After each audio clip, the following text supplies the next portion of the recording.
for sure.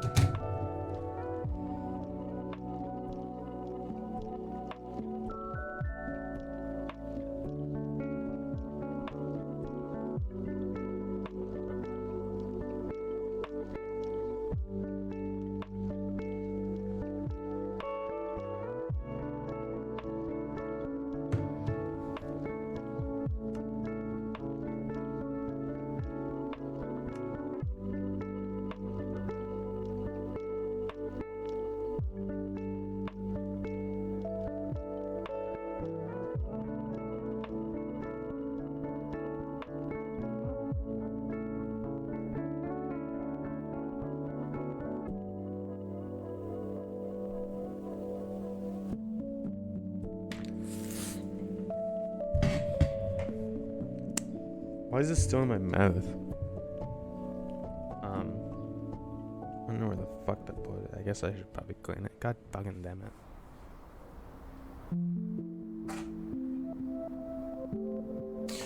Stupid Invisalign fucking having to take care of myself. Pain in the ass. You know what? Fuck it. I'll do it. I'll fucking do it. I'll put it on. I'll put it on. Fucking, I'll do it. I'll do it. I swear I'll do it.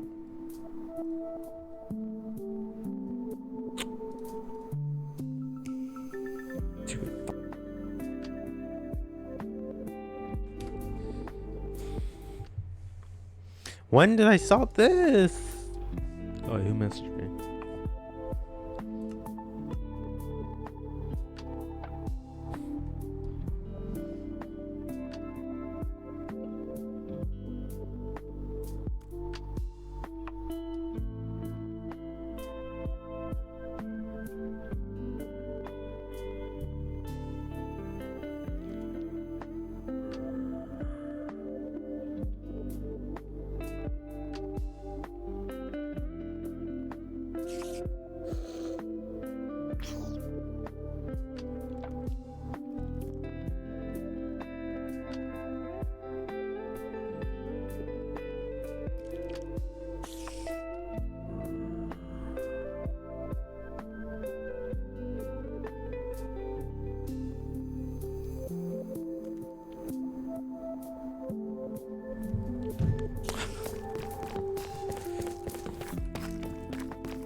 Why am I lagging?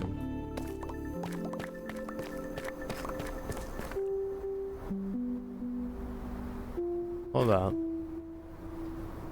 I used to stream all the time with this. What's going on?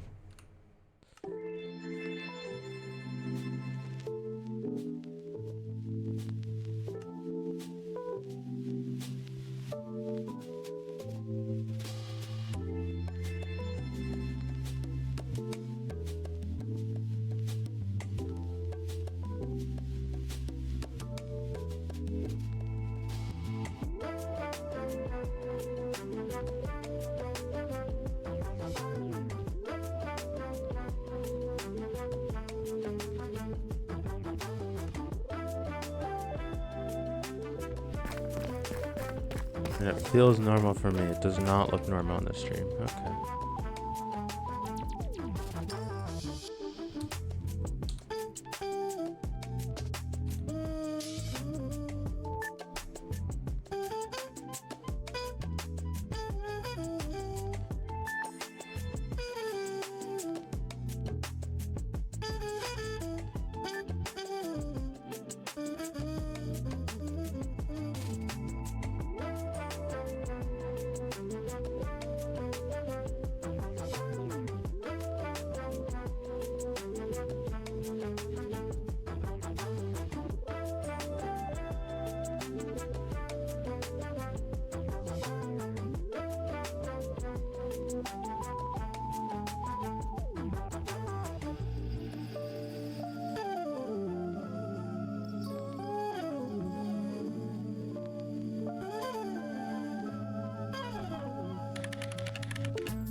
Huh.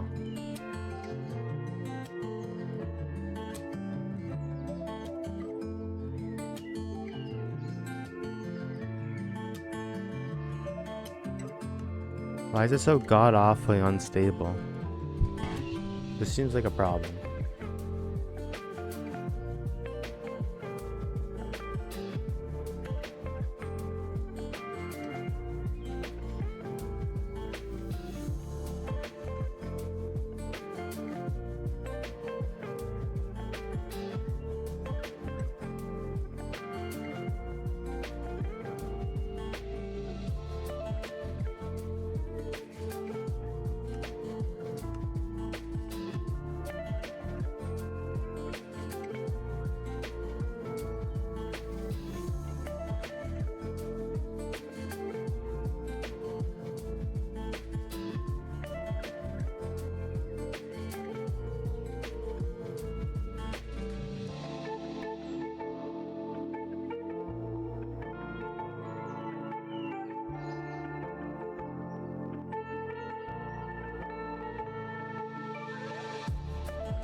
Job was L.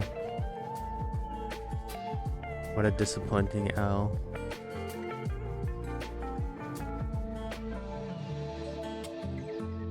Is it like the fucking shader or something it doesn't like? What it was?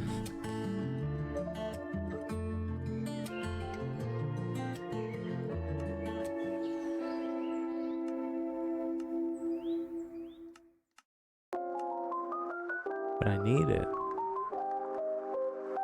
Just for science, I'll test it without it.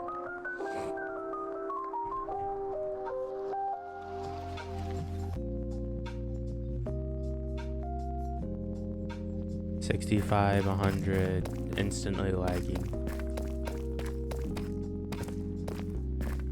Okay, makes sense. Yeah, no, fuck me. I didn't want to use it anyways.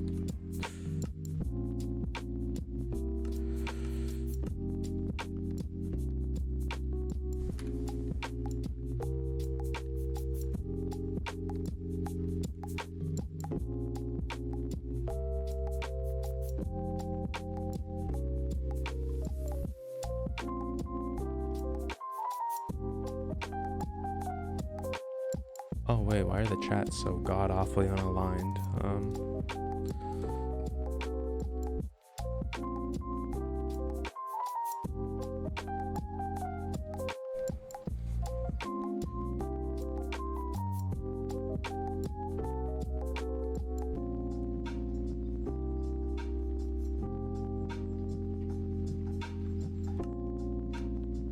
Does the older version of the ray tracing work, or does it also hate my computer?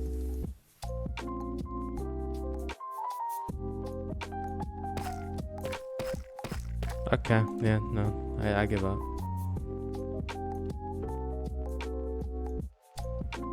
I fail to understand the difference between now, my ray tracing now and like a week ago. It was working fine then. I blame the update. 100% the update. You got 2 monitors again? I've been thinking about getting a third, but like I'd have to move my entire wardrobe out of my fucking hangers or closet. Which I really don't feel like doing. I'd also have to get a new monitor arm.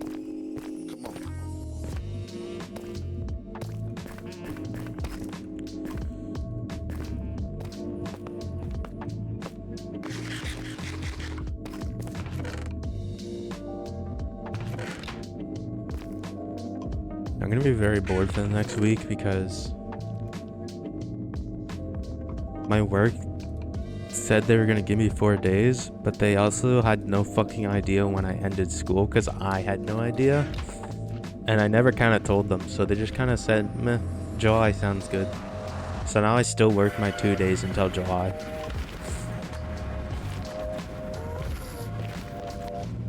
Very tragic.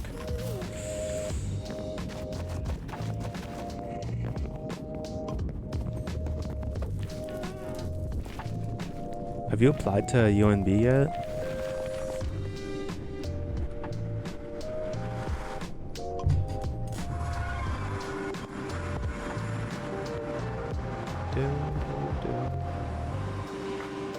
No? No.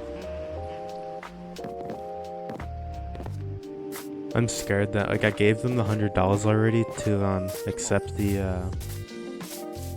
like, they accepted me, but I had to accept their acceptance by giving them $100 for down payment or whatever. I'm scared they're gonna say fuck me and cancel it anyways and take my $100.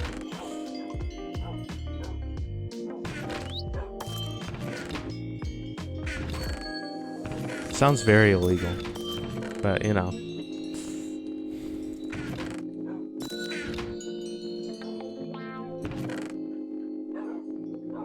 Oh, is business hard to get into? What the fuck? What? Okay.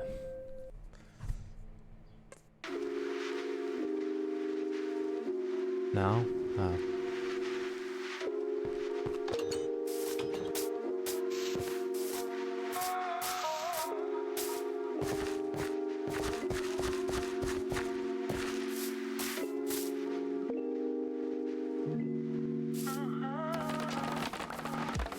I mean, you don't need pre-calc B, right?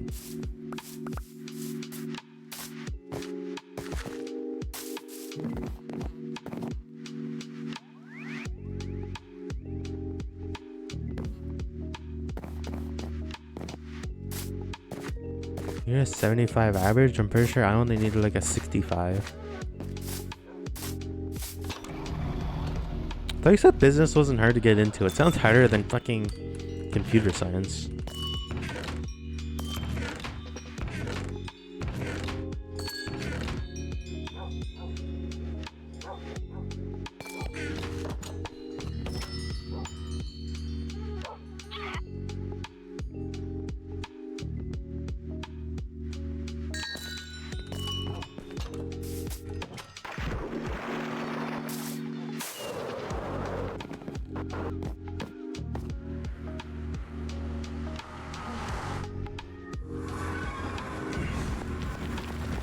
Yeah, so I studied for all my tests except my calculus exam because I was like, I have a 98 in calculus. Surely I remember everything throughout the semester. And I completely forgot how to do like half of the exam. So I kind of didn't do like half the exam. Jesus Christ. You fucking hurt. Go away.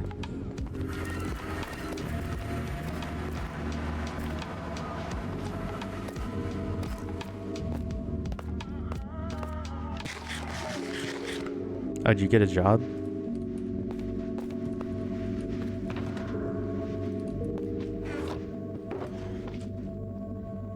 Oh, I need to sort this so bad.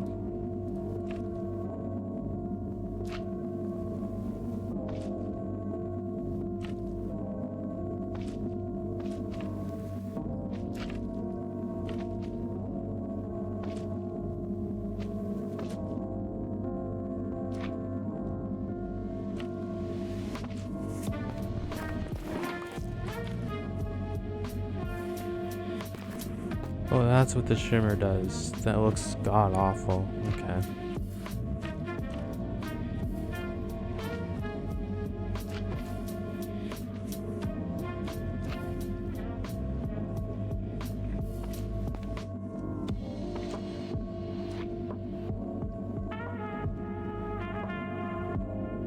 I forgot I was supposed to do that. Shit.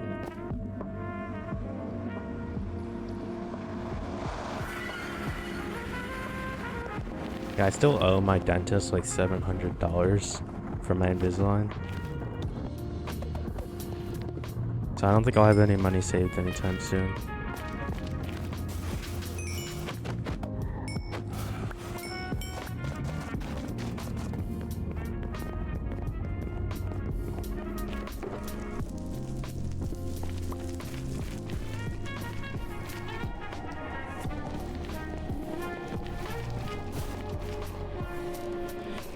At least not until I start working 4 days a week.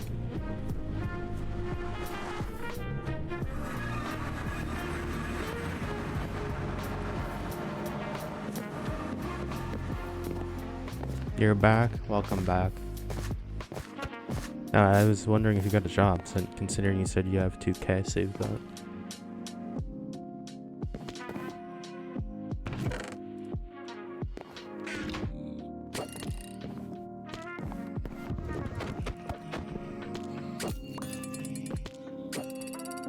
This work? Cool. Not yet? How the fuck do you have 2K? As your gambling finally paid off.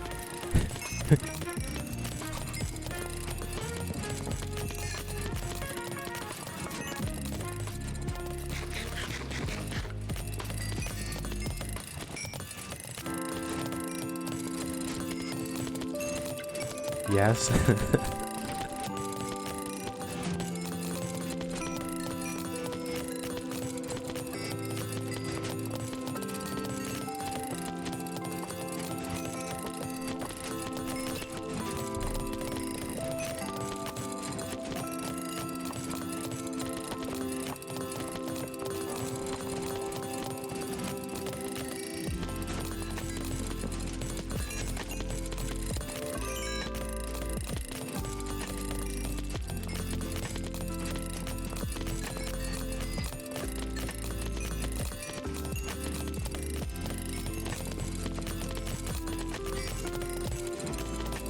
When do you have to go in for to get your diploma?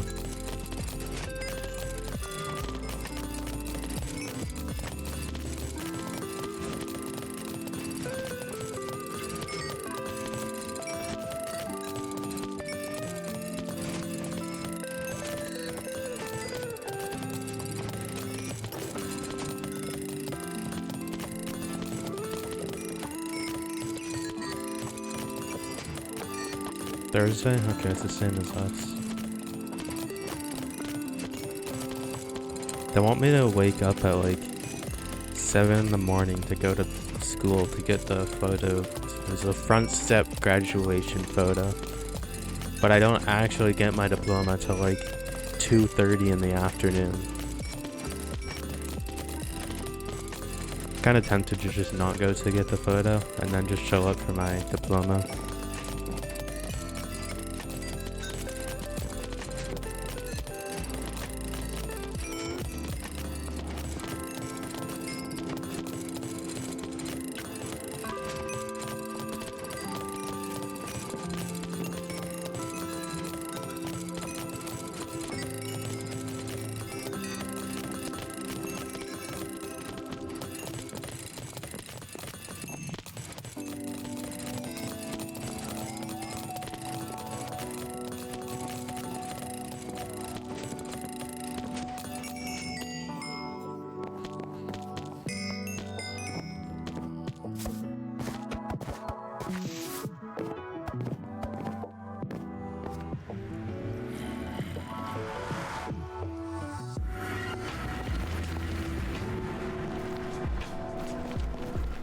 You know what?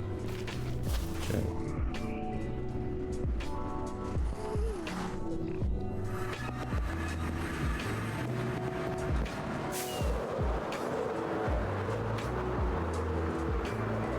I'm curious to see if he has pumpkins.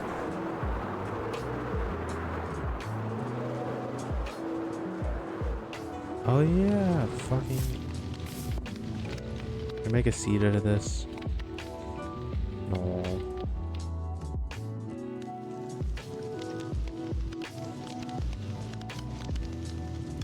I need an uncarved pumpkin, son of a bitch.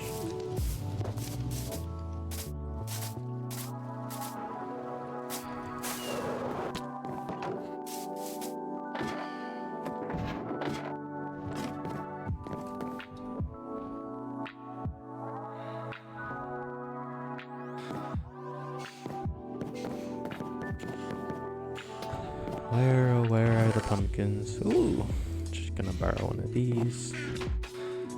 I got 4 seeds from one. Well, shit. I shall take 1 seed.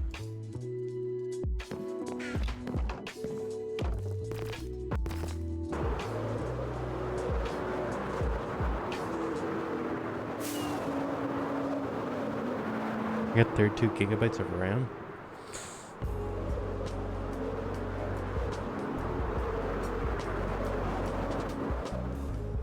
Trying to, I don't know. I like my 32 gigabytes of RAM. I'm not convinced it actually makes big performance boosts, but it makes me feel good knowing I have a lot of RAM.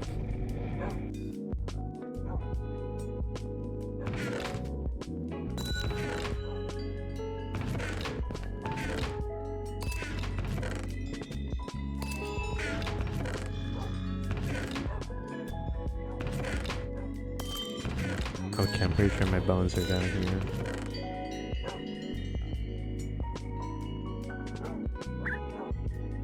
Yeah, I can imagine. There's so many assets in Rust, it's insane.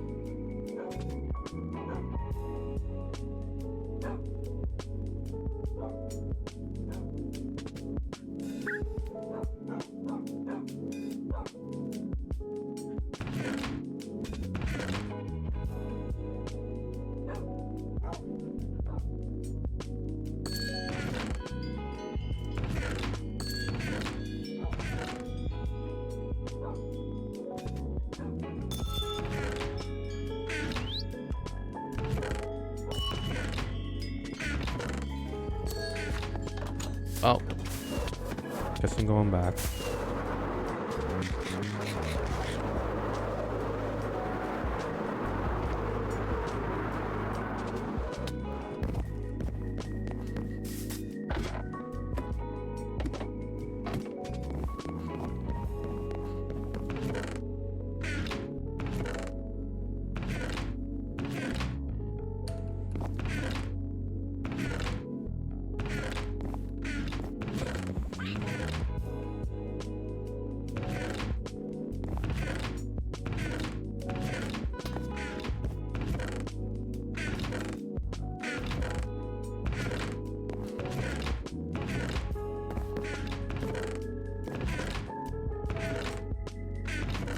Well, now this is tragic.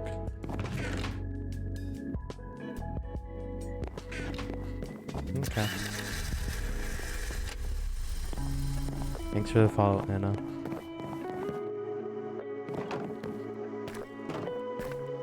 I'm gonna kill myself.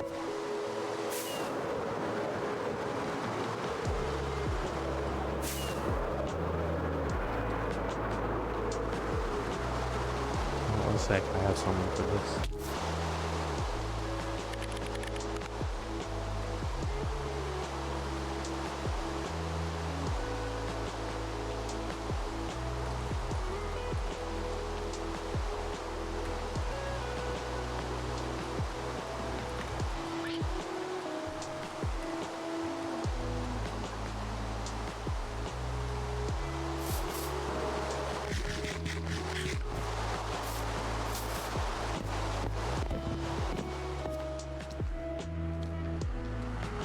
Oh no.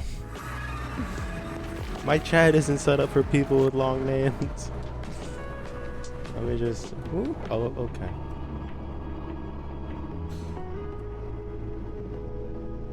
Why does it do this? Why doesn't it just... Okay. That's annoying. I'm gonna have to fix that later. I'm not gonna bother now.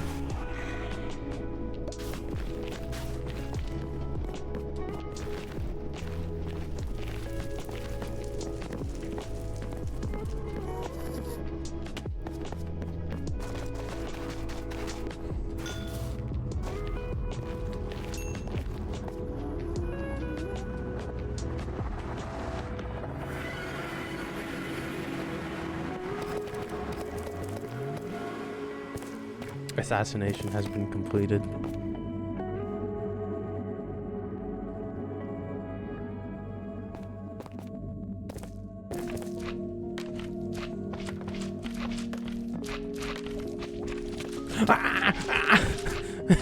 Why is there so many?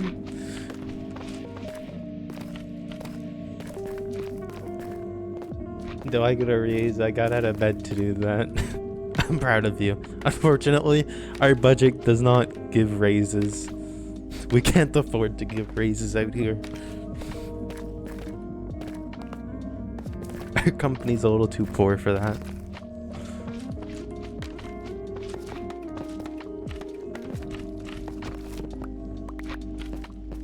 Feel free to join the server though. Mr. laying in bed doing nothing. I'm sitting alone in the world. I see how it is. Can I invest my next paycheck into Bobby? Sure.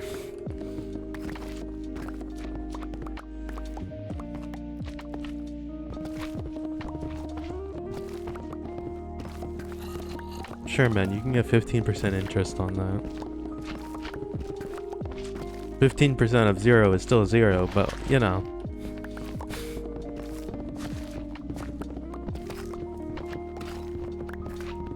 You've been watching Shark Tank? You have cable in your room? Or are you watching on YouTube?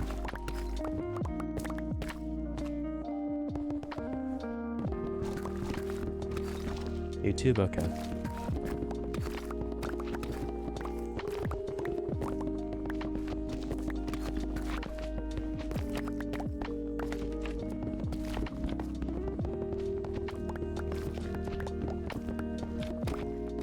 I can see a whole lot of nothing right now.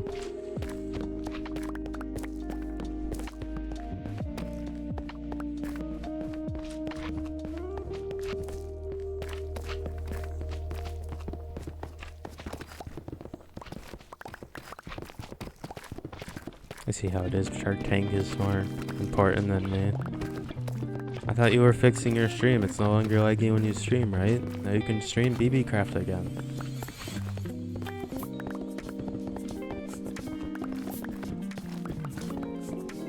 I'll give 1 sub every month. That requires me to get 3 viewers talking at the same time, I believe.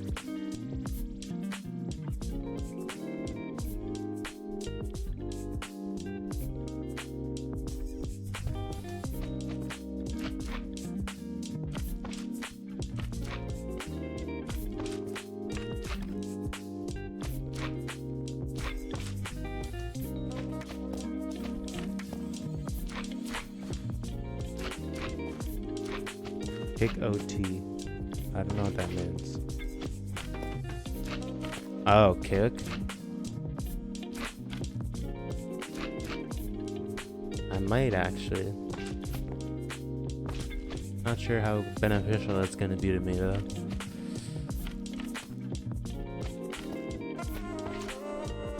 Is Kick your new mainstream platform now, considering XQC is going to Kick now? Community, fucking, where do I see where my thing is? Jobs? No. Settings? No. Wait, maybe channel? No. Content? No. Yes?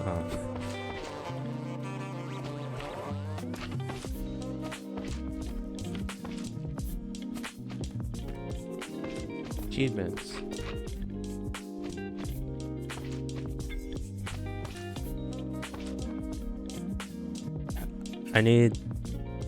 I don't need to stream more hours. I think I'm good with my 100 to 8 hours. I think I'm good. Stream on 7 different days. I think I'm good. Average of 3 viewers. I have an average of 0.89. It's a hard not life out here, man.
I need to do this actually. One sec. It should be enough for now. Actually, what the fuck? Why is there wood there? Let's do this.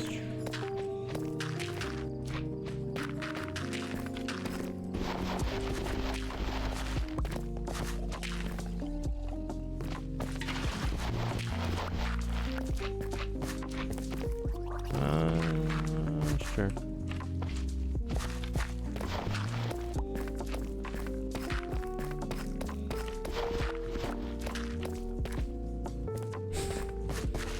What have I created?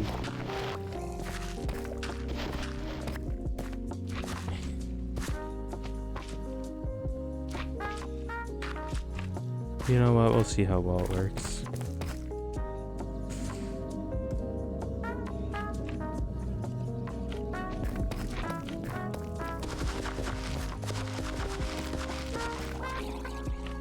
Alright, place one here, it has these 2 spots. Place one here, it has these 3 spots. I'll place one here, it has these 2 spots. This spot's useless, never mind, go here. Please, and you can go here.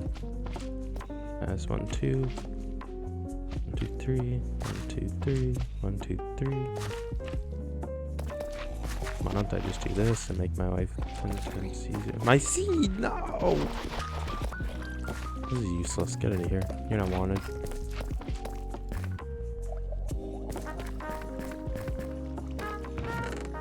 Do I have any more water? No. I didn't want water anyways. That's fine. That's fine.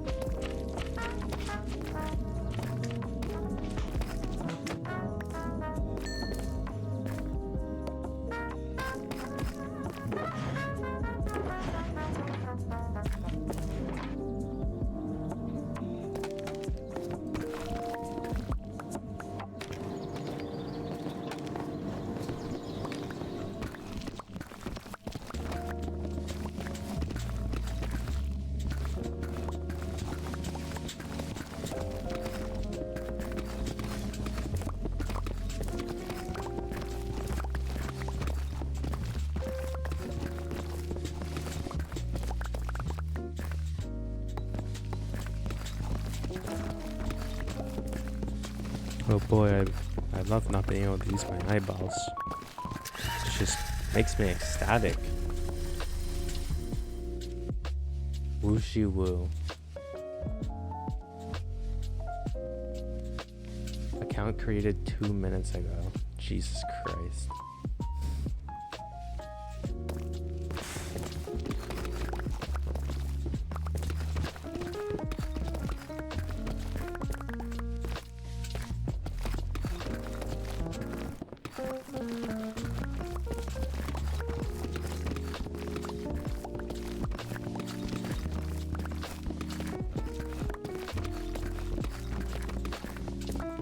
Oh yeah, I've been told your new name is Ashley.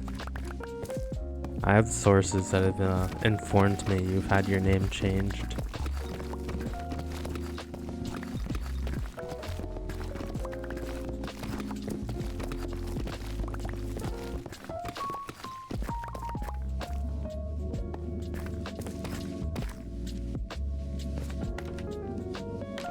I'm just built different.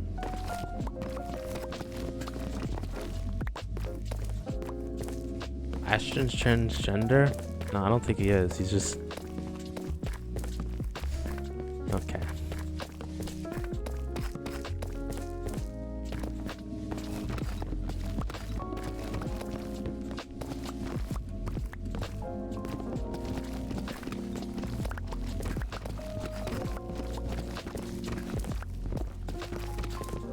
Your keyboard's fucked or your fucking badass fingers are fucked.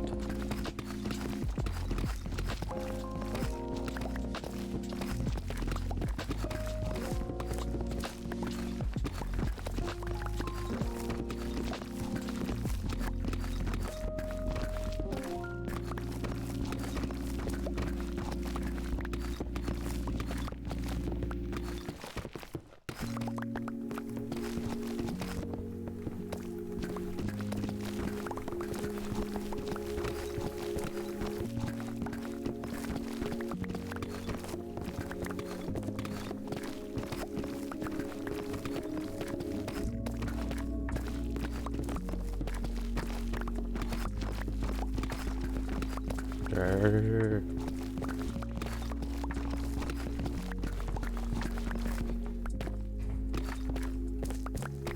That's what they all say.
You enjoy your hot cocoa.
My god. Why is it so laggy when you join?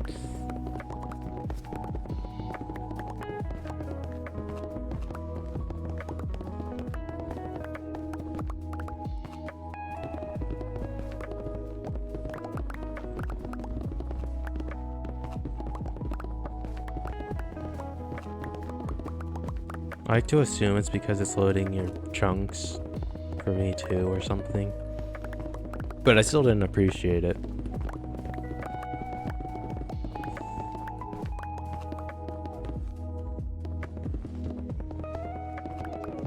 My chunks better? Okay. My chunks are stones, so I guess that's kind of fair right now.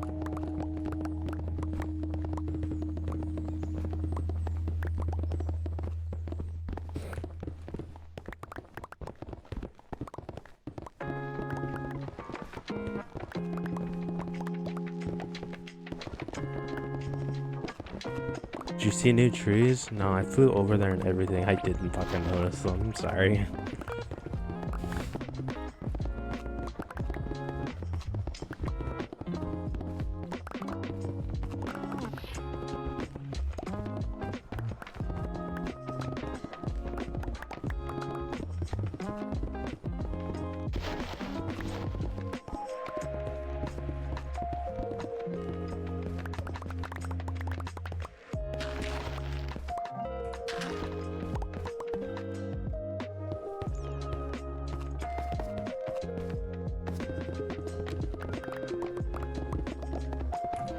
I mean, the same trees, just new leaves on them.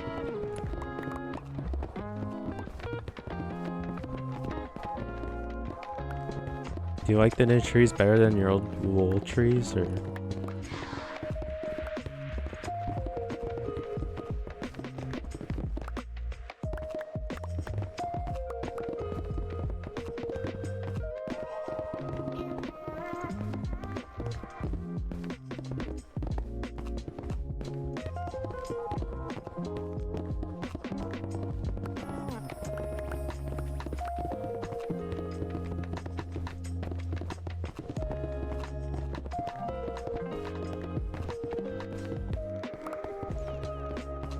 Okay.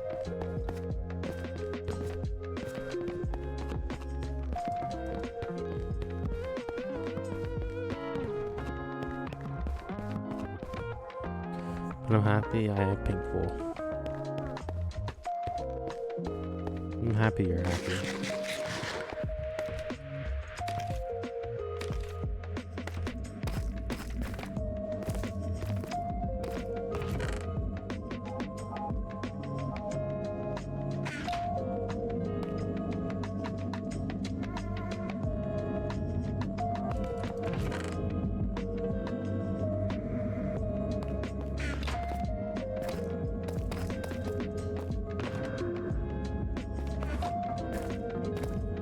Alright, how high is this supposed to go?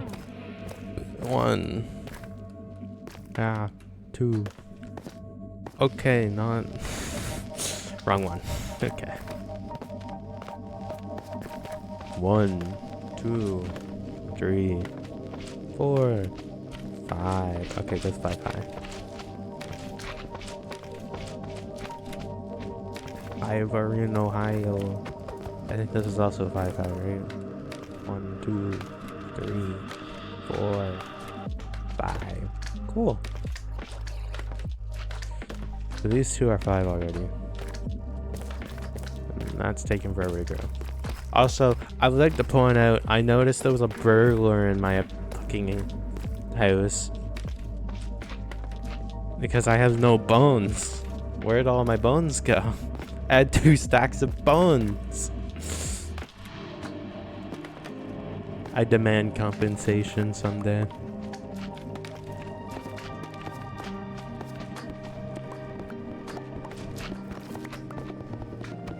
How the fuck did you jump up here?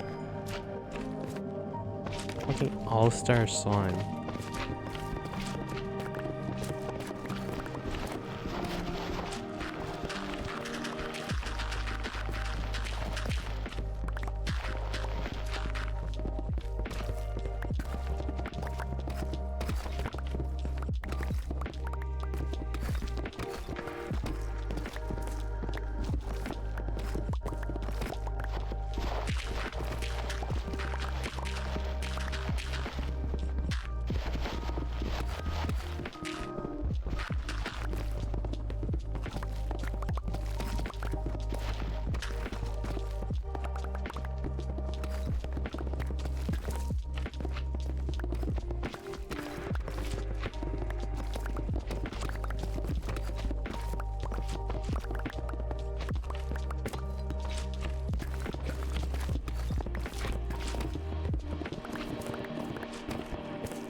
Miss the good old days when I could see. Hi, the good old days. I found them.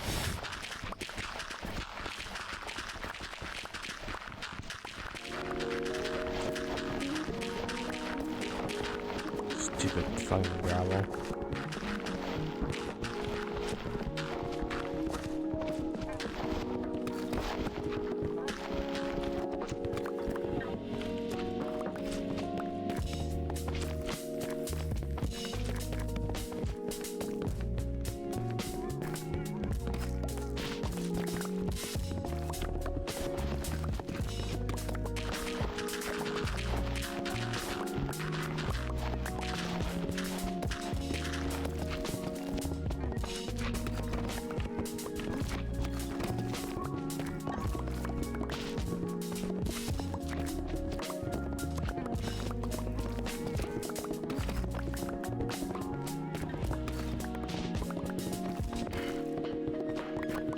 I'm proud of you. Enjoy your trees.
Pain, suffering, agony.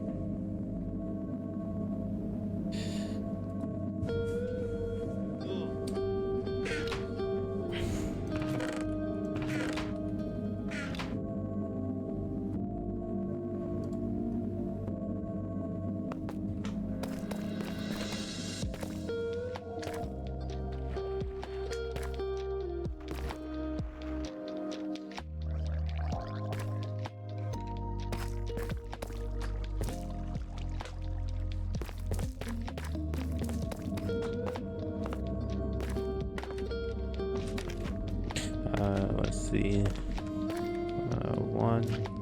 2, 3, 4, 5. What the fuck? Oh, this is already one of them that are done. Okay, so it's these two that are done, right? One. Yeah. 1, 2, 3, 4. Okay.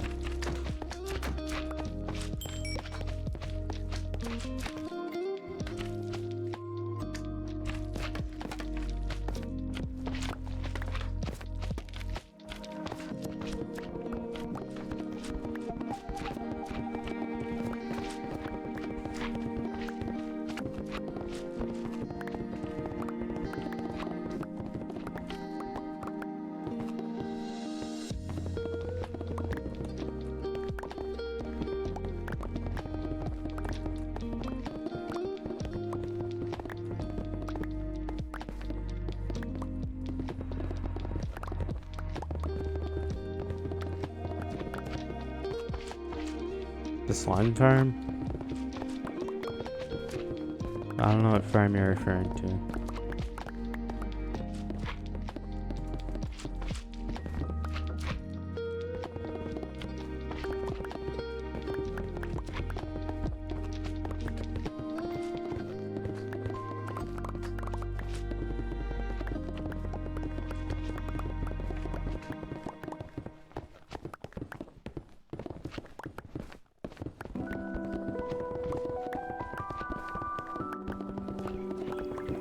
Oh, considering you're here, I'm assuming this farm.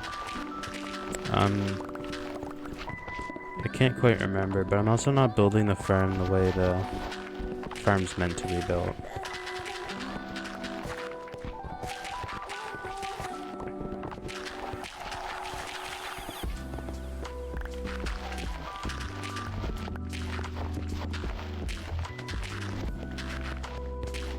Well, when I say not how it's meant to be built, I mean like it's supposed to be bigger. Actually, technically, I'm already making it extremely bigger. It's only supposed to be one chunk, but I managed to find 4 slime chunks together. And I am mining 4 separate chunks out compared to the one I'm supposed to be mining out. So it should be faster than a normal 1 chunk farm, so it should be incredibly fast. But I'm not even halfway done building it. Mining out the chunks is like half of the actual work. I still need to make the part that actually kills the slimes.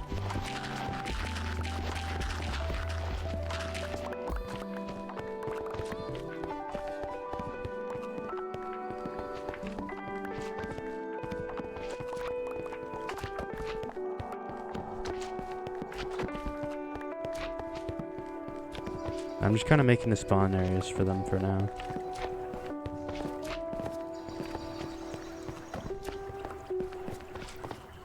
Yeah? Where?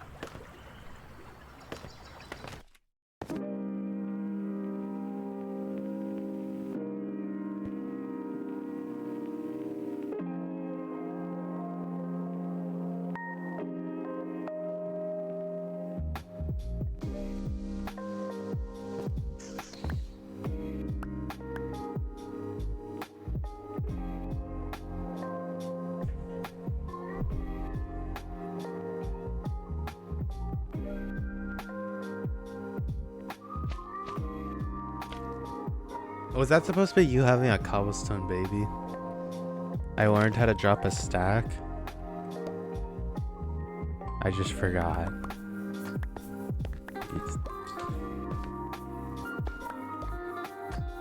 It's okay. You're still growing, buddy. It's okay. You'll get there someday. 4, 5. Are you talking about the totem of undying?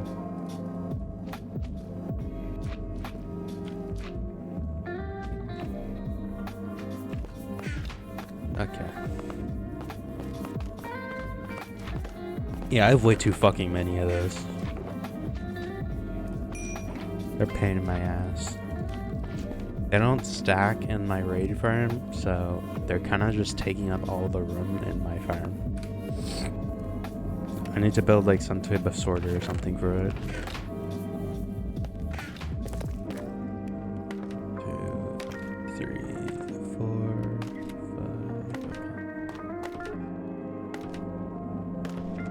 5. It's not even done being dug out. So I dug out where they spawn. I need to dug out where I'm going to kill them next. 3, 4, okay.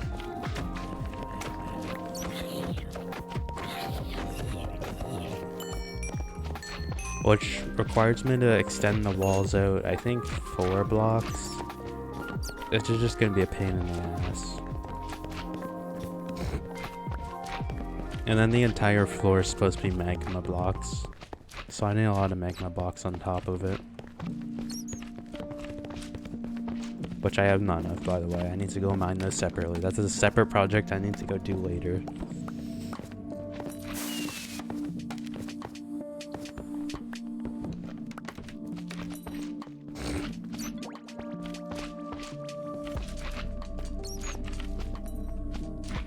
Ah. That's weird for you. I only have to do it. Are you getting beat up by the slimes?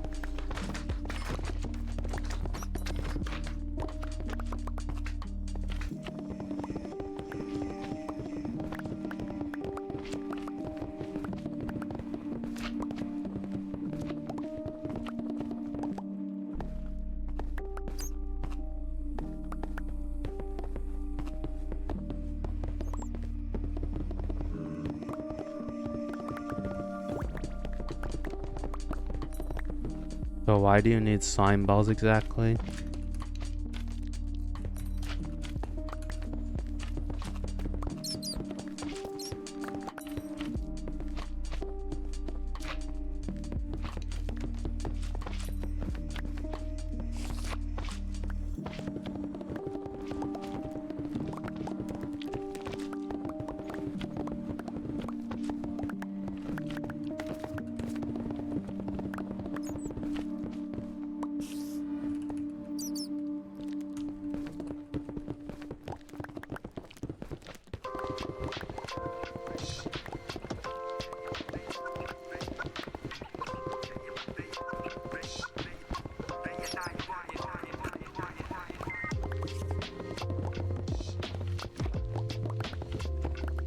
So I needed some slime. I think I needed around like 10 stacks or something for like a side project. I already have that, to be honest. I don't need to build then the rest of it. I mined out one chunk and used a looting tree sword and I was like, boom. I had the slime balls.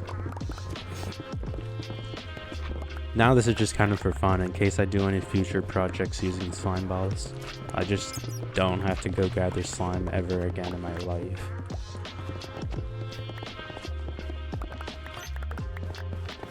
Also, I thoroughly enjoy making farms. I'm a very technical player.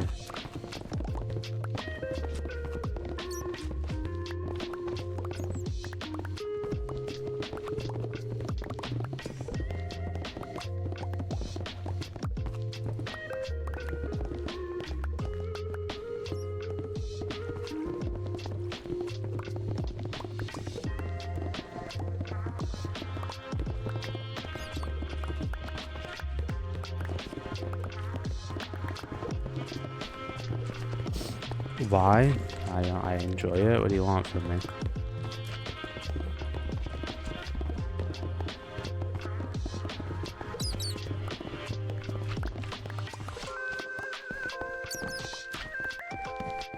The melon farm? They're pumpkins. I need pumpkins.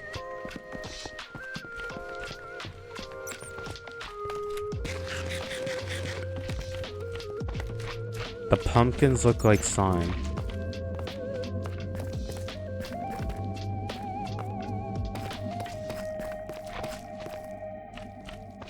Okay, sure, man. Whatever you say.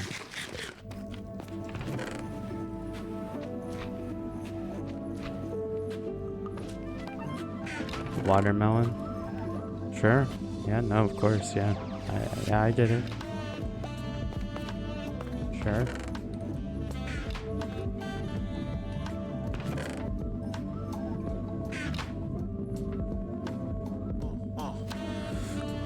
Alright, well, I built the parts that are somewhat important to me.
Alright, I got it.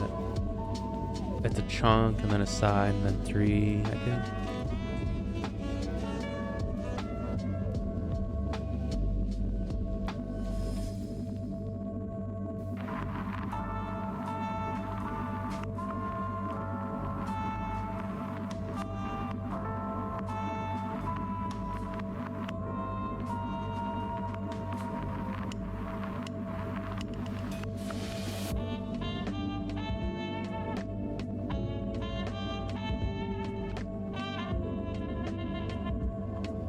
Okay. Time for some more not fun. I do need to go repair my pickaxe though. I don't need to, but I don't feel like picking up a bunch of cobblestone. I'm not really interested in.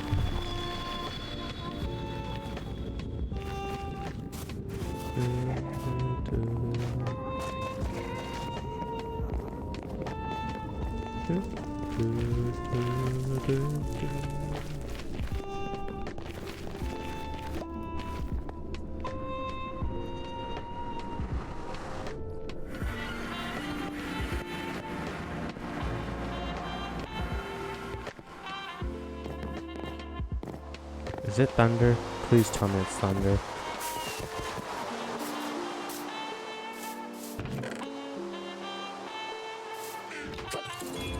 God damn it.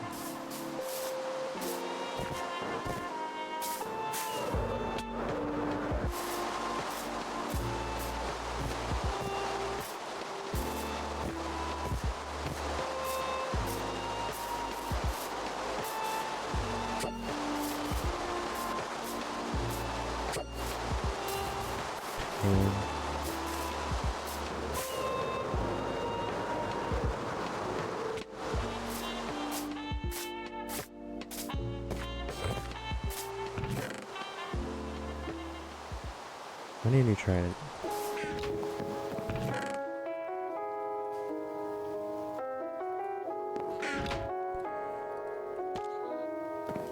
That scared the shit out of me. You know how this works. Boop, boop, boop. And then boop, boop, boop, boop.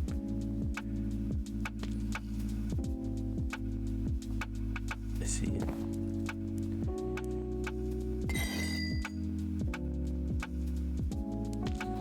And whatever. Hot cocoa time. I thought you already did that.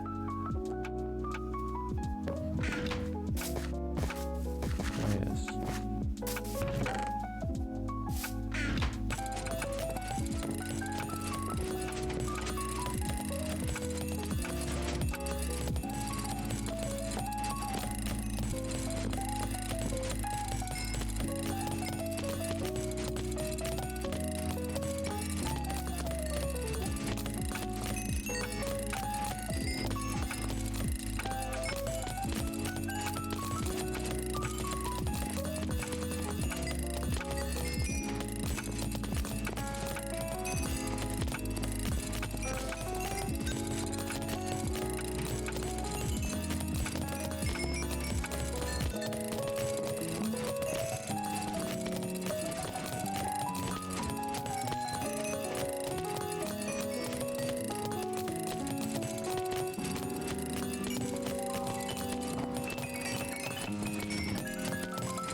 Just for convenience sake, I'm gonna do this.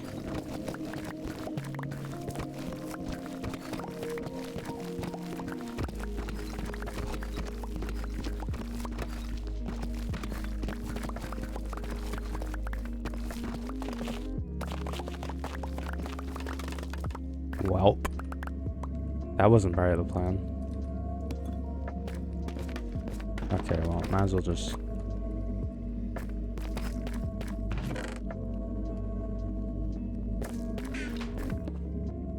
You know what? I'll make it out of brick.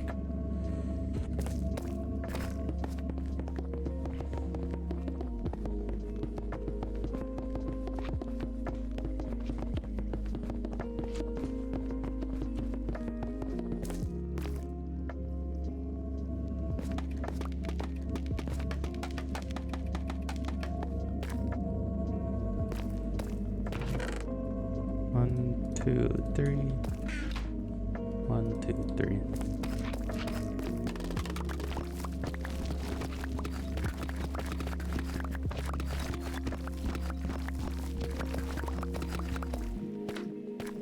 Well, that's dangerous.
One more time. Also, this is pretty much a side quest because this changes the farm 0%. It literally does nothing to the farm. Just makes me feel slightly better knowing that I know exactly where the chunks are. Even though I have a little resource pack that tells me exactly where the chunks are, but that's not important. That's a side, different thing altogether. Fuck.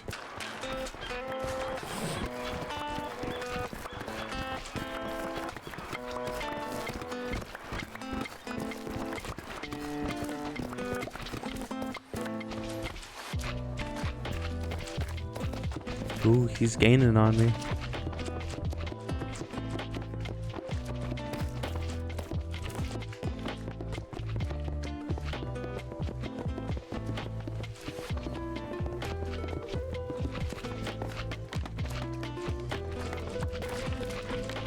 What is own currency? What does that mean? Our currency? BB coins? Or I guess diamonds.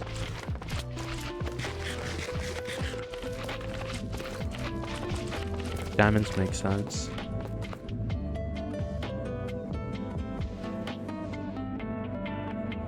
It's not something I can particularly farm, it's something you can only do through hard work. And by hard work I mean mining. So it kind of makes sense. Compared to my gold, where I literally have an infinite amount of gold.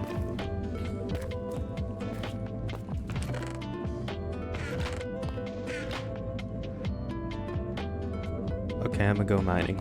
Okay.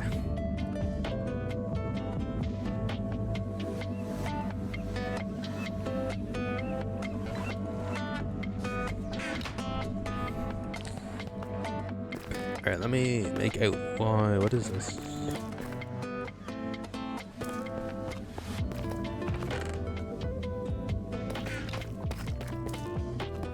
Oh yeah, I must have already started. Alright. Go 3 this way. Any other way. So we'll go 1, 2, 3. 3 this way. 1, 2, 3. And 1 this way.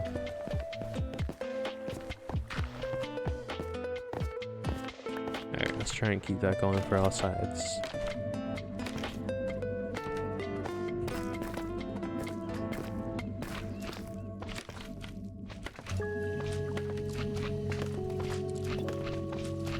So it'd be 3 this way, 1 this way, 1 this way, and 3 this way.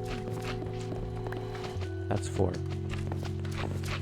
Alright, let's try this again. 3, 3, 3. 3 this way.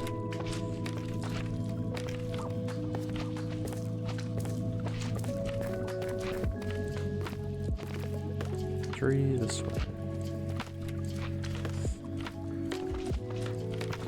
Alright, we're gonna go 1 this way, 3 this way, 3 this way, and 1 this way.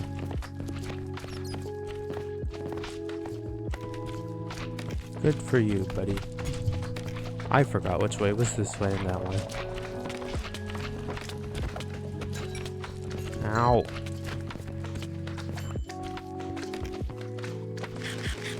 Alright, it's 3 this way.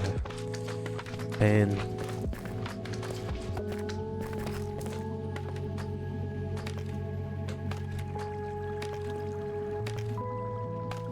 one, two, three, 1.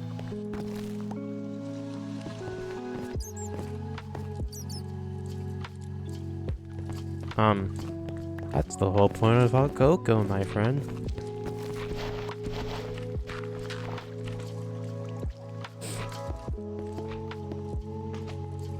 To be honest, I don't really drink hot cocoa hot.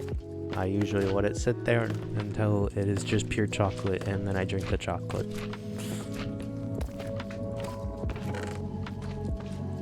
I'm referring to a hot chocolate.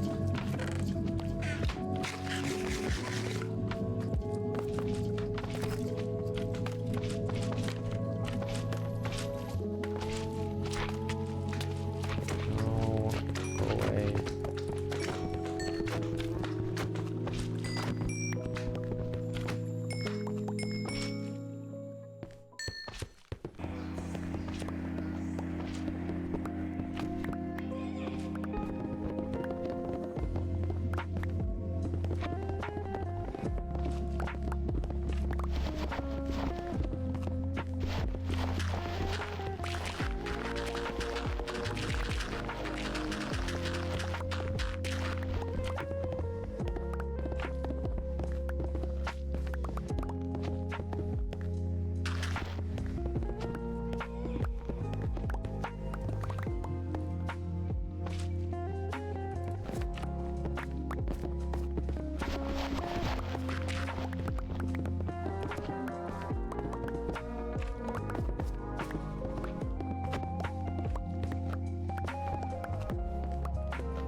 Okay.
Alrighty, well, that's one of them done.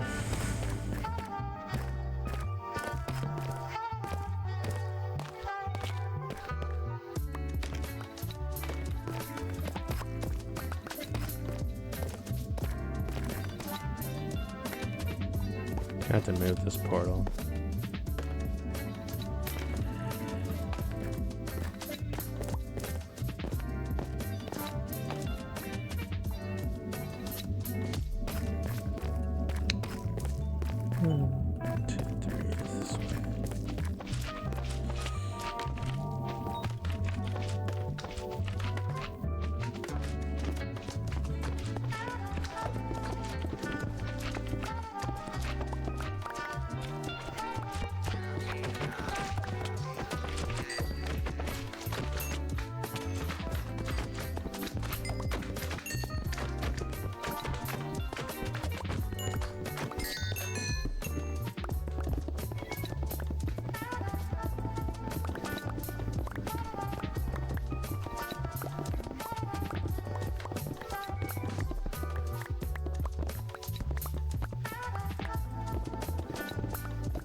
My god, there's so many of them here. Bait them, oh my god, go away.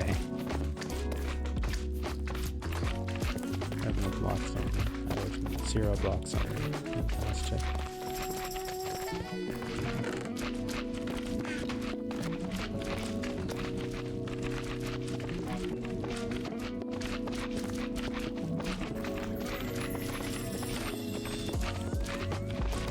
You guys stay over there and think about what you've done.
Why?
Oh, you know what? Might as well do this one here.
that shit.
Man, I need to give myself 30 minutes in between each stream. That was actually fantastic. I feel so much better. Bro, I was losing my fucking mind mining this shit a couple seconds ago. Ah! Ah, the leg! Ah! So many blocks! No!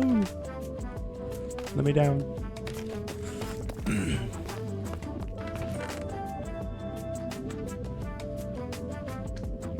No. I was gonna pick up the blocks before I cry. My PC's crying already, but before it cries a little bit more. It's okay, baby. Just sleep. Go back to bed. It's okay. You'll survive, I promise. I won't kill you just yet. You gotta survive at least 3 more years of ray tracing.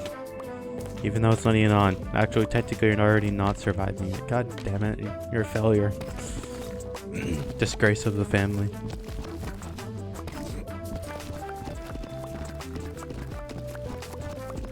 Bro, I actually feel like I'm getting sick.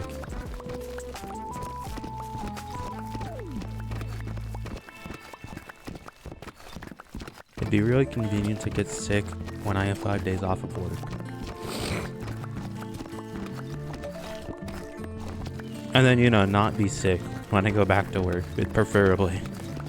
Like, if there was ever a good time to be sick, it's when I, like, can be sick, you know? When it's not a problem.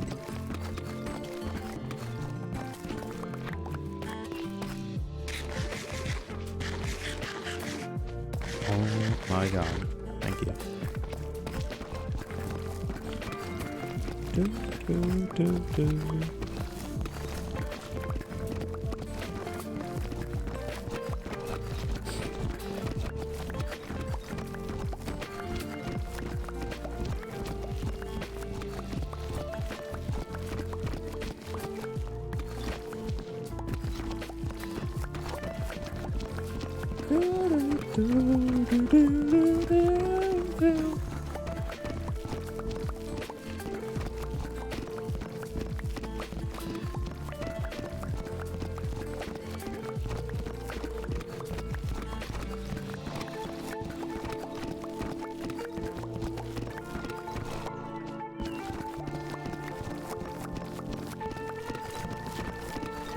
I'm almost done mining.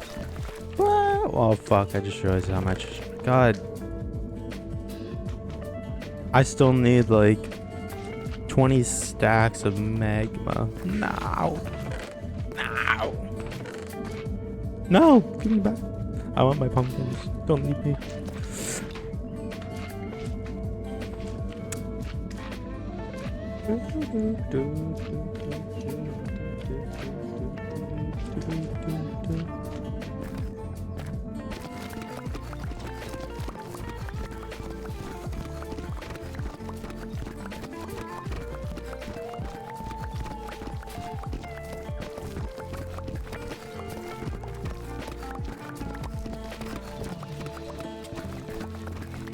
I actually shouldn't need that much magma blocks. Because it's only like a 3 by 16. 3 times 16, so a little bit over a stack, or a little bit under a stack per. What, 48? 48 times 6? 7, 8. 48 times 8, at most 9 stacks. Actually, at most like 8 stacks. Or 7 stacks. Fuck. To be safe, I'll get 8 stacks. I don't think I need that many. I'm pretty sure I should be fine with 7. Maybe even 6.5. I don't fucking know. What am I mining the sides of all of this? God damn.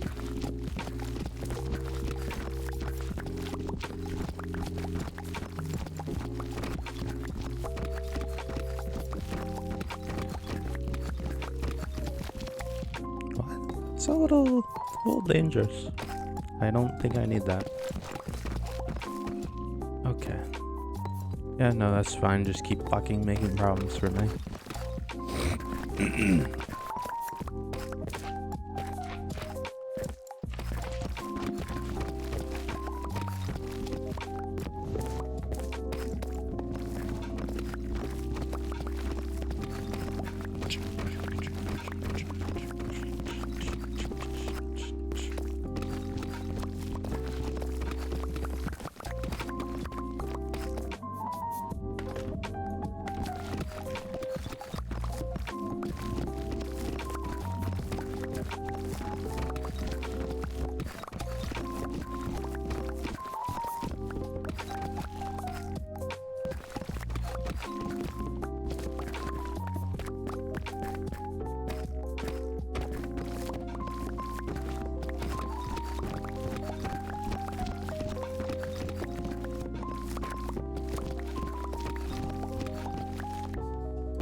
Oh, I'm almost done.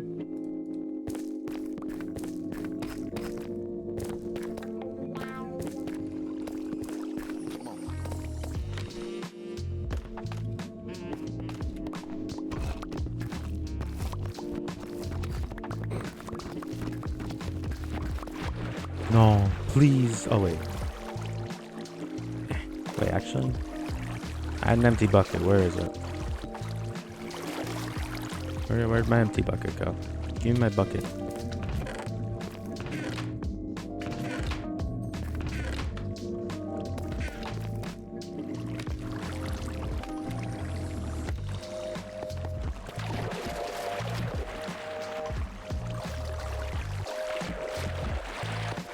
Oh, it has to be all the way at the top.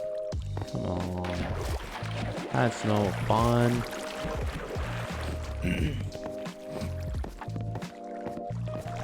I do gotta mod proof all this anyways. Oh. I say mod proof, but I mean I'm gonna lower the chances of mob spawning, not mod proofing. I'm way too fucking lazy to do that. I know there's like an entire mine shaft under me and I really don't feel like mod proofing it. I will place torches. No. I will place some torches.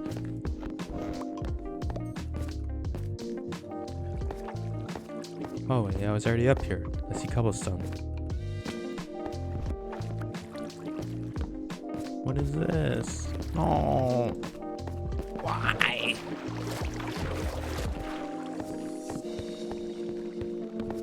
Why? Oh, it keeps going. Oh.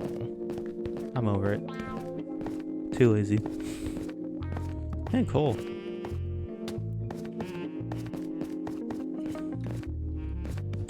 Good enough for me.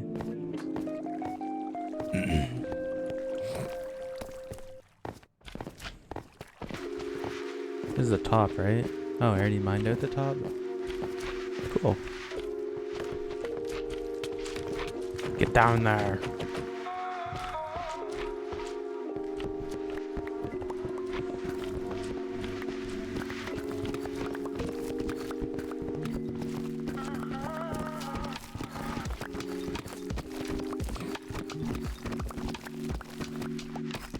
I'm gonna have to wall this in, which I guess I can just do now.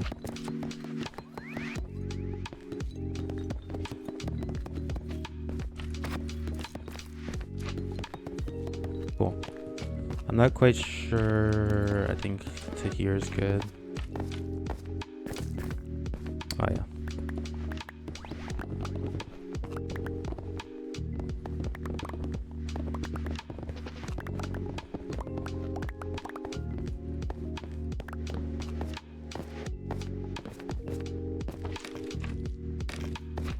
Ah, where I left off.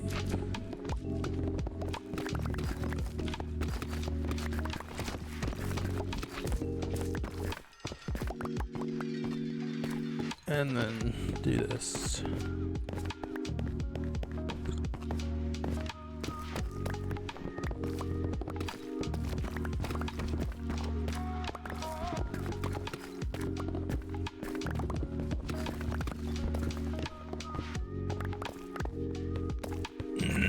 Alrighty, we're done.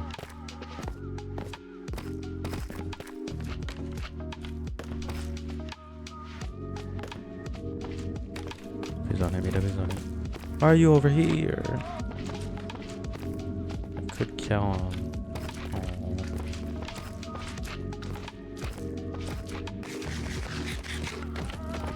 Fine, just die.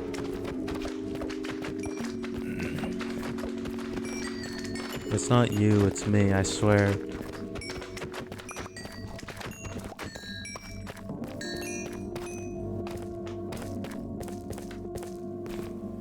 I'm scared a creeper's gonna spawn down here or something. I really don't need this. What I can do is this, I guess. Actually, I'll do it here.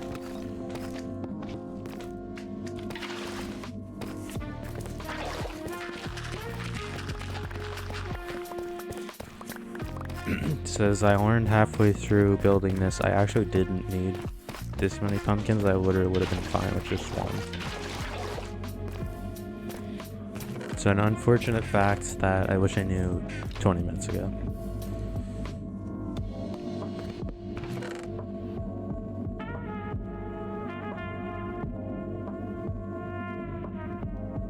I need this and at least one of you.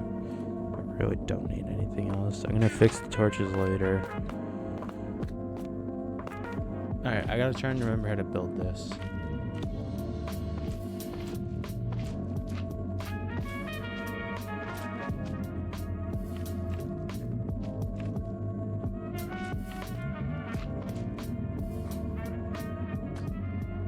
You know what? Sure, let's mark out the center for all these. I think they all are deep slates, so I should be fine with that. The center is what here. Something like this. I wonder how accurate that was. 1, 2. Let's just do it this way. 3, 4, 5, 6, 7, 8. 1, 2, 3, 4, 5, 6, 7. Hey, perfect.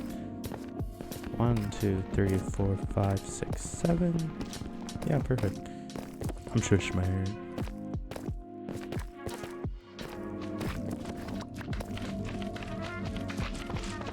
Future me's problem. I'm not fucking with them.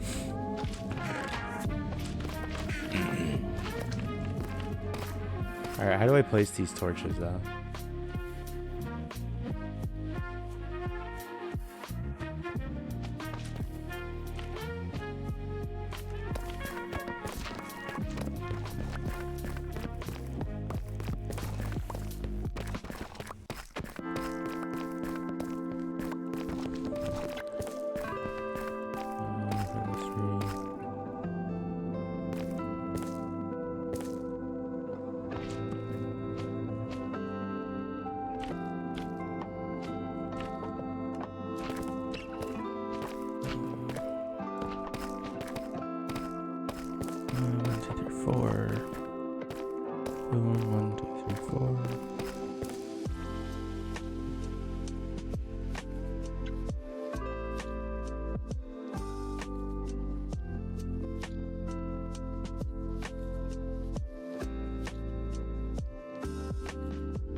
Okay.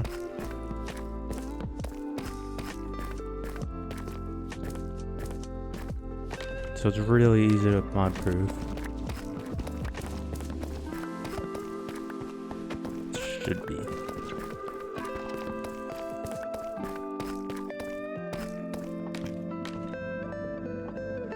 I'm assuming I didn't. 1, 2, 3. Shit. He did count that as 1, 2, 3, 4.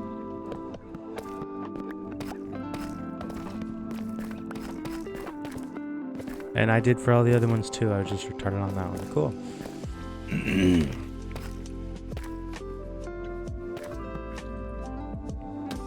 Okay. For usefulness sake, I'm just gonna do this. 1, 2, 3, 4, 1, 2. Seems about right. Nope. Let's go over here. Okay, that makes more sense. Alrighty. This one doesn't count. 1, 2, 3, 4.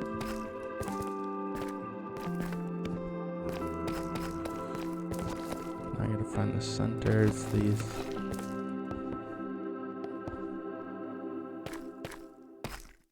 Give me my deep sleep back.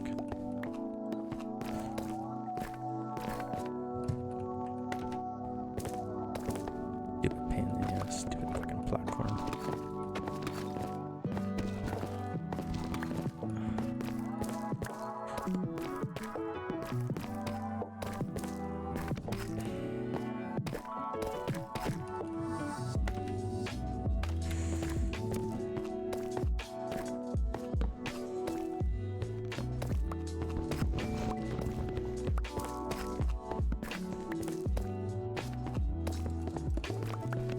Wow. I did not think this through as we went on.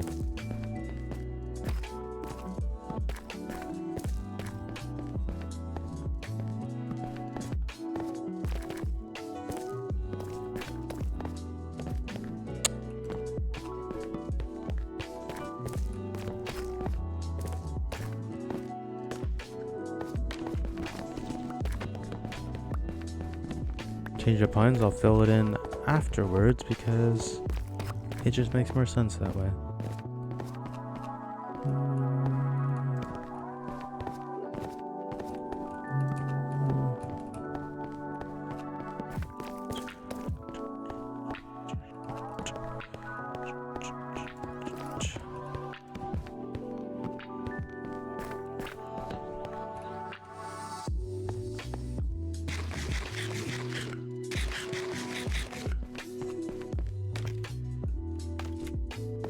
I forgot I had to do this.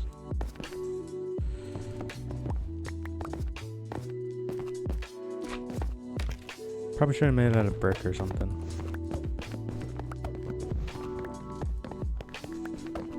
I guess I don't really care.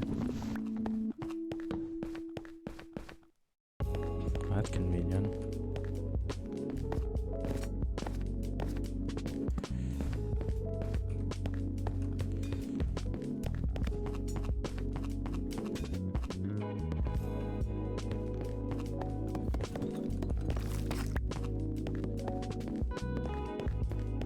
What? Catch it.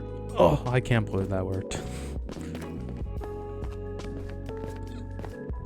Alright, this one's bond-proofed. I'm happy.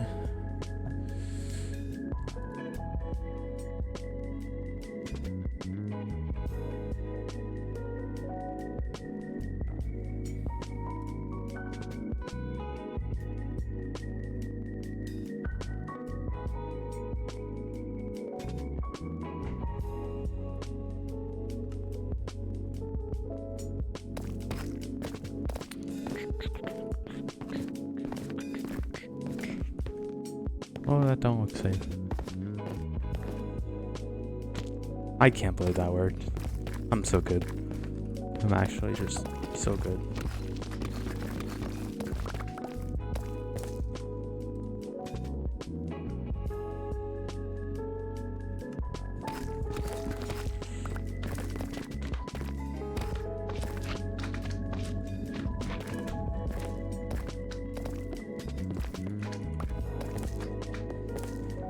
Alrighty, a mine cart, and I'm pretty sure I fucking used all my wood, so I'm gonna have to open up one of my things with wood, which should be this one.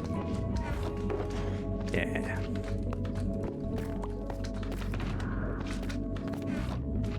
And now boopski. I think I'll need a couple rails. Pretty sure I only need one minecart, so.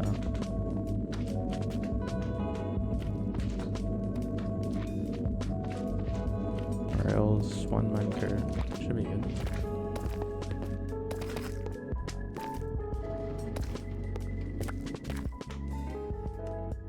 And then I do this.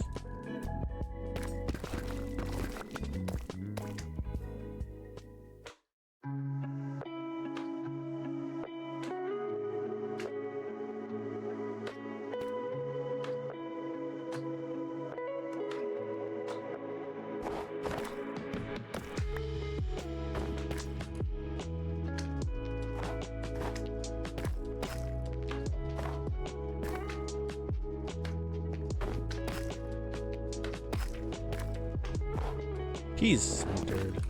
Completely normally. Yeah, I'm too lazy to do it this way, so I'm gonna just do this. Boop. Hey, happy guy.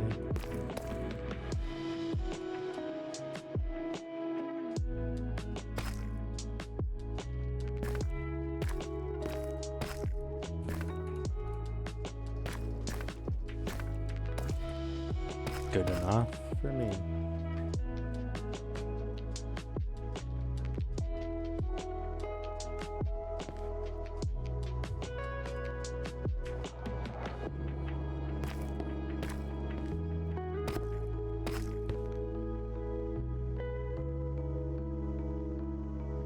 Yeah, a lot of trapdoors, I just realized.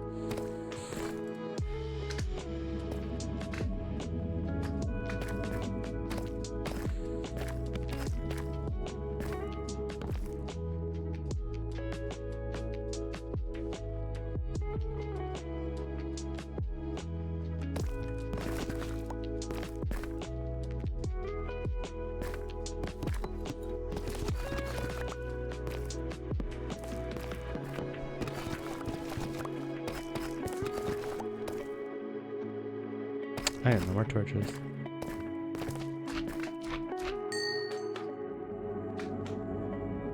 Sure.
Oh, I don't get the fucking thing back. That's gonna be a bit of iron I'm gonna need.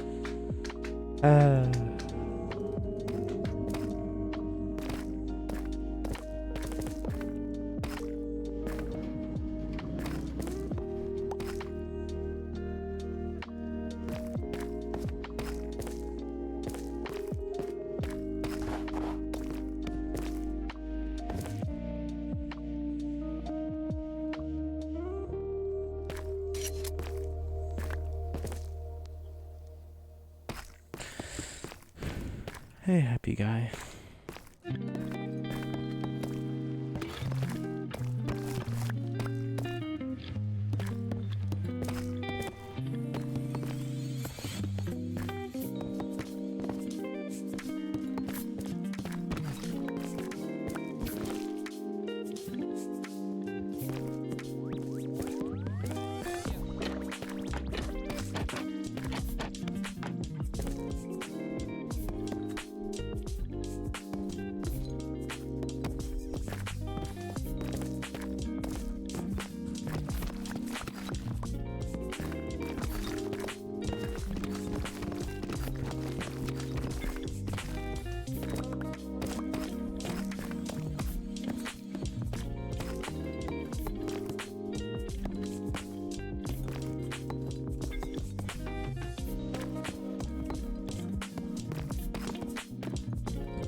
I don't quite know how those are gonna go, so for now this will work. Actually, you know what? I'm kind of scared that slimes are gonna come in here and fall down and then fucking be stuck there for eternity and count as mobs. Just not despawning. So for now I'll do this. I highly doubt it's a problem because I'm pretty sure they'll respawn after a while, but never know.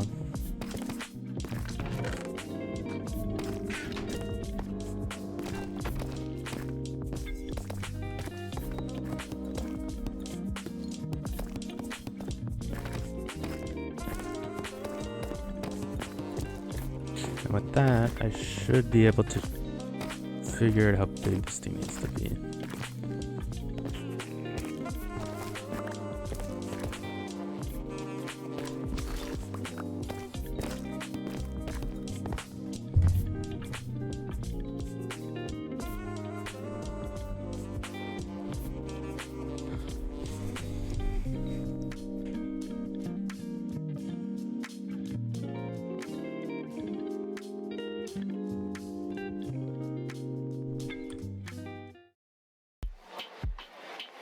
Lovely.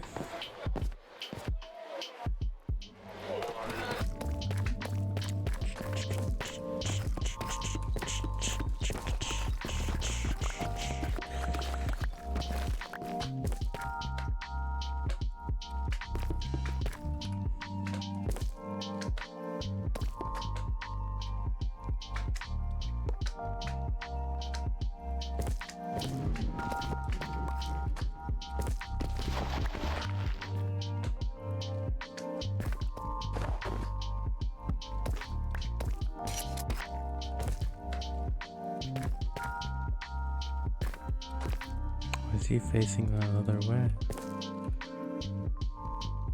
But he is not happy. Poor little guy.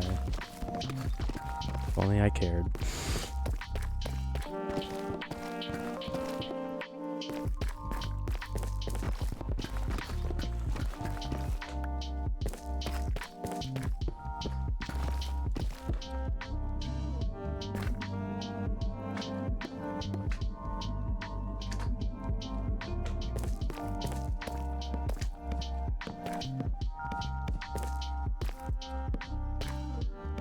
Cool. That's one done. 500,000 more to go.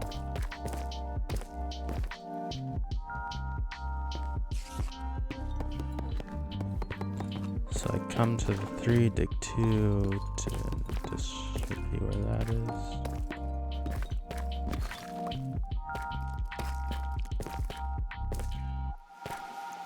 It's gonna be weird to fill in. I'm gonna go grab some more deep slate slabs and shit.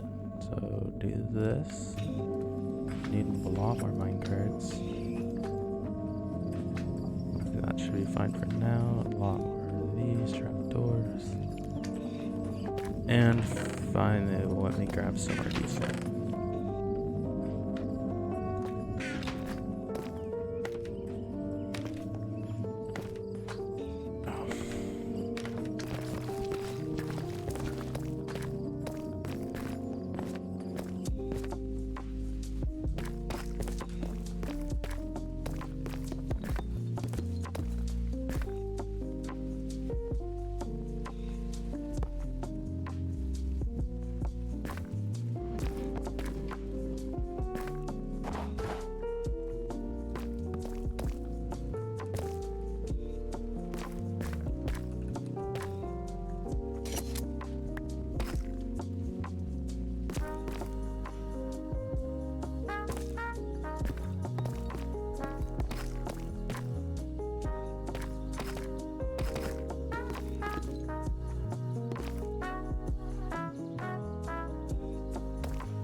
No.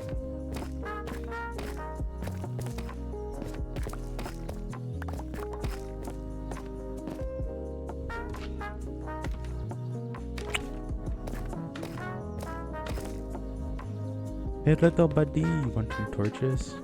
Take your happy torches. What is that doing there?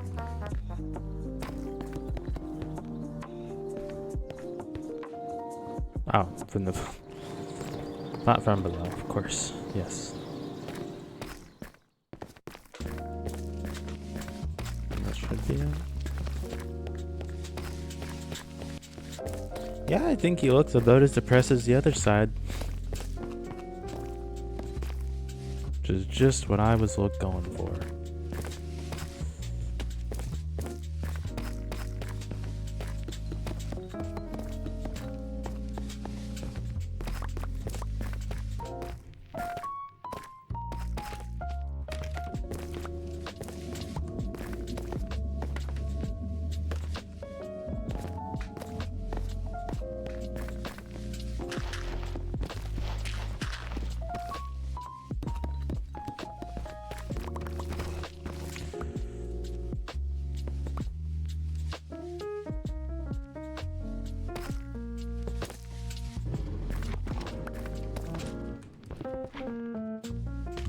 Whoops.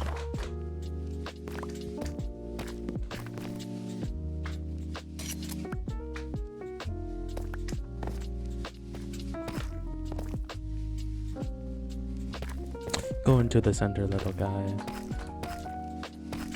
Good enough.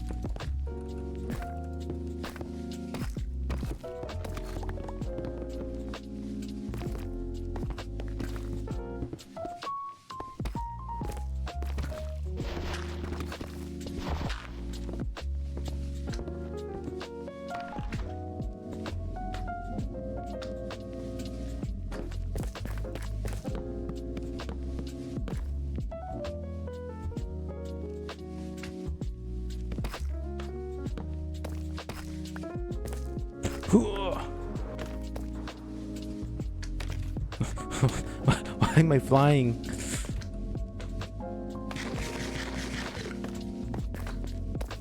Should make it.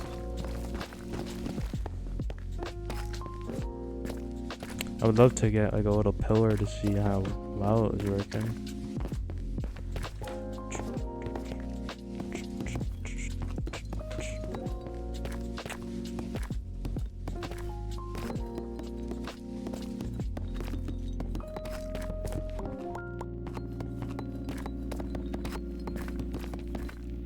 I really hope I'm building this right. I'm fucking most definitely not. Okay. That was close. Hey, you gotta give me that. I was close. Slab.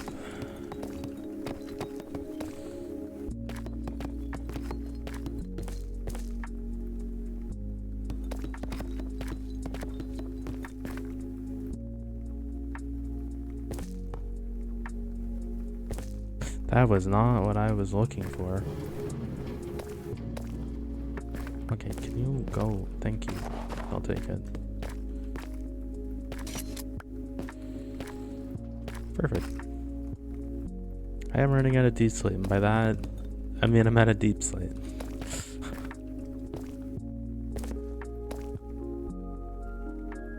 Could also use some more trapdoors.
Okay, I think they're 3 thick. What the?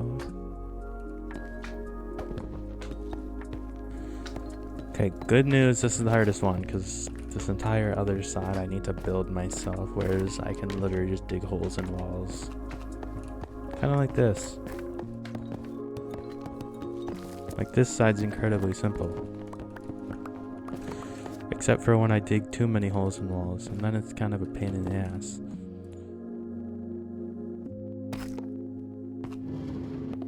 No, this is what I mean. Too many holes in walls.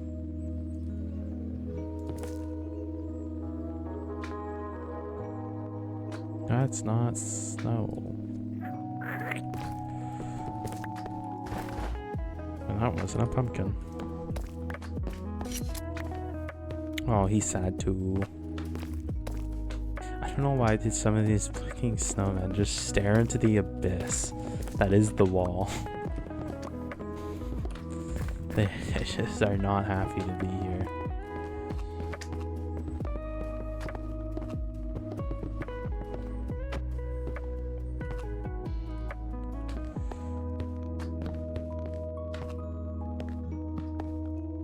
Alright, I do need more trapdoors.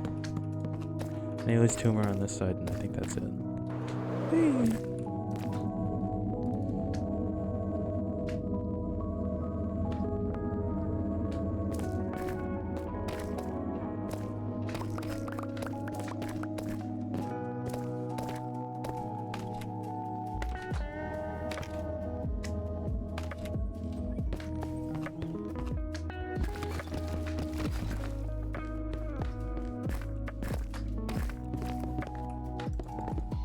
Oh, right. I kind of forgot about that.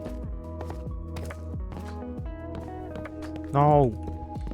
No! It just keeps getting worse.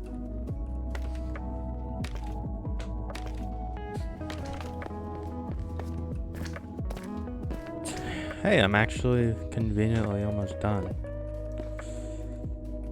The hard bits.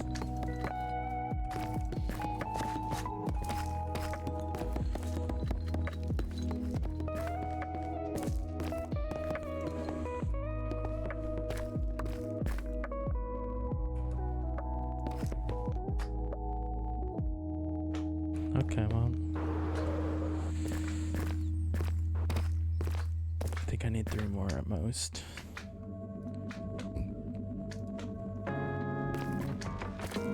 That or I need 5 more.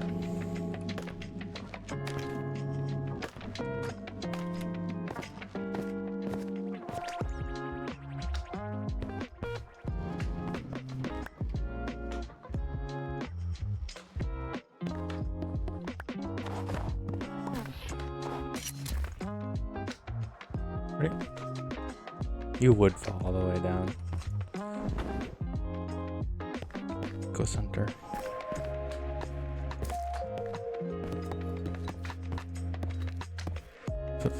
Please. Just give me something.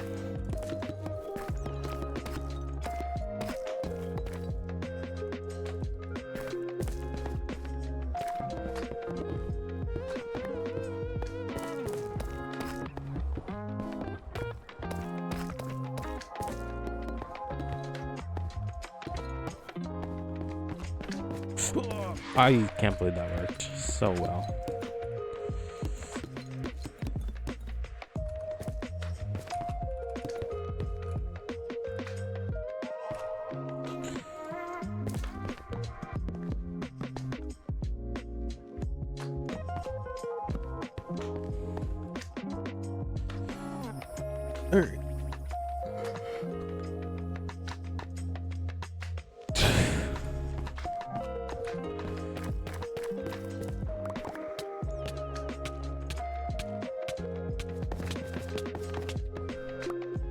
That didn't work out at all.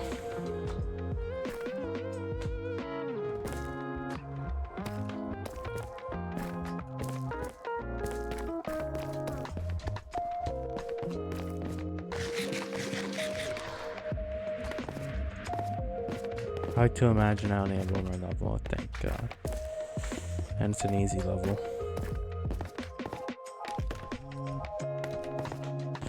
In the center, we do this. Boo boo boo boo boo boo boo boo. It slab me up. That's not a slab. Boosk boosk.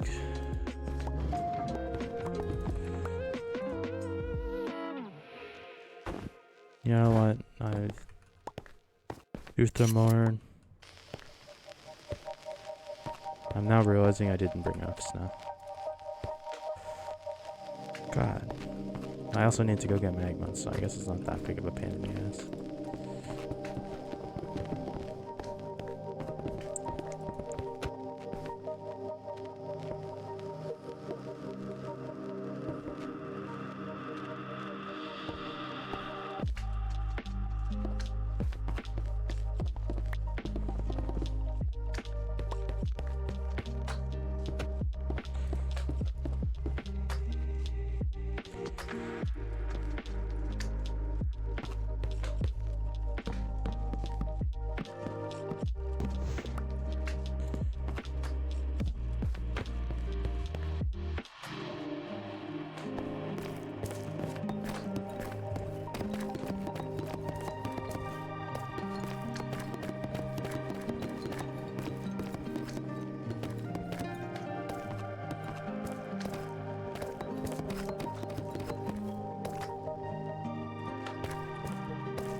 Alrighty, last guy. Off to a fantastic start, my god.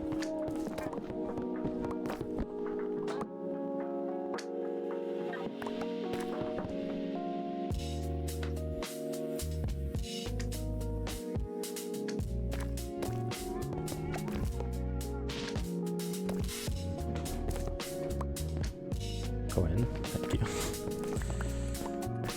Sure, you know what, I'm too lazy to... Hey, Carter.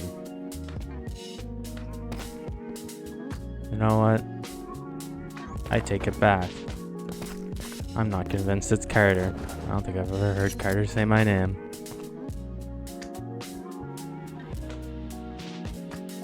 Why would I go to prom with you?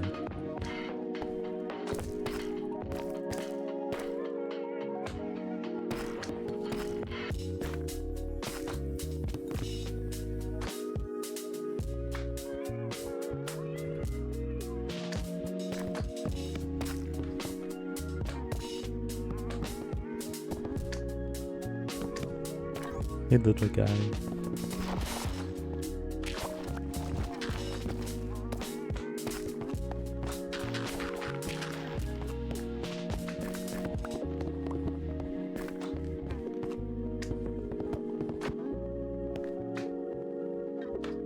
Alright, I am now 1/4 of the way done. 3 more to go. God damn it. This thing better work, or I'm gonna be very upset.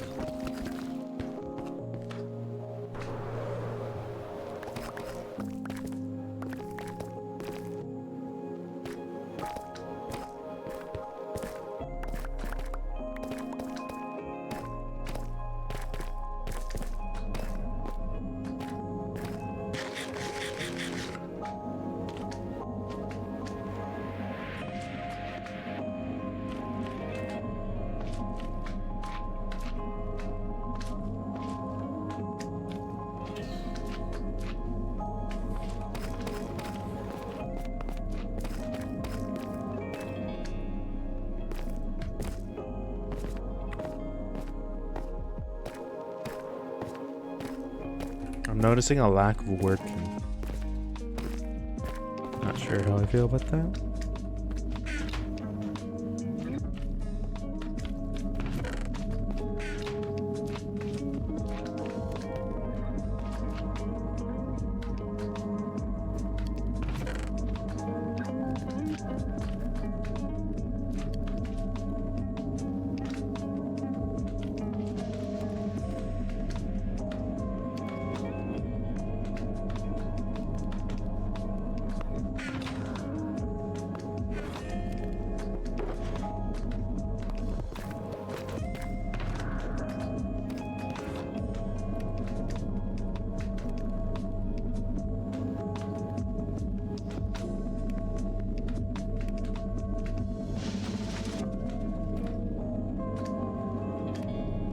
I think it's 5 floors. Only 10 mine carts. I have 4 right now, so I might as well get 5. I'll do half at a time, I guess. Should work out. I don't see why not.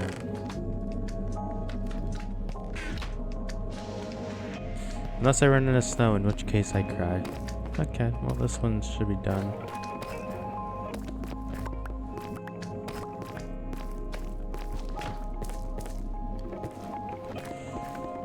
Time to go start the next one.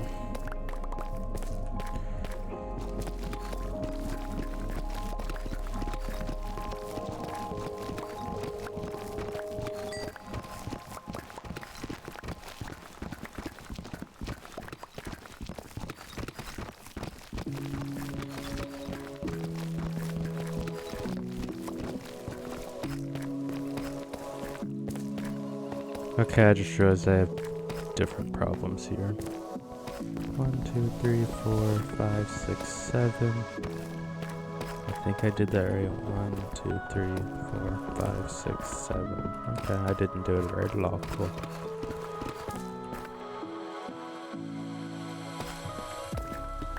One, 2, 3, 4, 5, 6, 7. Perfect. I knew it. I did that on purpose.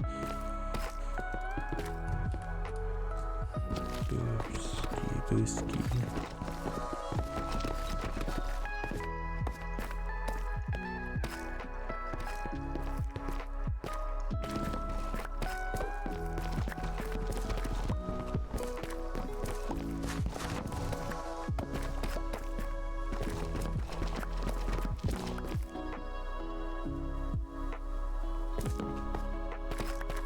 1, 2, 3, 4. Why do I hear?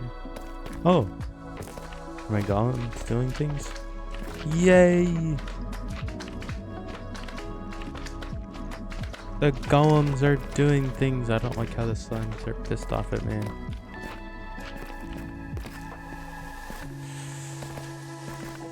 One, 2, 3, 4, and 1, 2, 3, 4. 1,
2, 3, 4.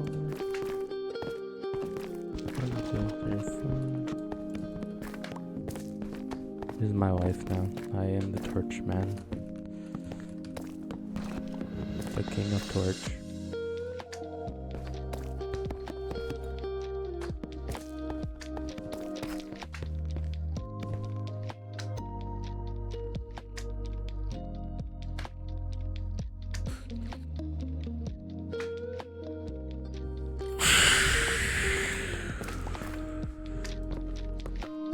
think it's the final one. I was mistaken.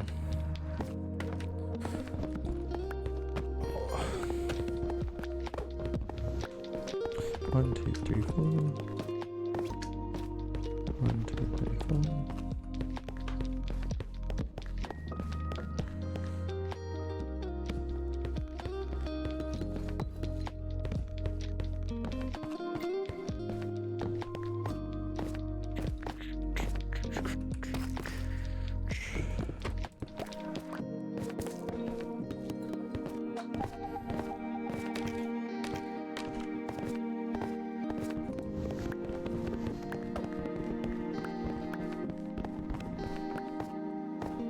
One, two, three, four. 1, 2, 3, 4.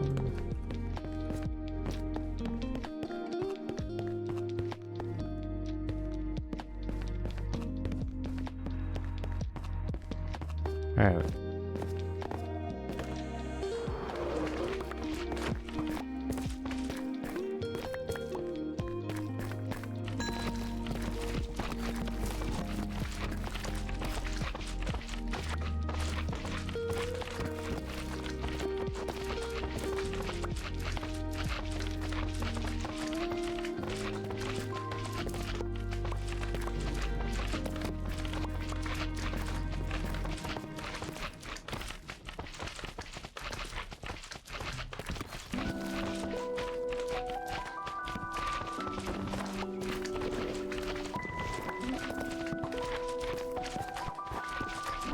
Beat him up. Mess him up.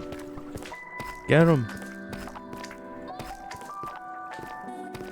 Mess him up.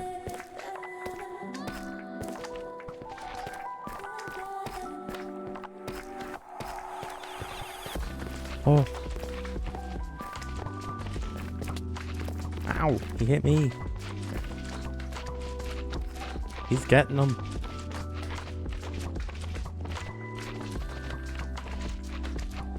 This fucking snowman sucks. I could literally punch him once and he dies. Are you doing any damage or you just knock them all back?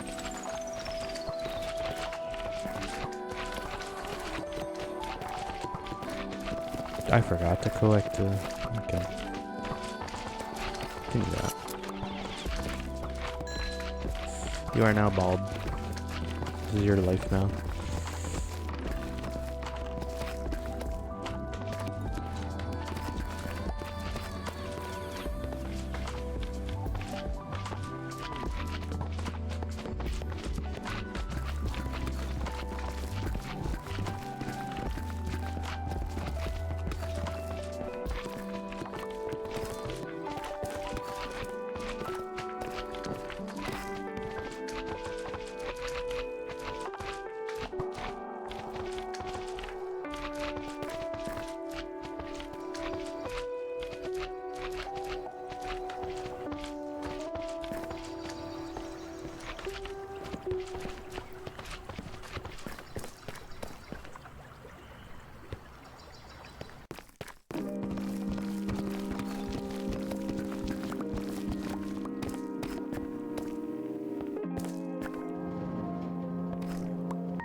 Okay, well, this is unfortunate.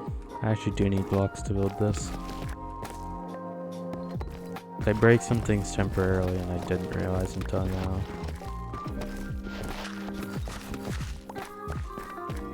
Oh wow, I need a lot of things to build just one of these.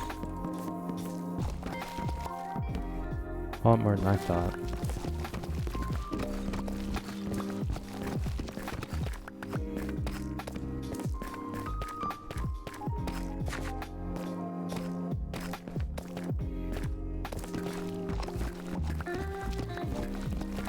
Now that I know how little damage they do, I'm kind of scared to see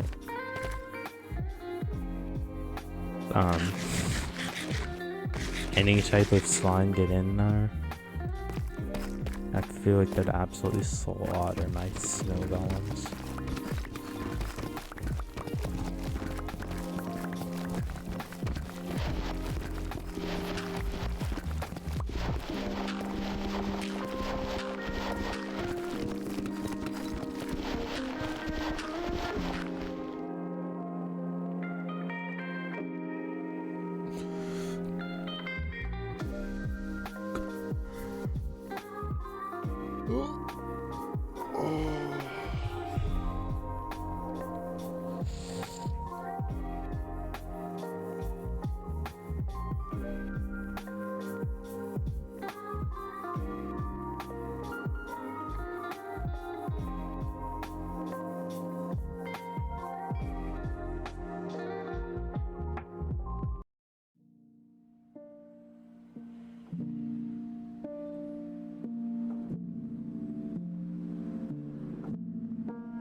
Hmm?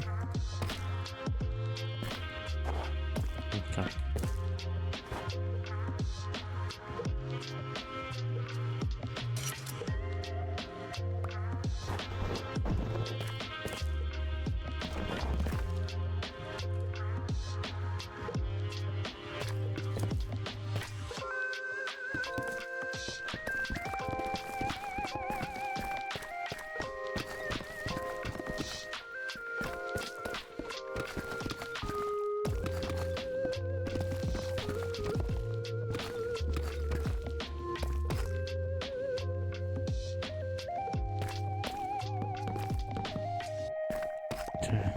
Oh, shit.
No! Oh.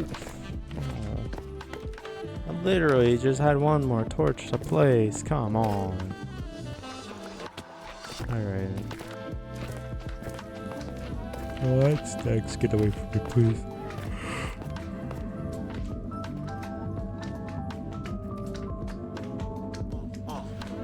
You, my friend, are bouncing towards your death. Pokey.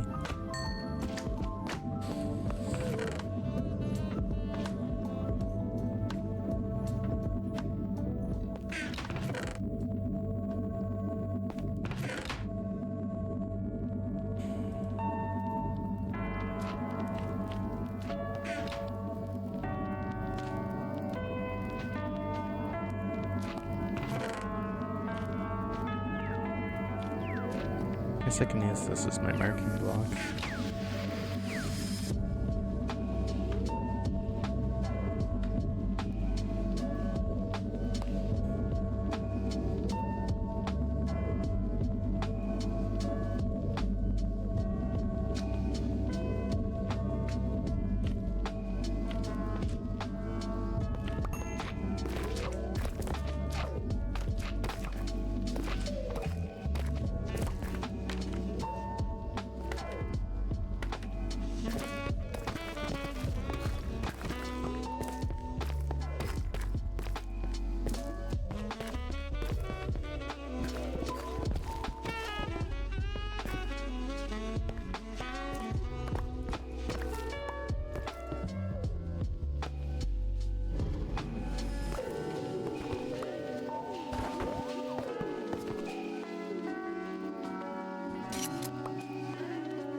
Oof. Oh.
Oh.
%50 done with the pain in the ass. Ugh. Alright.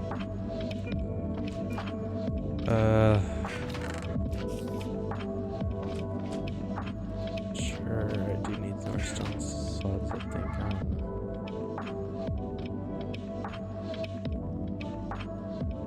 I need 20 more.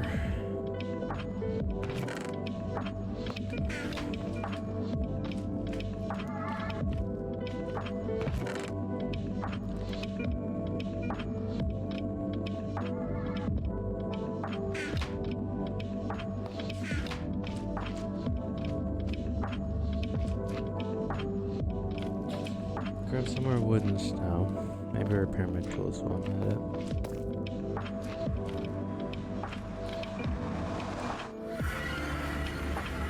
If I run into a wall, we're gonna cry. I am so unprepared. Oh, bad.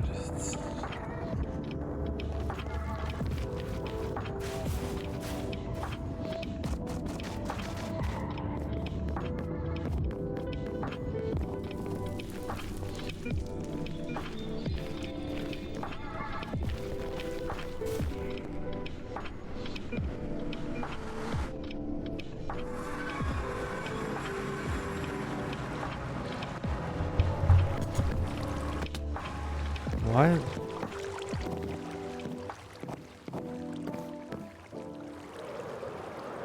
Well, that's a first.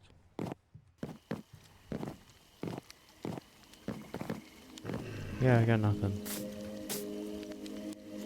Oh no, I need at least another 40. No, bad.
Let me go finish the other bottom half. I'm so excited.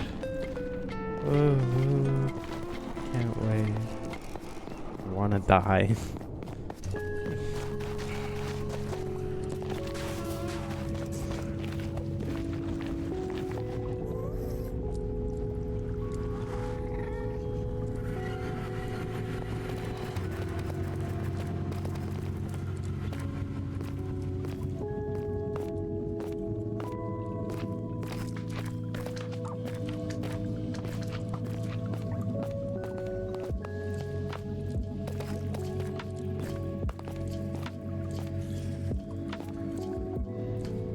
No, I forgot the wood.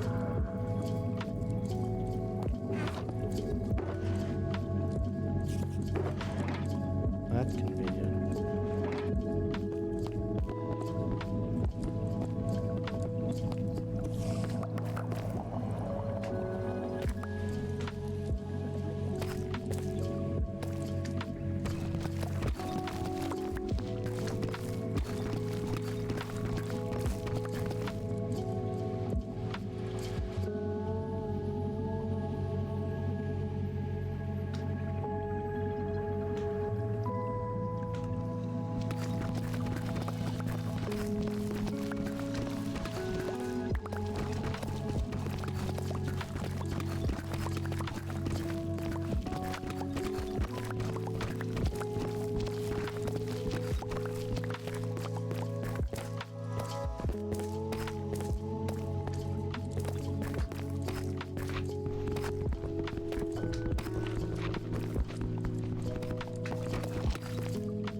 Thanks for the follow, Jordan.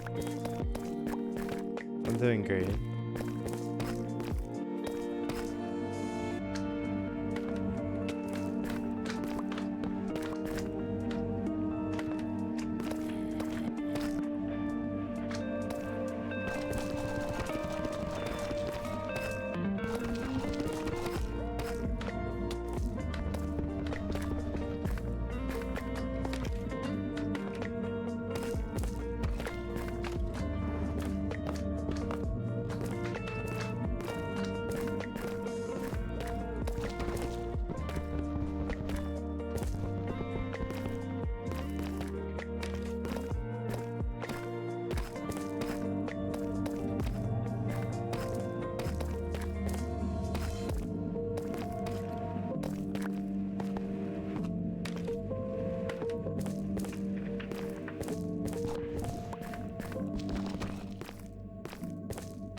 No!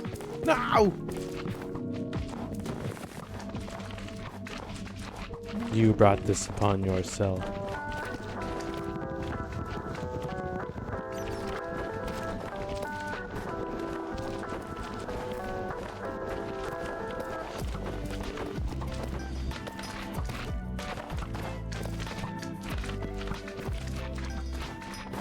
I can't believe it.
Like, I'm not gonna think he's funny. But as soon as I come up here and say some relatable shit that we can agree on, like, who in here like big titties?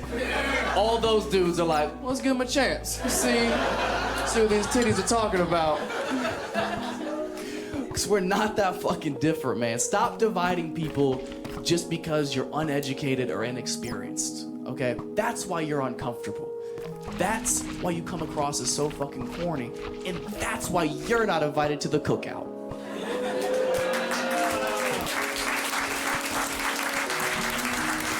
I'll bring the potato salad. Nah, I'm just kidding. I'll bring chairs. It's okay. Thank you guys so much. My name is Matt Rife. Thank you so much, you guys. You guys are fantastic. Get home safe, please.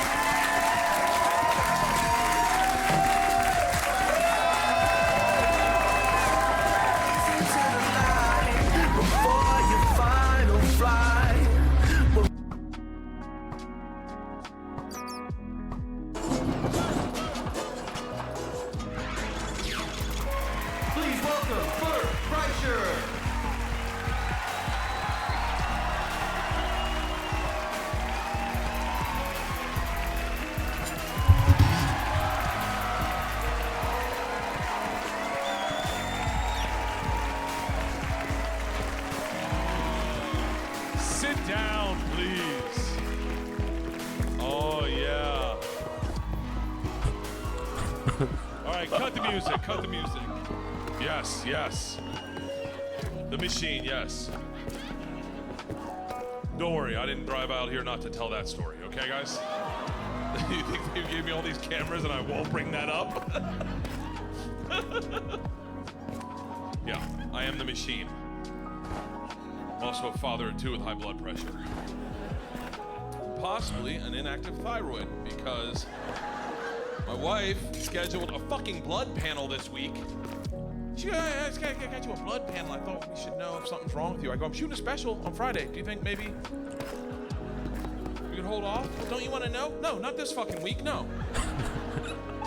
I didn't even know men had thyroids. I'm being dead serious. Doctor's like, does your dad have a thyroid? And I was like, I don't think so. He's like, holy cow, are you serious? How about his dad? And I go, no, definitely not, yeah.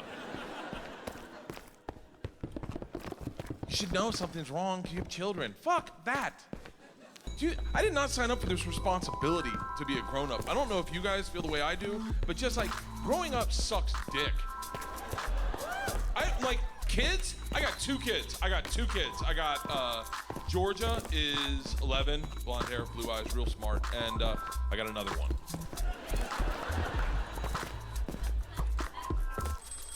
I don't know if you guys got one of those kids that was just fucking mess, like literally like board certified messes. Like, if it wasn't my kid, I'd be like, she's stupid, but she's mine, so I love her. Just doesn't think right. Her brain, like this morning, we're cuddling in bed. She's laying on my arm, and she starts doing this. I go, what are you doing? She goes, I'm trying to soften it up. I go, it's my arm, Isla. I know, it's hard as a rock. Dyslexic as shit. If you gotta read with her, you can't let her read by herself because she just won't. She gets too hard, and your heart breaks, but I don't want to sit and read a book. I have a hard time reading too, and then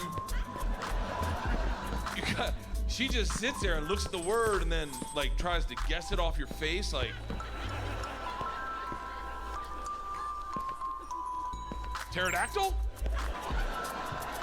No, it's the Isla. Very few books you're gonna read in your life are gonna start off with pterodactyl. Crocodile? No, the car, Isla. The car. She's smart, just not like a useful to society smart. Like, you'll never reap the benefits of her intelligence, I promise you that, unless you got a dead body in your trunk at 2 a.m. There was an attempted kidnapping in a school adjacent to ours, and the teacher sat the kids down and told them they needed a safe word. Isla comes home locked in. Dad, we need a safe word. I'm like, okay, how about Agnes? That's the street we live on. She goes, too easy. too easy. Yeah, too easy. I go, why is that? She goes, Dad, they could guess that. I go, hey, Isla, if someone's guessing at our safe word, don't get in their fucking car.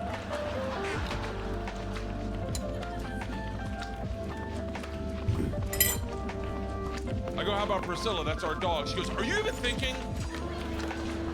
I go, what do you think it should be? She didn't even miss a beat. She goes, how about motherfucker?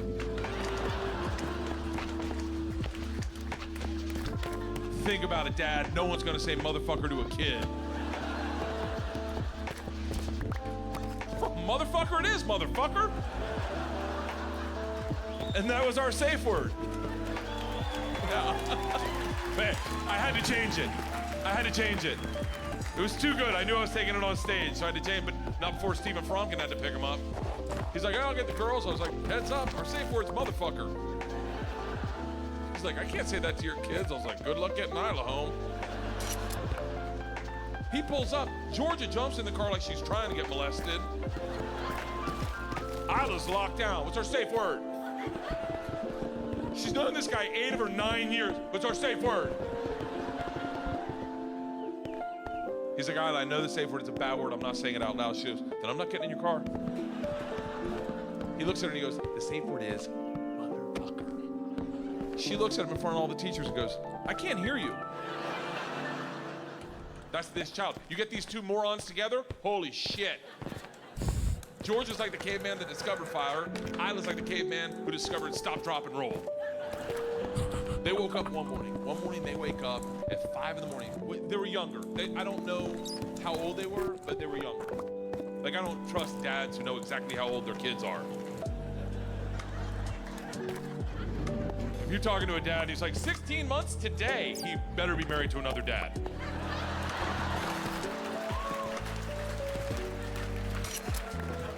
And that's, I don't mean that homophobic. I'm not homophobic at all. I'm not. I'm definitely not. I'm more like a homochondriac. Like, I'm comfortable if you're gay. I'm comfortable with your lifestyle. I'm just afraid one night you'll get me drunk and trick me into it. And I'll like it. That's my fear. I'll like it and I'll be good at it. Line them up.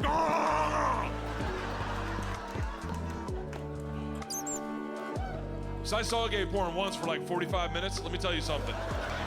Holy shit. Ladies, you gotta step up your blowjob game. Yeah, you're still playing JV basketball, and the gay guys are the Harlem Globetrotters. Yeah, dunking on cocks. Gong! Holding their own head. Fuck this face, son! The fuck are we talking about? I'm literally, how did I get off on this gay rant?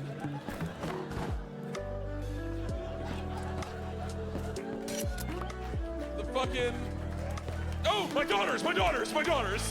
Huh. Gay guy shucking cock. Oh, my daughters, okay, here we go. This'll work.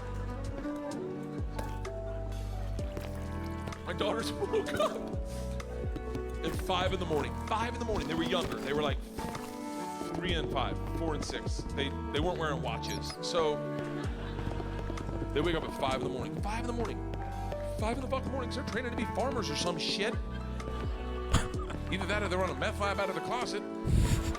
I don't know. All we hear is them laughing hysterically on the baby monitor like two homeless guys that just found a 20. So I go downstairs. This is what I see. Isla, my baby, is naked, which isn't weird because apparently one time I told her sometimes you gotta let your shit breathe.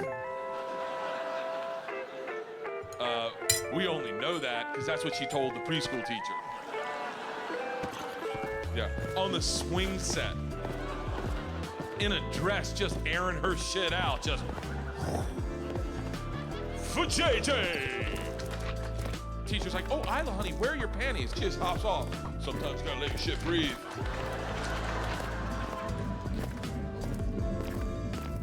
Isla's in the rock. Isla's naked. George is in the rocking chair laughing hysterically, and our dog's sitting in between them like, I don't fucking know. So I come in and I'm like, hey guys, it's really early in the morning. Mommy and I are still sleeping. What could possibly be so funny? George gets in my face and goes, Daddy, you gotta see Baby Isla's new trick. It is hilarious. I said, what is it? You don't know. I don't want to spoil it. You gotta see it. Isla, show Daddy trick. So Isla, my baby, the lunatic, the naked one, real quick, takes her finger and shoves it up her ass. Don't fucking judge me. You think I was ready to parent that? It's 5 in the morning. You think you could have parented it? The super nanny couldn't have stopped it. And now it's in there. As a parent, I kind of want to see the second part of the trick. She takes it out of her ass and puts it in the dog's mouth. Now, hey, fuck you. I saw it, okay? I'm just telling you about it. I was like, what the fuck is wrong with you two? What are you guys, Germans? New rule, we do not put our fingers in our butts and then put them in our animals' mouths. I can't believe I'm saying this. Georgia gets in my face and goes, calm down. It's funny, you just don't get it. What part of that trick is funny, Georgia? She didn't even miss a beat. She goes, we've been doing it all morning.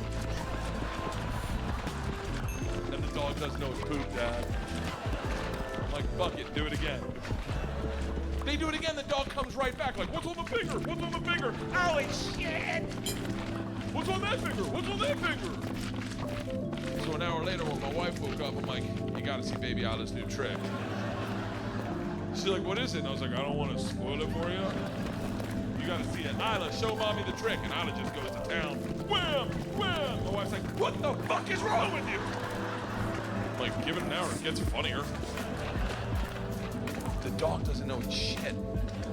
No, watch the dog. It's a rescue, it's fine.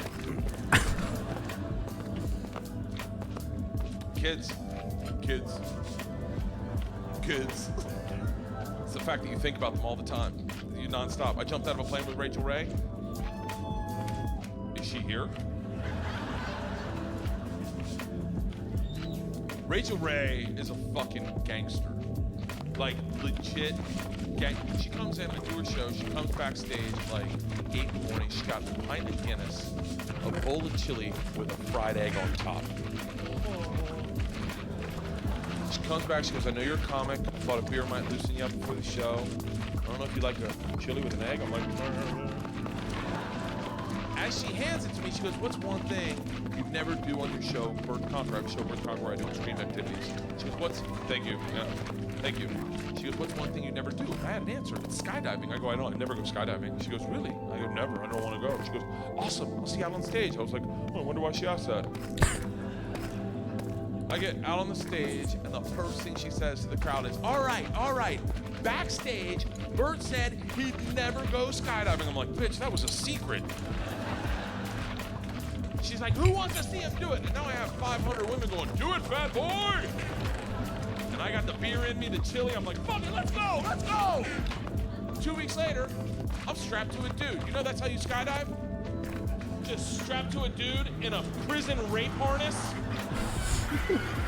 That's how you skydive. Just strap, and he tells you when to walk, when to sit.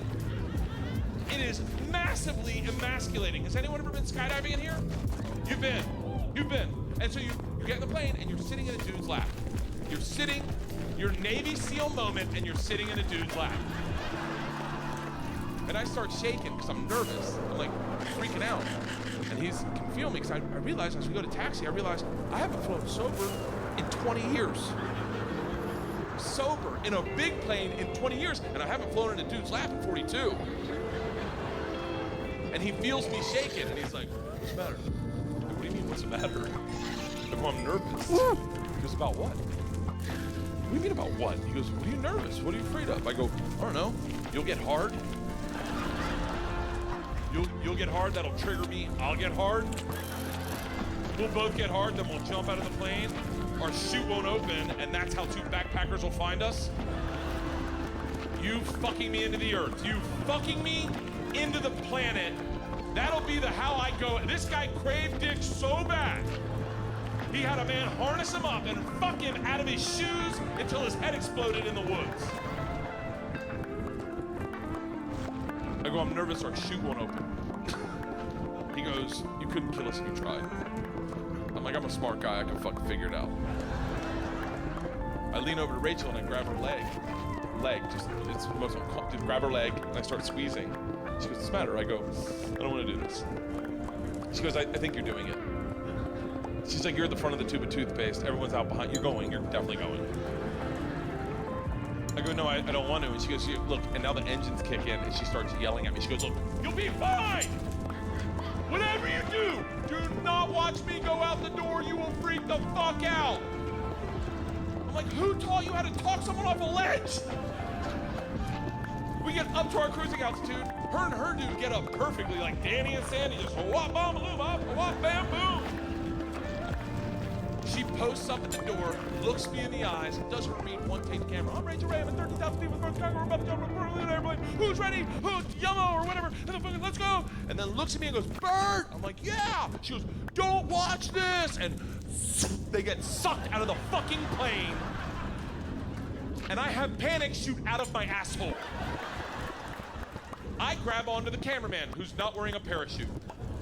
There's an open door at 13,000 feet, and as soon as I touch him, he just starts kicking me. Get off me, asshole! Sound guy posts up in the corner with the boom like a gladiator. Get him down! Get him down! My guy just takes over and Baby Bjorns me. Here we go! Takes me to the corner, and I lock in. I go, I'm having second thoughts! He's like, we're going in 3. I'm like, I'm not hard yet! We're going in 2, and I was like, you go by yourself, I'll meet you down there. And then he says, oh my God, what's wrong with your straps? I'm like, what? Whoosh. And we go scream into the earth at 100 miles an hour. This guy's in my ear like, do you want to catch up with Rachel? I'm like, fuck her, she's dead to me.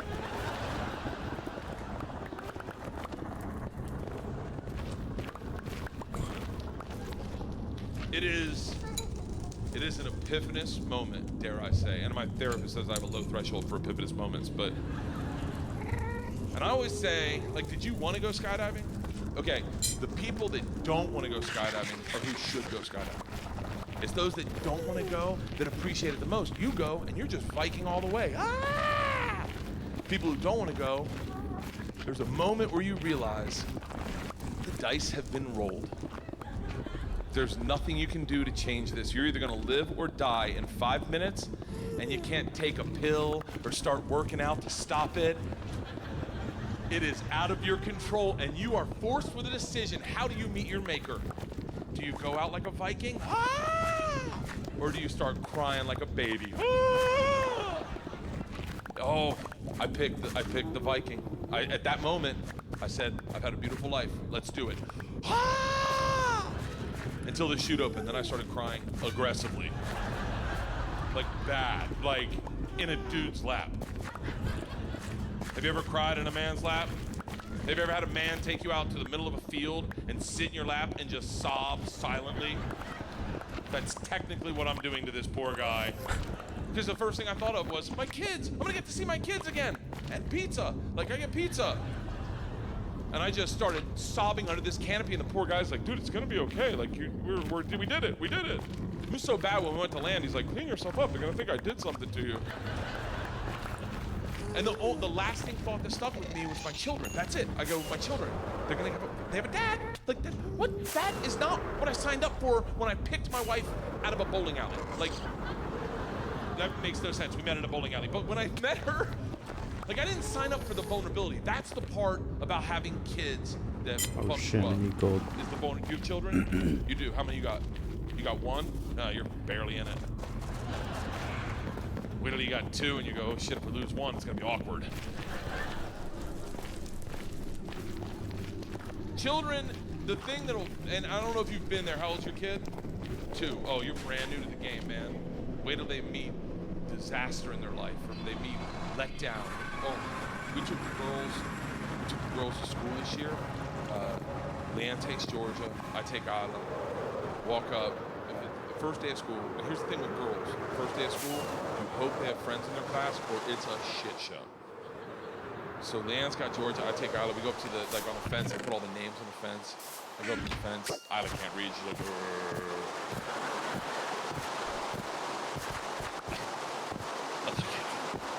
I look at the list, room 9, I walk over to room 9. Here's what I see as we walk over to room 9. This is the first kid I see. Chinese kid, short, dumpy, big like baby beluga head. his hair starts in the middle, right? And he's just got this stare like a dog who's got peanut butter stuck in his throat. Like,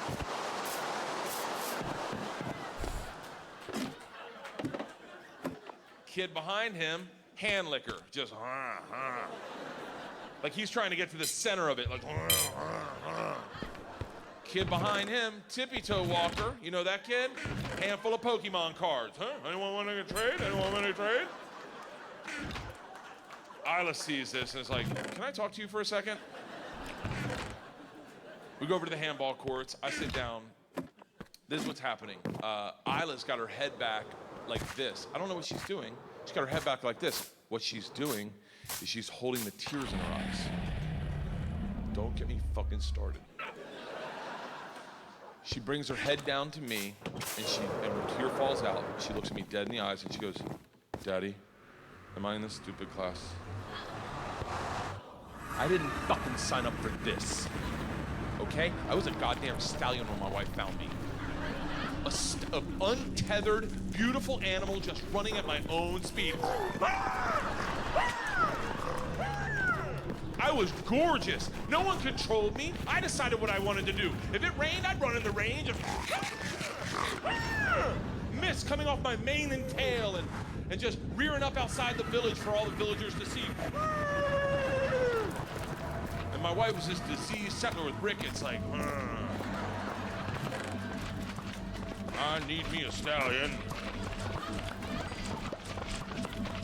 So she snuck up on me with a bag of carrots. Carrots are blowjobs. And was like,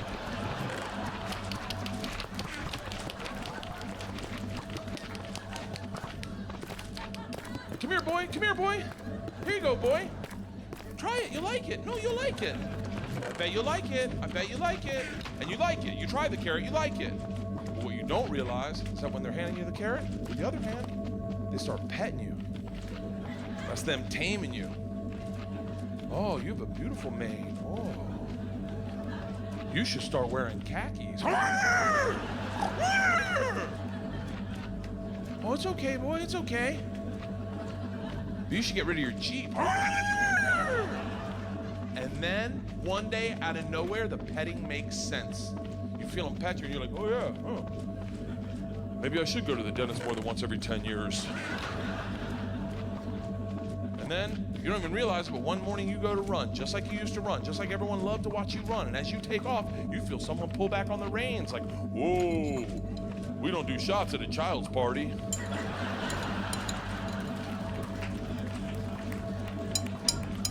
And there I am, just an old nag now. I don't even get carrots anymore, I just get hay. If I do get carrots, I gotta throw a temper tantrum for them. And now I'm sitting in a pair of sweatpants by the handball courts, and I got a 9-year-old breaking my heart at 7:45 in the morning. This isn't what I fucking signed up for.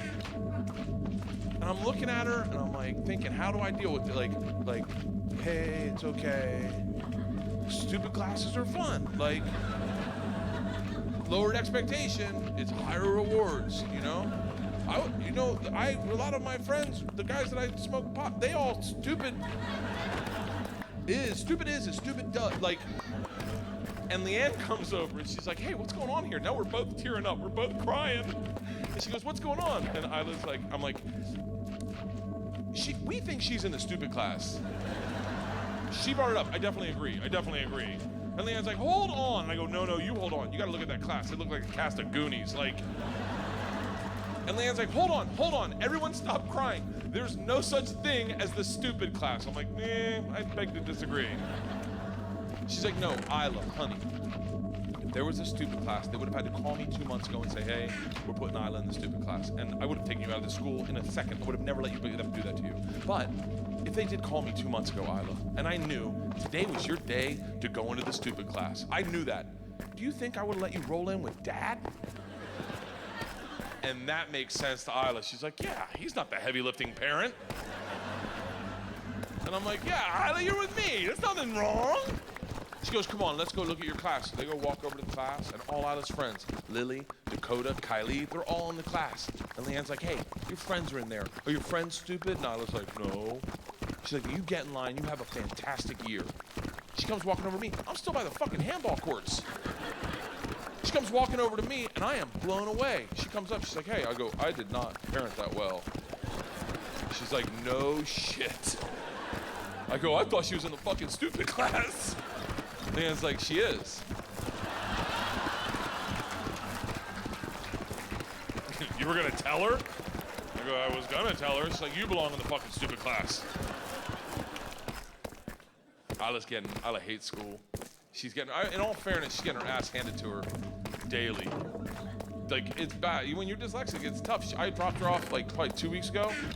I go to give her a kiss on the cheek, goodbye. She grabs my neck, like she doesn't want me to go, and then whispers in my ear and goes, pick me up early.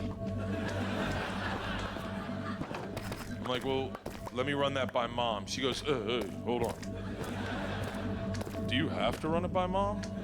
And now she's in my head. I'm like, yeah, fuck that bitch. I make the calls around here. If I want to pick you up, I'll pick you up early. I go, but wait, what do you mean? What time? She goes, listen, mom's got therapy at noon. She leaves like 11:15. If you show up at 11:30, you gotta pick me up anyway. She'll have no idea you got me early. I go, well, what would I say? She goes, tell him I have a dentist appointment. I go, how long have you been thinking about this?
Alright, how do I do this?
this. She goes, Dad, tell him I have a dentist appointment. I promise, no one's gonna know. I went, okay. I go home, I feel like I'm about to commit a bank robbery. I'm sitting on the couch, and Leanne just gets up. She's like, oh, 11:15, I gotta go to therapy. I'm like fucking clockwork. She leaves, I'm like, screw it, I'm picking her up early. I go into the office, I don't even have to say anything. I walk in, they're like, are you eyeless, Daddy? I go, I am. They're like, her tooth has been killing her all day. Isla comes out of the nurse's office, ice pack on her cheek, eyes are like, start the car. We get in the car, first things out of her mouth, ice cream and putt-putt. Let's do it, big guy. I was like, hey, you made the day, let's do it. Yeah. It was a great day. I think the best part of the day was just having a lie that me and her knew and lying to my other daughter and my wife together as a team. It was kind of like bonding. And I put her to bed that night. I go, listen, if I ever cheat on your mom, I'm gonna need your help. I'm not cheating on my wife. I'm not cheating on my wife for a number of reasons. This being one. I don't know if I'm doing it right. I've never had that like security that women have, you know, that like there's a like an air of like when it comes to sex, women just know they hit it out of. Have you ever? Is that your man right there, young lady? Have you ever given him an orgasm? Look at her, she scoffs at me, like rolls her eyes, goes, yeah. Would you bet your life on it? She's like, yeah. Would you bet your life on it? Well, look at him, he's like, oh no. Because we don't know. I'm telling you, you know if you've done your job right, because there's proof. How the fuck am I supposed to do this? Be right there.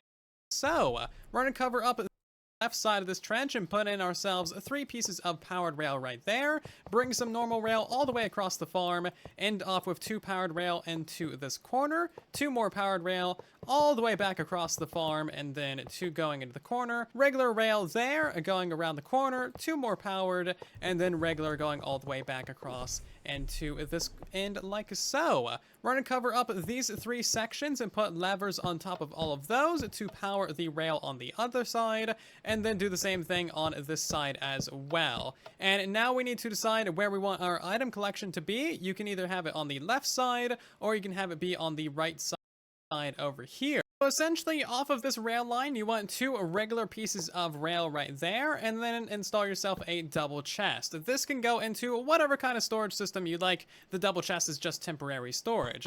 We're going to place a hopper right here with a comparator reading from the hopper going into a solid block, redstone torch above that block, a solid block above the redstone torch, and then a solid block right here, and a piece of redstone dust. That should light up, and then whenever there's something in the hopper, that should turn off, as you can see there. Place on yourself 1 piece of powered rail, and then place on yourself a hopper minecart right there. We can throw a few items onto the track, and it should pick those up just fine, and then it will drop off of those items into this chest via this minecart unloader. Now, as you can see, sometimes it's gonna be a little bit too fast. What you can do to fix that is simply remove one of these powered rails right here. That way it comes in just a little bit slower, and then it should stick to the landing, basically. And sometimes it's just a pain in the butt. So if that configuration doesn't work for you, what you need to do is remove your hopper minecart, remove this rail, that rail, this block, and then you move your hopper to the right by a block. Place in a solid block right there, powered rail, and then a regular rail. Hopper minecart unloaders on Bedrock Edition are a little bit temperamental sometimes, so sometimes you just need to fiddle with them a little bit. But as you can see, this hopper minecart has items in it, and now it's actually going to land properly on the unloader and drop off its items into the chest. Once it's fully empty, it'll be set back on its way. If neither of these 2 hopper minecart unloader designs work for you, I have a whole tutorial of hopper minecart unloaders, and you can check that out and try out some different designs. Alright, what is it? A little bit of room for a minecart loader. Whatever kind of storage system you like. The hopper right here with a comparator reading from the hopper going into a solid block, redstone torch above that block, a solid block above the redstone torch, and Alright. That happened right there. See that? There, got it. Colonel Mustard in the library with a candlestick, right there. But every time we have sex with you guys, it's like, Kaiser Soze, did that happen? I don't know. I'll take it this far. This guy right here, he's your boyfriend, right? Sir, be honest. If I said to you right now, I will give you $15 million, tax-free, if you can bring one person on this stage and give them an orgasm within 15 minutes. You think he's picking a chick?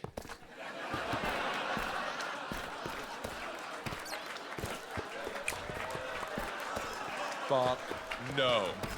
Look at him, he's already standing up. He's like, I'll jack you off right now. Put in work, let's go. Start the car. Time! You think he's gonna pick a chick? You think he's picking his chick? No way, too complicated. I don't wanna face the audience, you face the audience. Oh my God, it's bright, they're all staring at me. I can hear people laughing, they're making fun of it. Just stop it, don't worry, I'm sorry I messed this up. And he's definitely not picking another chick. You think he's gonna roll the dice on a brand new chick? Try to figure that out with the clock running, just. Back and like this, or Cinnabons? No, paint the fence. What? Okay, yeah. Okay, okay, the in, go, you ever done that one? You ever try the one where you go in the garage, but up where you keep the bikes? You ever try that? And you fiddle with the bikes? Come hither, bikes, come hither. Come hither, bikes, come hither. I fucked that one up. Tried it, went right past the bikes. Ended up in the attic. Just ripping out insulation like a raccoon. Just. It was so bad, the homeowner had to come out and be like, everyone out of the fucking garage!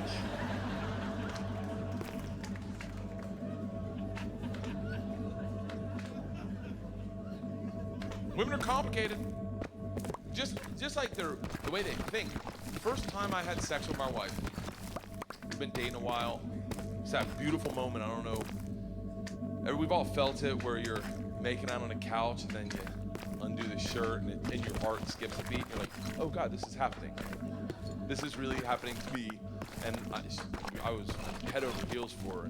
And kissing, shirt comes off, pant button comes off. She stops and she goes, there's something I need to tell you. I was like, this bitch has herpes.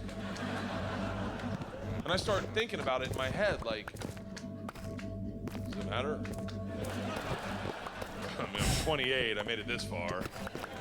I think they gotta have an outbreak. What are the odds it's the outbreak season? If you wear I don't even know, but if you wear a condom, does it? I don't know, but in my head, I'm like, I wish I had paid more attention in health class. And my wife looks at me and goes, I'm in debt. I was like, I thought you had herpes.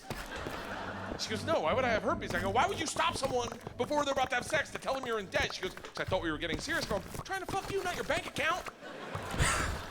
She goes, no, if we're gonna have sex, that means we're getting serious. If we're getting serious, you need to know I'm $25,000 in debt. That hangs over my head. And I go, hey, I'm trying to fuck you, not Fannie Mae, all right? Let's do this.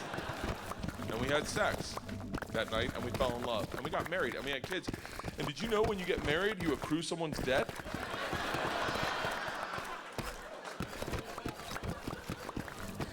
I wish she had herpes. What's crazy now is there's like a thing in our relationship. I don't know if this happens to everyone, but like nowadays, we almost get more passionate talking about money than we do sex.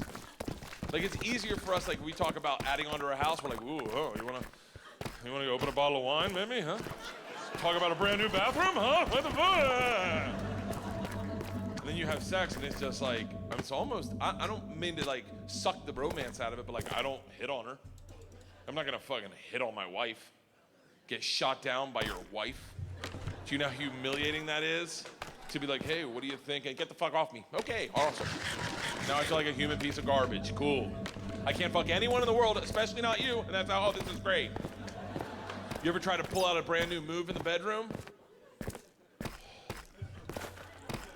I tried to do reverse cowgirl. I said to her in the middle of having sex, I go, hey, you want to try reverse cowgirl? She looks at me and she goes, where did we hear about this?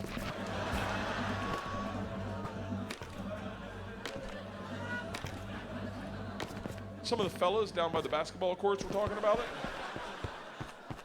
And then she just gets like, she's a very sweet woman, but she just gets like, fine, what is it? Like, tell me what to do, tell me what to do. Like it's almost like we're lab partners. Like, fucking tell me.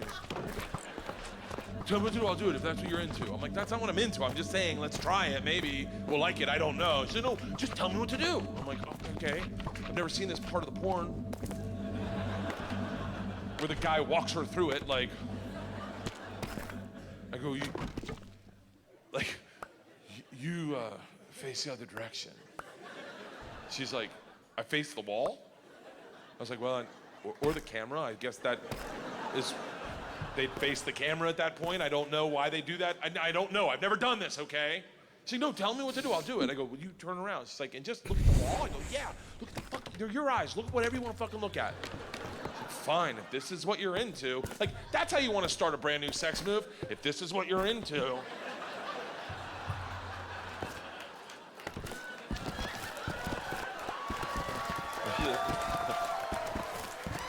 Is this right? Like we're on a motorcycle. Is this right? Yeah, I think, no, I mean, do I hold on to your feet? That's not sexy. Just looking at your feet. I'm just looking at your feet right now. I'm like, you can look at whatever you want to. Are you looking at my butthole? Is that what you're looking at? Does this turn you on to look at my butthole? Okay, I'm starting to feel disconnected.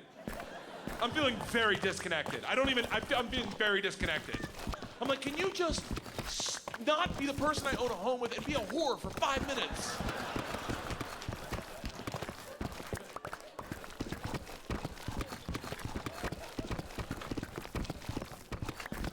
I mean, I make that sound bad, but no, I mean, the alternative is what? I get like a young girlfriend? Fuck that. I'm not shitting on young people. You guys look very young. I'm sure it's very fun to get naked with you and touch you.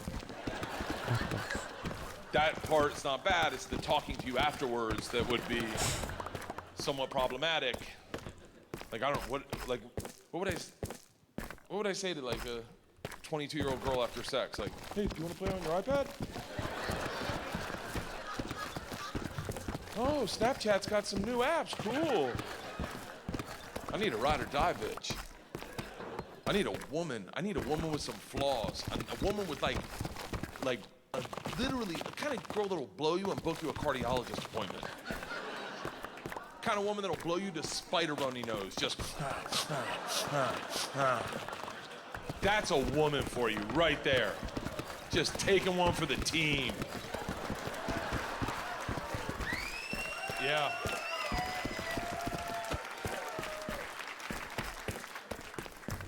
Kind of woman that'll fart during sex. Yeah, my wife will fart during sex. She's had 2 kids. She's not rocking the original rims and tires, okay?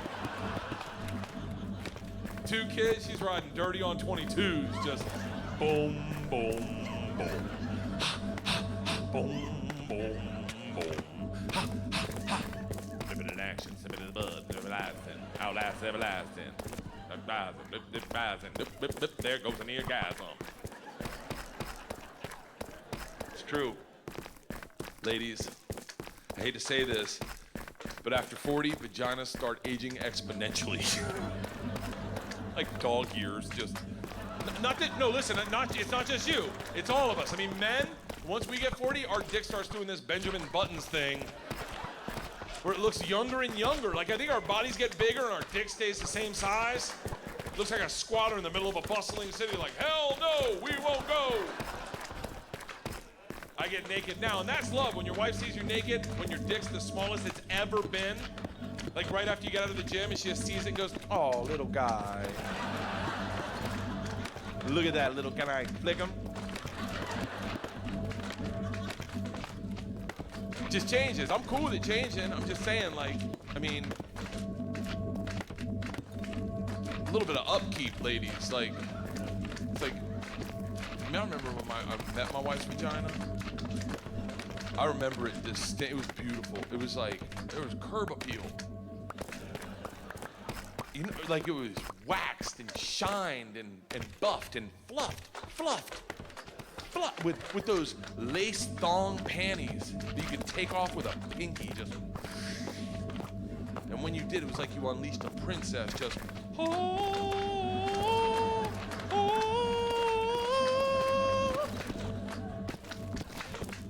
saw it the other day.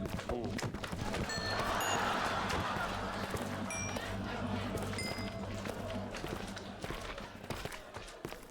It was after drop-off. I had to pull off those big comfort cotton panties. The ones that don't give you a yeast infection, you know, those ones just, all the hair's matted down.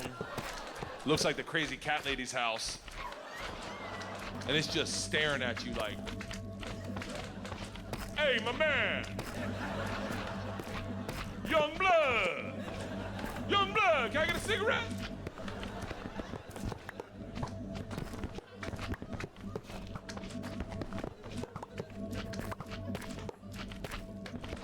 She farts. Not like for money, but just it happens. Not all the time, but not all the time, but I wouldn't bet against it. I take the over. But that's part of marriage. That's part of marriage. Is that is part of love, is when you accept a person for their flaws. And like that, and that's when you know you're a man. When your woman farts during sex because you move her over too quickly and she just farts and you don't say a fucking word. And you go, I didn't hear it, I love you. She's like, I didn't hear it either, I love you. The dog's up on the bed. Are we farting? I'll take it this far. I'll take it this far. My wife's farted during oral sex. You know what they call that? Commitment. When you take one on the chin for the team, just, you're like, what the fuck?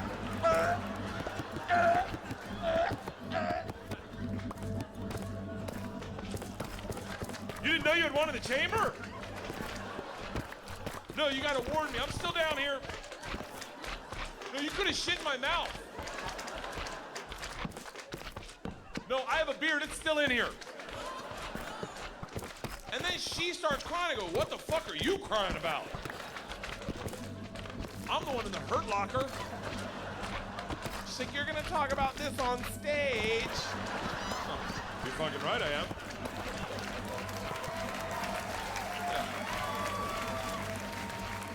In all fairness, I didn't bring it up until the second time it happened.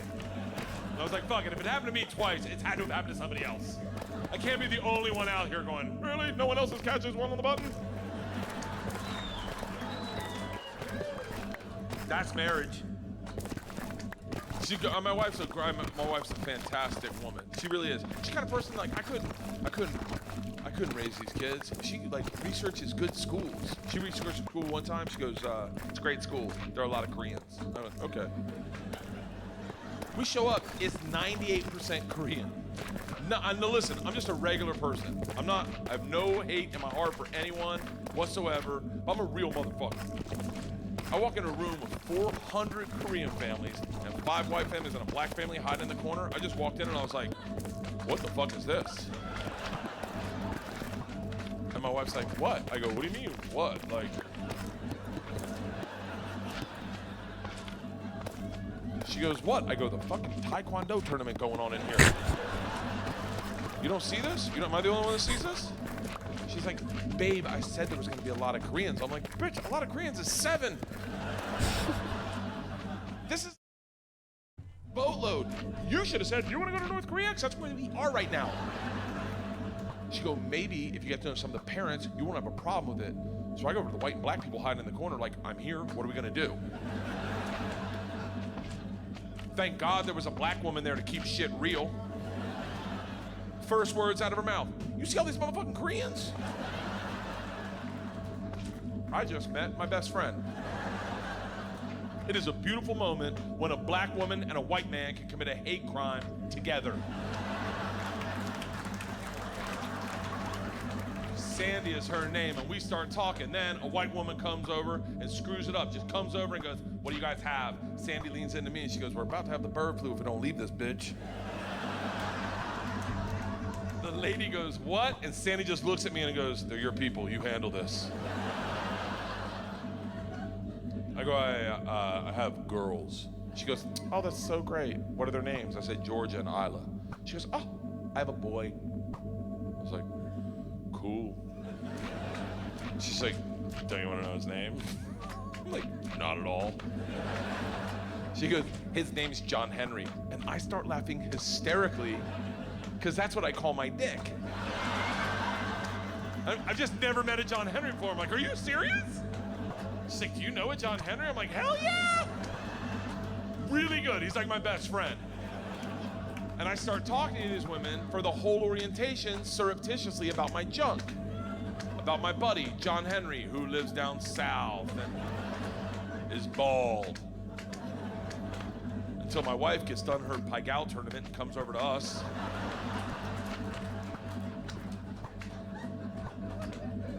It's like, what are you guys laughing about? And this woman's like, you're never gonna believe this. My son's name is John Henry. My wife's like, oh, that's what he calls his dick. Sandy falls out laughing. And I watched this woman realize all the stories I've been telling her about how John Henry has 2 roommates, how their next door neighbor's an asshole, how he tells everyone he's 6 foot, but he's really 5'7".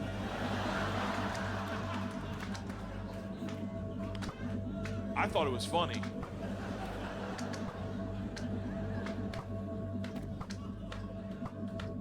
I think what I find funny, I don't think other people find funny. I have like a disturbed sense of humor sometimes. Like I checked into this hotel room one time in Cincinnati, and I had like 5 bags with me because I was on the road doing Travel Channel stuff and doing stand-up. So I had 5 bags with me. This bellman, tall, young, skinny, black kid. Oh, why's he gonna be black, Bert? Because he fucking was.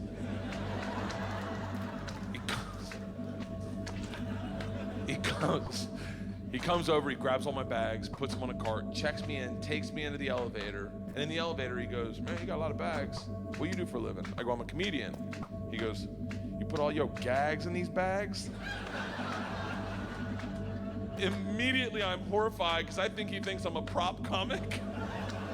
And so I'm trying to think of a joke. The whole ride in the elevator, I'm trying to think of a joke to make this kid laugh, but I can't think of anything. We get up to our floor, door opens, and as soon as it opens, the door next to us opens, and an older white guy walks out, like maybe 67 years old. Bam, and he walks out just behind us, and as we walk down the hallway, he walks right behind us. Kids pushing, I'm walking, this guy's right here, 5 feet behind us.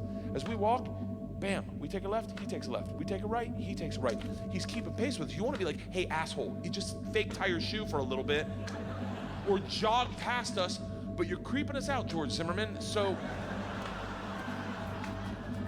finally, we get to the very end of the hall. My door is the last door on the left. And it turns out the old man's room is right next to mine. Now, it's been uncomfortable. I haven't made this kid laugh yet. So as a joke, as the guy goes to open his door, I lean over and I go, hey man, if you want, we can open up the connecting door and we can hang out this weekend.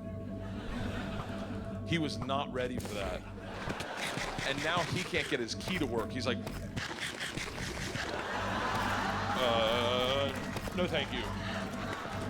No, I'm good. And I said, no, think about it. When was the last time you made a new friend? We'll talk each other to sleep at night, wake each other up in the morning. I got towels, you got towels, you know? He gets his door open, and he goes, I don't think I want that to happen. But before he can close it, I stop and I go, listen, if you change your mind, just knock and scratch. He looks at me dead serious. He goes, I probably won't be doing that. I look over to the kid to see if I made the kid laugh. He's already in the room. I did the joke for nobody. I literally walk in the room and he's not even like putting the bags up. I'm not being, but like he's just dumping them on the, like flipping them on the floor.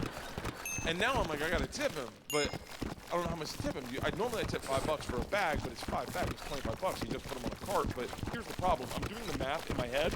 In front of him, I'm going, $25. A lot of money for just flipping them on the thing. Man. The kid sees me doing this and he goes, sir, you don't have to give me anything. I said, oh my God, I'm so sorry. I gotta give you something. You brought them all the way up. He goes, no, that's what I got hired to do, was to take your bags from your car to your room. That's what I get paid for. You don't have to give me anything. I go, no, but you brought them all the way up. I gotta give you something. And he goes, no, you don't. Just knock and scratch. I'm like, seriously? He's like, dead serious. So me and this kid go up to the door, and I knock and I scratch, and you hear the old man go, "I don't want to fucking hang out." Oh my God. I thought this kid was gonna laugh himself to death. He literally was doubled over like, "Do it again, do it again." Best part of the story is he goes down and Googles me and shows me to every black dude who works in the hotel. So for the whole weekend, anytime I walk down there, they're like, "Oh, knock scratch, motherfucker. Knock scratch, man. I'll answer the door."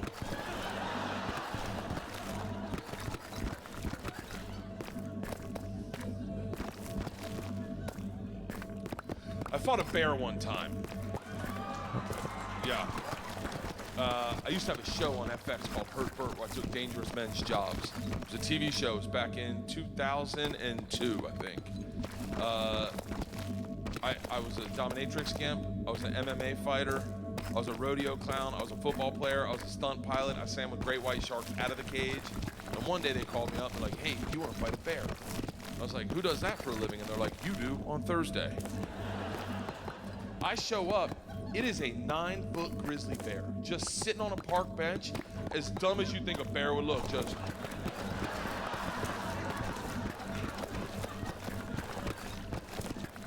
So I go up to the bear.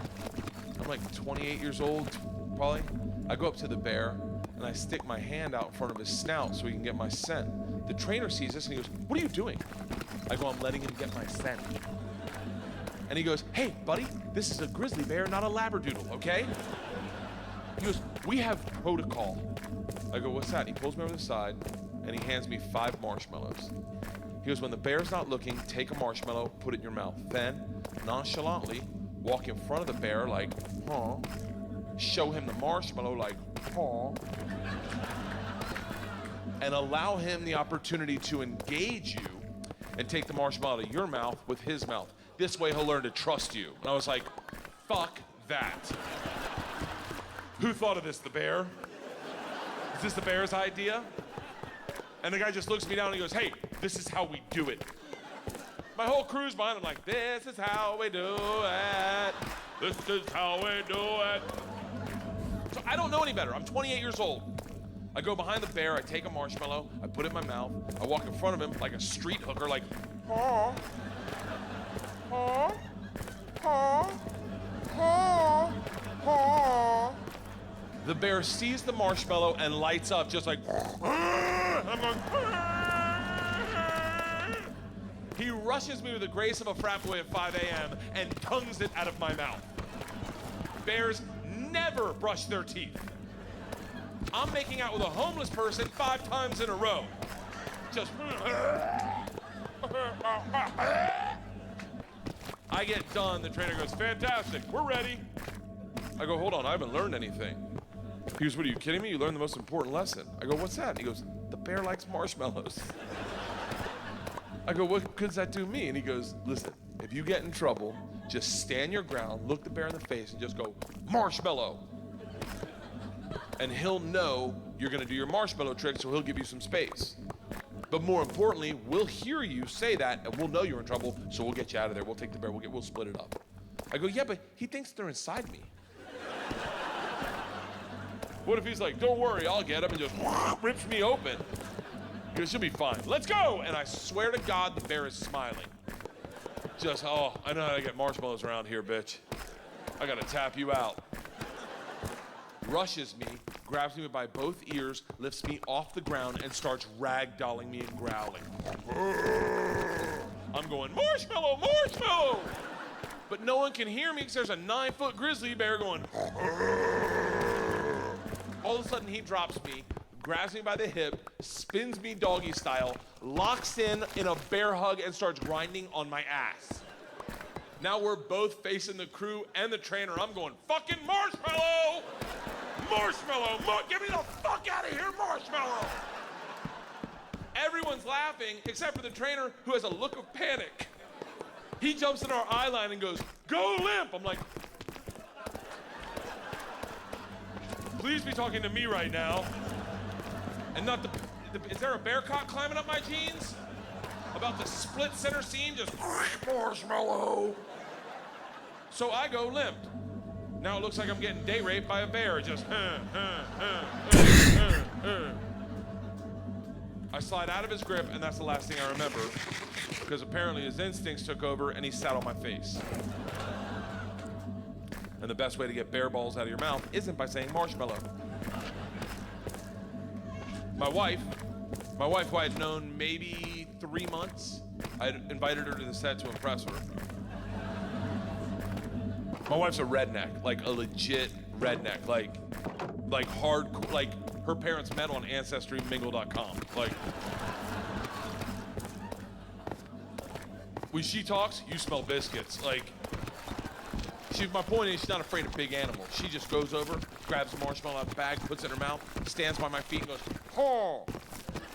The bear then takes his balls out of my mouth, goes over to her, he takes the marshmallow out of her mouth, they take my wife one way, the bear the other way, they drag me under a tree, and that's where I wake up.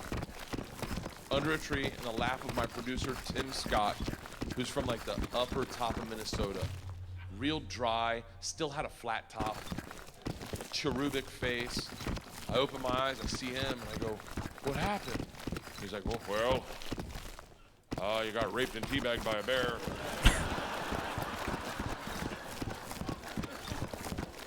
You might want to get tested. He's like, "But that girl, that Leanne girl, I think she saved your life."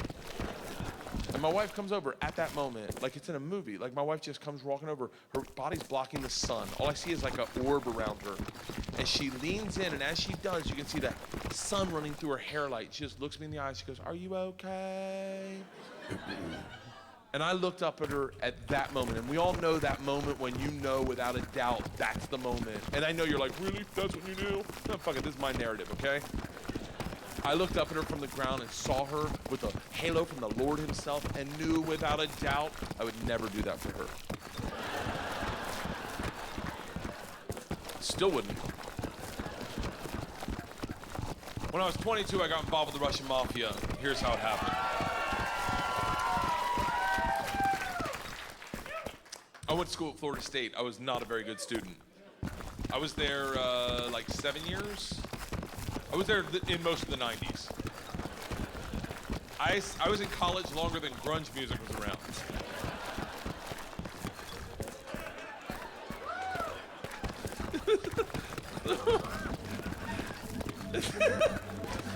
So, this is how bad of a student I was. One time, I signed up for a Russian class thinking it was Spanish, and it took 3 classes before I realized, I don't think this is Spanish. So I got to leave the teacher, who was hot. He definitely worked out. I'm kidding. It was a girl. It was a girl. And she was hot. She still is hot. She stopped me. She goes, "Don't go anywhere. I need 14 kids to teach this class. You're the 14th. I need to teach this class in order to get my master's. So, if you sit back down, you don't have to do anything all semester, and I'll just give you a C." I was like, Strasvutia, bitches, I'm back. So I took Russian 1, 2, 3, and 4, never learned a word. Think about what I'm saying. I took 2 years of a language, took 4 semesters of my college career, four semesters. Russian 4 was taught in Russian. Do you have any idea what it's like to go to a class and sit there like an immigrant at the DMV all day? Like,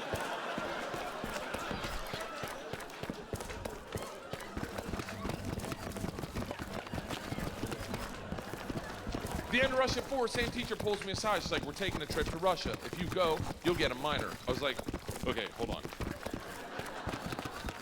You know, I can't really speak, read, write, or understand the language, right?" She's like, "I'm fucking well aware of that."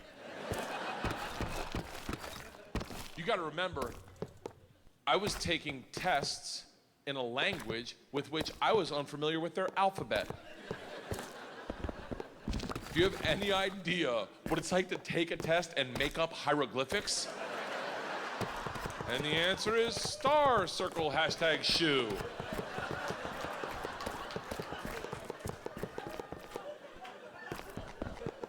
She goes, "It doesn't matter. We need kids to make this trip happen. And if you go with all the classes you've taken and the ones you will take, dude, you will get a minor. And I was like, that's all you had to say. Let's go to Russia and fuck some minors.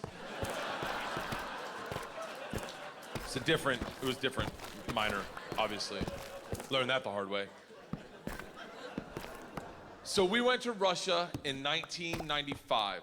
This is when the mob ran everything, and they told us that our very first night. They sat the whole class down. They're like, listen, we have paid off the mafia to keep you safe. In exchange for our money, they give us 2 young gangsters. I'm in the room like, this trip just got fucking awesome. The word for gangster in Russian is banditi. They go, these banditi are gonna live with us.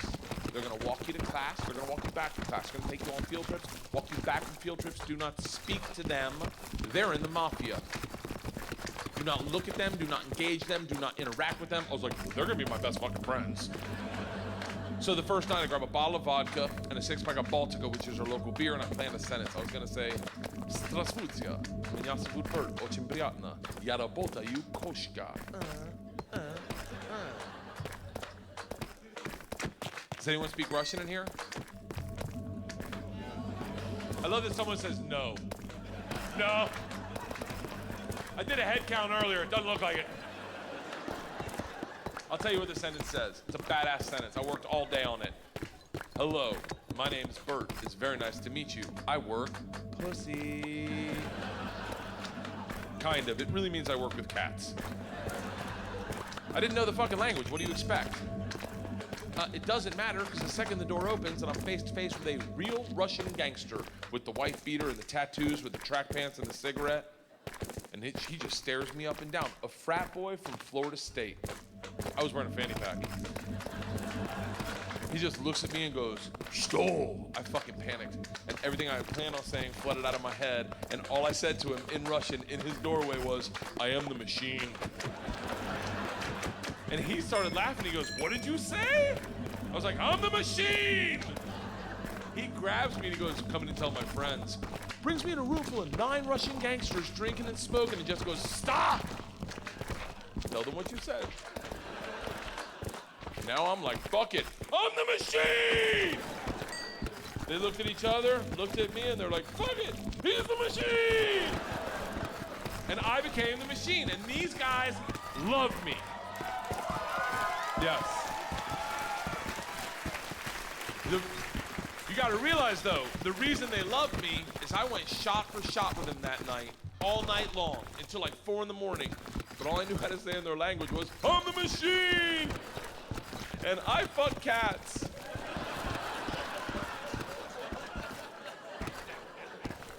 So, we did everything together. We, like the guy that answered the door, his name was Igor. He was like my best friend.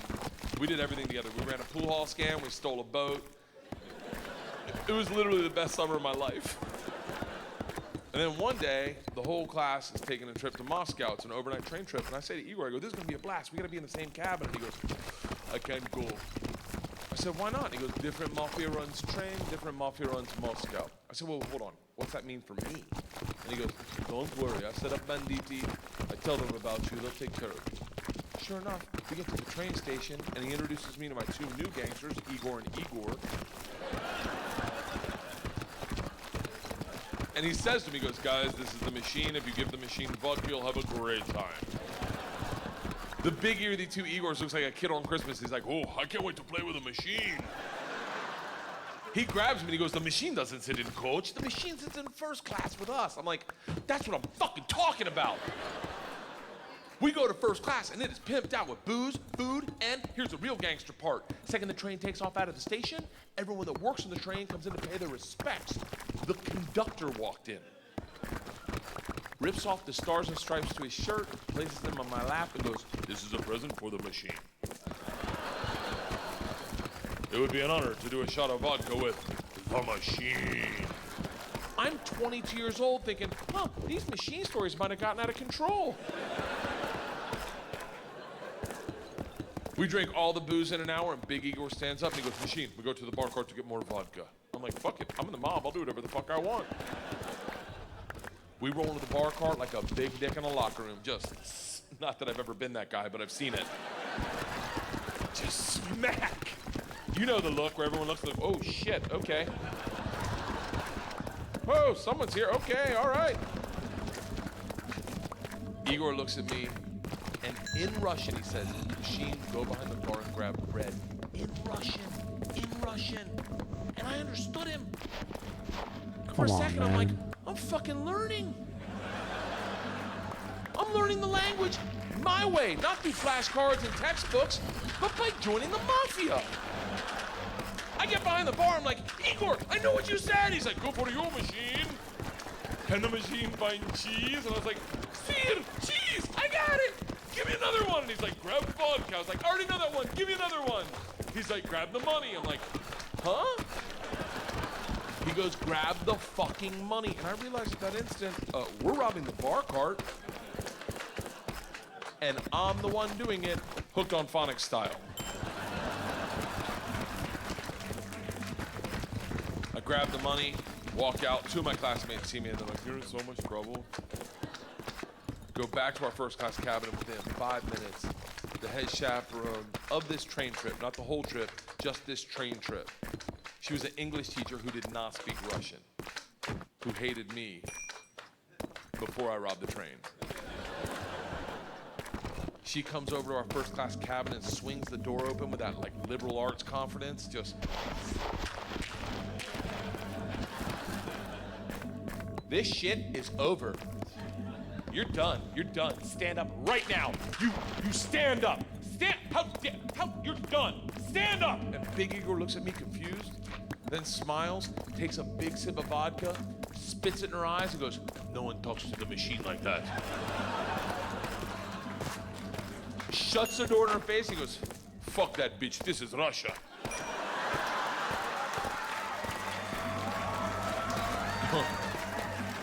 Don't worry, machine, when it gets dark, we have good time. I'm like, what the fuck are we doing when it gets dark? Reaches in his pocket, pulls out a ring of keys, and he goes, we're robbing the whole fucking train.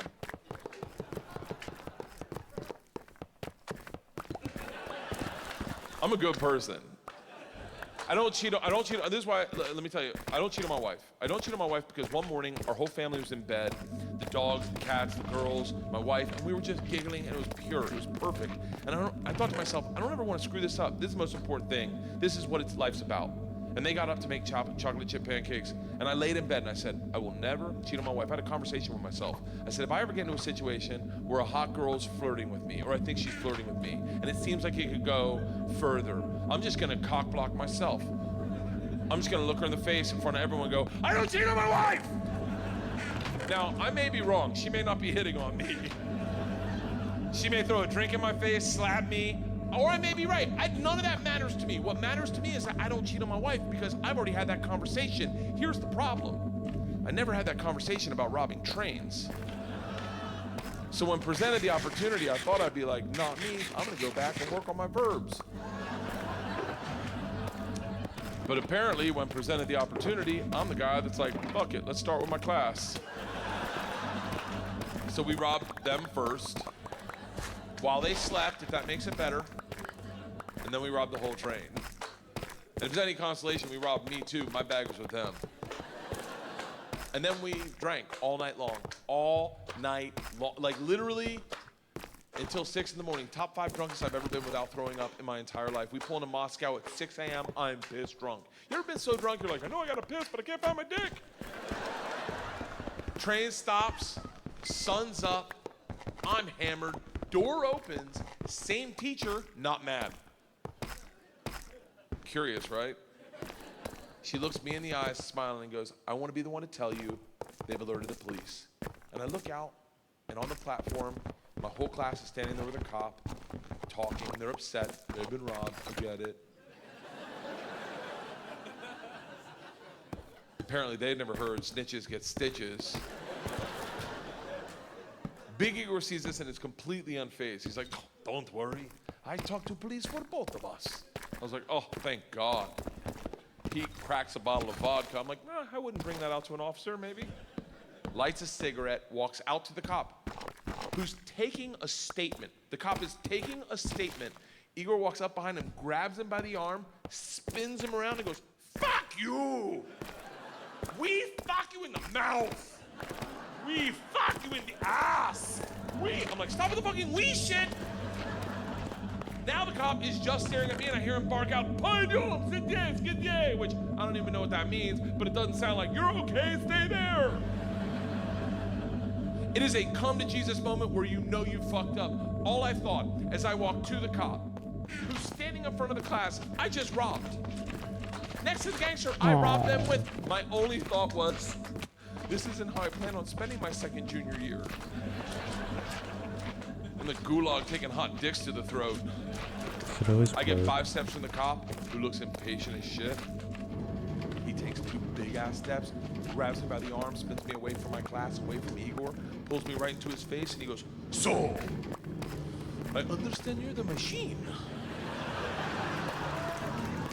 Nice.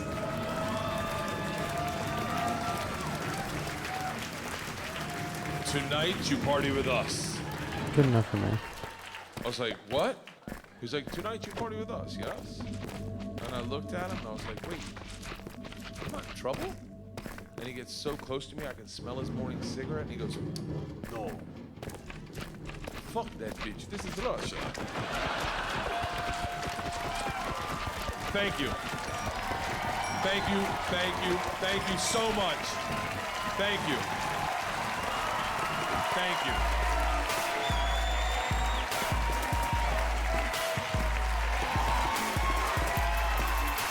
Thank you so much.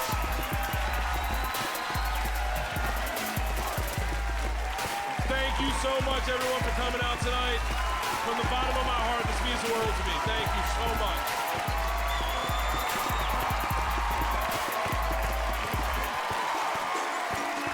Take care. God bless.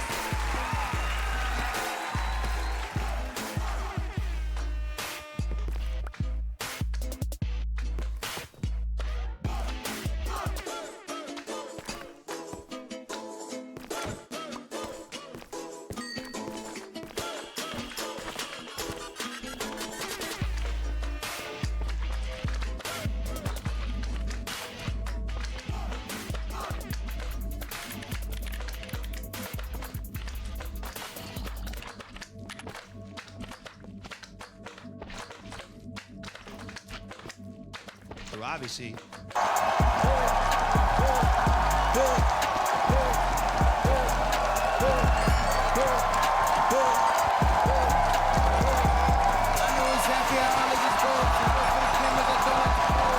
What's up, people?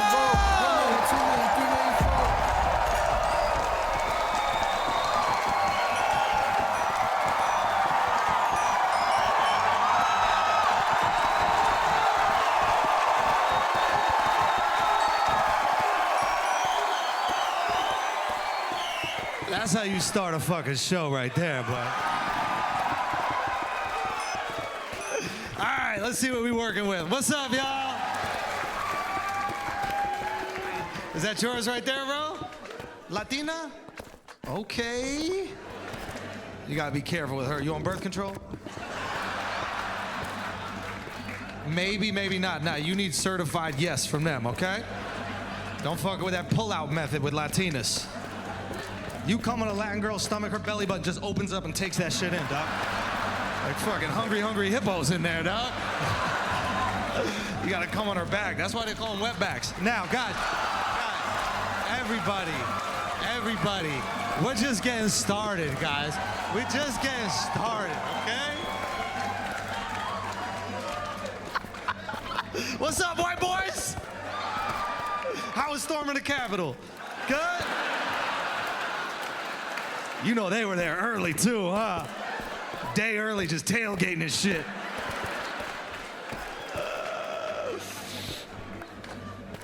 I'm not gonna lie, yo.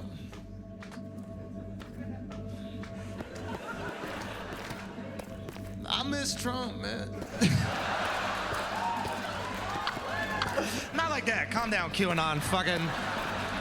It's a comedy special, not a Cracker Barrel. Relax, lady. Fucking. I'm not talking about the politics, okay? But the entertainment? Was that you, Indian girl? Oh, shit, I was about to say. You putting a non in QAnon for sure right there. Can we just be honest? It was entertaining as fuck. Right? Like for 4 years, he had our group chats on fire. It was unbelievable. You don't miss those texts like in the middle of the night from your boy, like, yo, turn on the news, he's making fun of crippled people. You're like, there's no fucking way. There's no fucking way. He's the president of the United States of America. It's not me watching Breaking Bad. There's no way. He's making fun of crippled people. You turn on the news, full T-Rex, dog. Cocked his shit, dropped it, beating his chest like Matthew McConaughey, bro. It was every week. You remember that shit? Yo, turn on the news, he's shooting paper towels with Puerto Ricans. You're like, there's no fucking way. There's no fucking way. This is impossible. Okay, they just had a hurricane, they're sitting in 4 feet of water. There's no way he went down there and shot the paper towels at these poor Puerto Ricans. You turn on the news, jab step, fade away!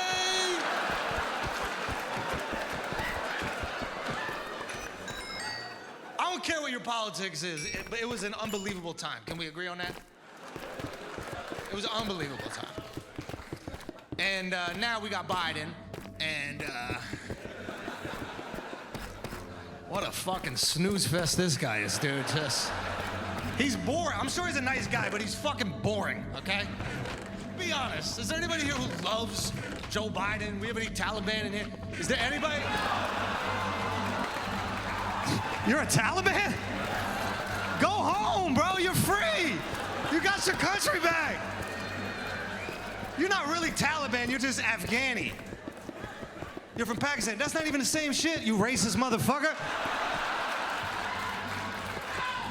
And who's this black dude co-signing everything you're doing? What the fuck is going on up there? Wait a minute, are you black or are you where he's from? You're from Somalia, hey! You changed up once you got over here, that's a fact. You got them braces. You are not the captain now. You fucking... Motherfucker was Captain Crunch. Did you see the teeth in that fucker's face?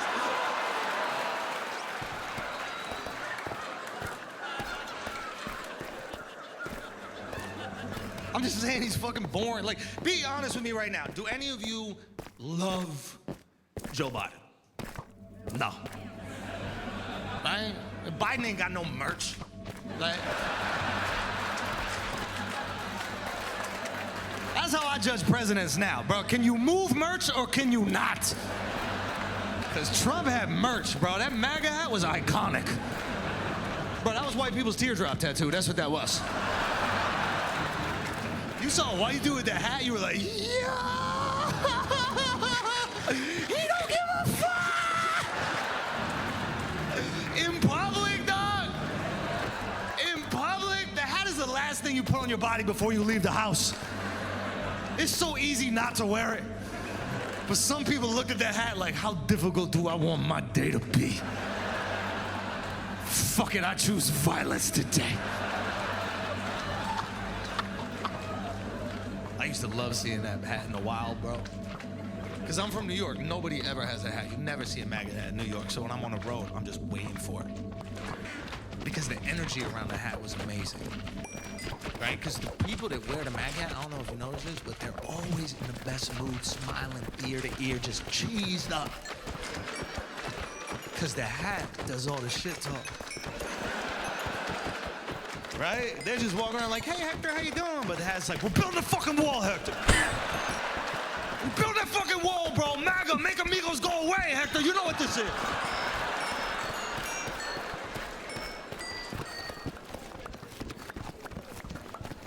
I remember the first time I saw a MAGA hat confrontation. These are the best. I'm talking about in real life. I'm not talking about on Twitter. I'm talking about real life MAGA hat confrontation. I was in Minneapolis, Minnesota, and I saw, okay. I'm in Minneapolis, Minnesota. Actually, you know, I'm lying. I was actually in East St. Paul, but nobody knows what that is. So I said Minneapolis, but I had to be honest with you right now. Even though this is a fucking special taping, now we gotta edit around the whole goddamn thing. Fucking leave it in! Leave it in, this piece of shit in the balcony. I had to say, yeah, Minnesota. And I can't lie to you people. Okay? I was in fucking New Brunswick, New Jersey. No. I'm in Minneapolis, Minnesota. Okay? And I'm at a Baskin Robbins. Okay? And I saw a dude wearing a MAGA hat. And the fun thing about it was he wasn't ordering ice cream. He was working at Baskin Robbins. Okay? And he wasn't a GM, he wasn't Baskin, he wasn't Robbins. He's just a regular minimum wage employee serving up ice cream, MAGA, bro. Just staring at people. Vanilla only today. Just ain't gonna be no rainbow, no chocolate, nothing. Just pure Christian vanilla ice cream. The way God intended ice cream and countries to be made. So I'm staring at this dude, I'm like, yeah, this is going down. This is the guy. Something's gonna happen, right? All of a sudden, this couple walks into the Baskin Robbins, and the couple is wearing matching Vikings outfits, head to toe Vikings, okay? It's July. It's not even preseason. These are bona fide lunatics, these people just walking around town. Full Vikings outfits, right? The couple walks in. The girl in the Viking couple starts to get a little upset when she sees the MAGA hat. I don't know what she's saying, but I know it's white woman rage. I know what it is, right? I got a white fiance. I know about this stuff, okay? There's a problem that has nothing to do with me. I need to solve it, right? It's just... You're offended? I'm bored. Let's do something about it. I need to stand up for my black friends I don't have. Now...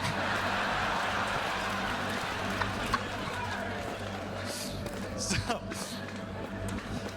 all of a sudden, the girl Viking breaks away from her boyfriend, beelines it for the MAGA hat dude, walks right up to him and goes, how the fuck could you wear that hat? Immediately, I'm like, he's shooting this bitch. This bitch is dead. This bitch is dead. She don't even know it. That's Second Amendment. She is fucking dead. I got my phone out, landscape. I'm ready. I'm ready. You think I'm missing this? You think I'm missing this? I zoomed out 0.5. I zoomed out 0.5. Some of y'all got Android phones. You too poor to even understand what that is. Okay? Get a real phone like an adult, all right? Stop fucking up the group chat with your green text. We don't appreciate it. WhatsApp, we don't care about your little third world group chats, okay? What you discussing over there? They build a well in your hometown? What's happening?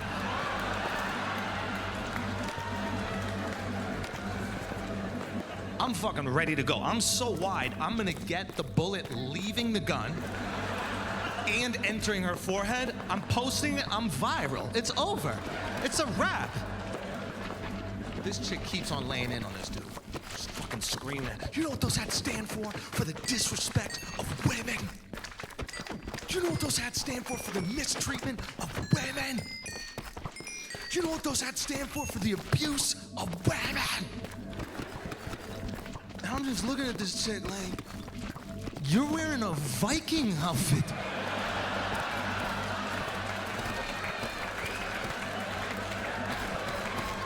I don't know if you're familiar with Viking history, but they were the first grab them by the pussy people. I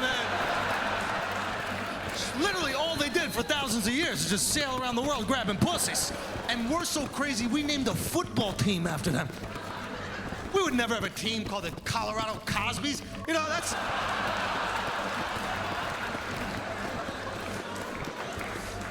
I'm not gonna lie, that'd be a fun game to announce, though. Looks like another come-from-behind victory for the Cosbys this weekend. It's like every time they catch them sleeping. Jim, do you notice this? Just keep catching them sleeping. It's good to see them spiking end zones, not cocktails, though. I will say that's an improvement for the Cosbys.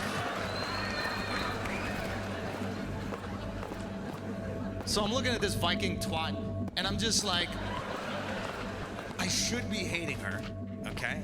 But I'm actually so jealous. Because I'm like, I wish I could walk around that oblivious to what a complete hypocrite I am. I know I'm a hypocrite. I gotta deal with that shit every day. That's taxing. Michael Jackson comes on, and I gotta settle that debt. I love the music, but he touches toddlers, right? Like, we know he does it. Wait a minute, do some of y'all think... How many of y'all think Michael Jackson did not touch those kids? Be honest. I'd rather you be honest. We got another one. Okay. I wish I could be you. Every time Mike comes on, you get to listen to King of Pop while I'm listening to King of Pop and Cherries. You know how fucking lucky you are? You know how lucky you are? You get to do that? I have to be honest with my feelings, okay? Here's the reality, okay? I feel like Michael Jackson touched those kids. But I also feel like he didn't touch enough kids for me to stop listening to his music. I do feel that way. I'm not proud of that, but that is the way I feel, okay? You could probably feed him 10, 12 more, and I'm gonna keep listening to that shit. Every single time it comes on. Do you remember? No, I don't. Not at all. Keep on going, Mike. Do your fucking thing, okay? I know I'm wrong to have these feelings, by the way. I've tried to change these feelings, okay? I watched that documentary about them snitching ass kids. I watched it. I did watch it. I watched it, okay? I'm starting with the man in the mirror, all right? I'm trying to change his ways. I watched him. I watched them fucking crying the whole documentary. I was molested by my hero. You lucky son of a bitch. Your hero? That's a best case scenario molest, is it not? Most people getting diddled by their bus driver, not their hero. Your hero. My hero growing up was Michael Jordan.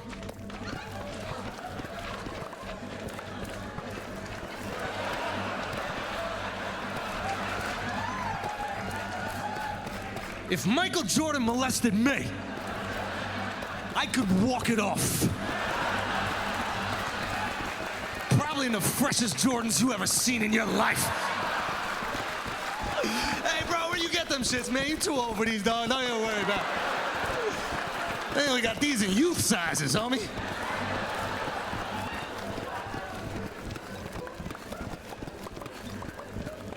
But I said to myself, I'm watching this documentary up until I find out what Mike did to those kids. Because once I find out what he did to the kids, that's it.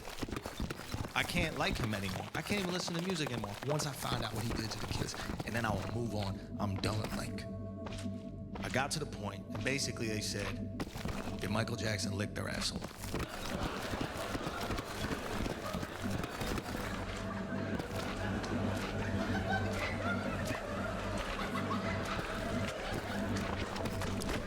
And what I found out about me is,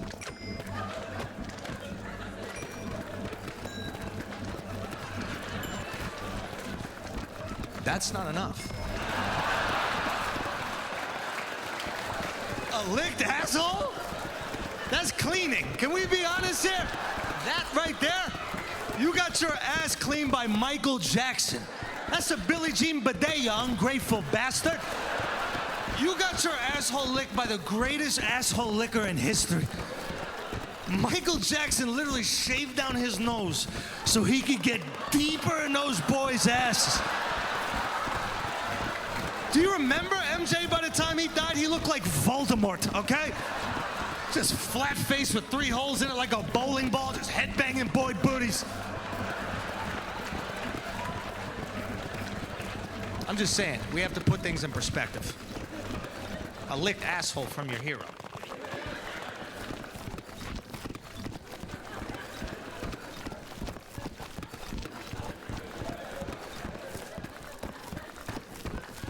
If Michael Jordan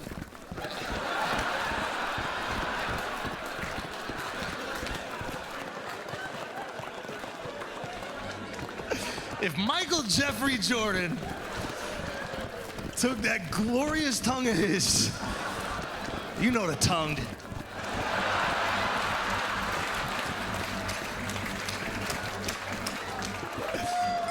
If he took that tongue and attacked my rim the way he attacked rims in the league, if he grabbed my hips and shattered my backboard, are you kidding me? I'd be honored. That's not even gay. He's the GOAT. That's bestiality. I'm still proud of it. That would be the crowning achievement of my childhood. Michael Jordan licked my asshole. Played that night and dropped 39 points. I'm I'm the reason he had the flu.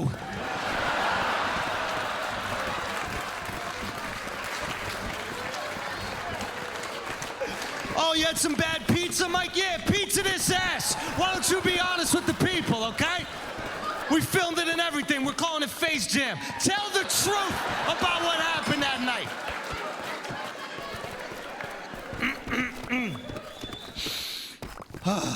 How you guys doing? Good? What's up, yo? Hi. Just saying hi, you know? How long you guys been together? Almost 3 years? Good shit. He said almost. What were you doing in the beginning, yo? You throwing that coochie around Austin? What's going on here? Oh, you're engaged and everything. Ooh, congratulations. You get married, you guys move in together, you learn a lot of shit. I learned a lot of shit about my girl when we moved in together. I learned she's a fucking psychopath. Just based on her Netflix queue. That's it. I turn on her Netflix, it's just every type of serial killer documentary you could imagine. There's a guy who kills nuns, guy who kills hookers, guy who kills kids, cooking show. Who watches 6 hours of serial killers and then British Bake Off to wash it down? How many of you ladies in here enjoy serial killer shows? This is why you don't like sports, I just want to let you know. Sports aren't violent enough for you. You'll be watching football, you see someone unconscious on the ground, and you're like, okay, but why is no one raping him? What's going on? What's going on here? I mean, you already have a mask and gloves on. No one's gonna know it's you. Put a dick in that fucking man. Make this entertaining, please. It's unbelievable. And you know the craziest thing about it is like, you ladies will watch like serial killers and fucking rapists all the time, and it won't change your behavior at all. This is some real shit. She watched this documentary about this dude who would rape women who were jogging in a park at night, right? Horrifying, tragic, right? After watching the documentary, she went for a jog in the fucking park. Bro, women are way braver than men. It's not even close, dude. If a single man in history was jogging in the park and got raped, we're not even jogging on treadmills no more after that. Cardio's out the fucking equation. You pull up to the gym, you see your boy in the elliptical, you're like, fam, get the fuck off that shit. They raping dudes these days. Find a bench where your asshole's protected. Definitely don't go on that rowing machine. You just teasing them on that rowing machine.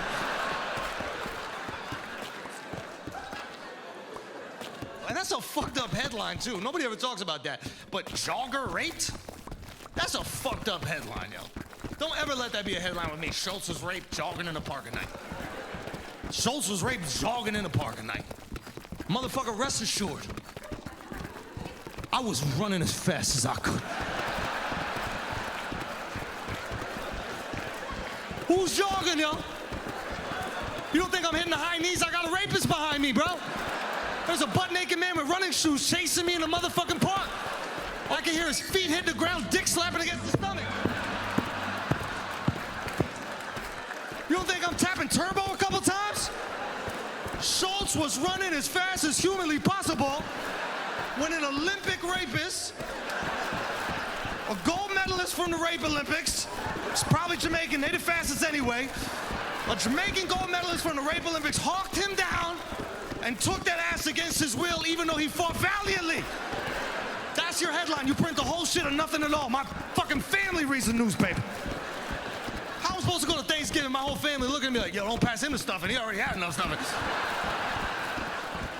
I gotta bring the Jamaican rapist to dinner to clear my name, yo. Donovan, tell them what really happened in the park, yo. They don't believe me. Tell them what really fucking happened in the park. Please tell them. My man's was running as fast as humanly possible. Some might even say it was cool running in that park. But I made him feel the rhythm. Feel the ride.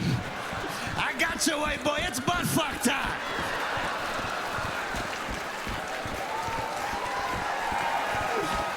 Y'all are cool. Y'all are cool.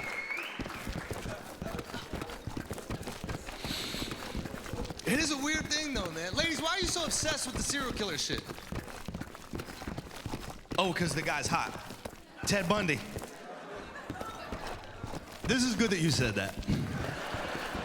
I'm really glad you brought up Ted Bundy because I asked my girl to play a serial killer thing and we watched 2 together. The first one we watched, I turned off because it was the female serial killer, Eileen Wuornos, you know her? Killed 3 people, which is like some affirmative action bullshit. 3 people, you're not a serial killer. That's a DUI, sweetheart. Give it a rest. Okay? It's a recall on broccoli, 3 people. Mother Teresa killed more than 3 people, okay? Sit down. Next one she put on was Ted Bundy. And he's the GOAT. He's the GOAT. He's the greatest serial killer of all time. It's undeniable. And I'll tell you why. It's not because he killed 50 women. That's easy. Anybody could do that. I could kill 50 women with a pair of Lululemon pants. That's light work. Just... Hey, they're giving out free Lulus in the alley. Yeah. Just fuck it. I play Whack-A-Megan for 30 minutes. I got 50 bodies. That's light. That's light. That's light. Come on. The reason he's so prolific is because he killed 50 women driving a tan Volkswagen Beetle. I'm gonna say that again, because that is impressive. He killed 50 women driving a tan Volkswagen Beetle, okay? Some of y'all drive Teslas, can't get no pussy, dorks. The doors open by themselves, never a woman's legs, huh, you losers? My car's electric, so's your fleshlight, virgin. Shut the fuck up about it. I'm watching this documentary, I'm like, yo, thank God this motherfucker didn't drive a Porsche, bro, because we might not have any women left in America if he was driving a Porsche. A Porsche? Are you kidding me? Only reason I finished the documentary is because I need to know the pickup line he was using to get these women into a tan Volkswagen Beetle. That's a valuable line. I might have a son one day, and I'm gonna give him that shit instead of a car. I get to the point in the documentary where they share the line. I will tell you guys the line tonight if you want me to tell you. Okay, on one condition. Ladies, please control your pussies when I say this shit, please. I know how powerful this line is. Do a Kegel, just lock your shit up, okay? Because I don't want y'all soaking up and sliding off your fucking seats. Okay, this is a problem, all right? He would walk out of the worst car ever made, walk up to a woman he's never met in his life, and he'd go, "Excuse me, miss, my car broke down. You think you could help me fix it?"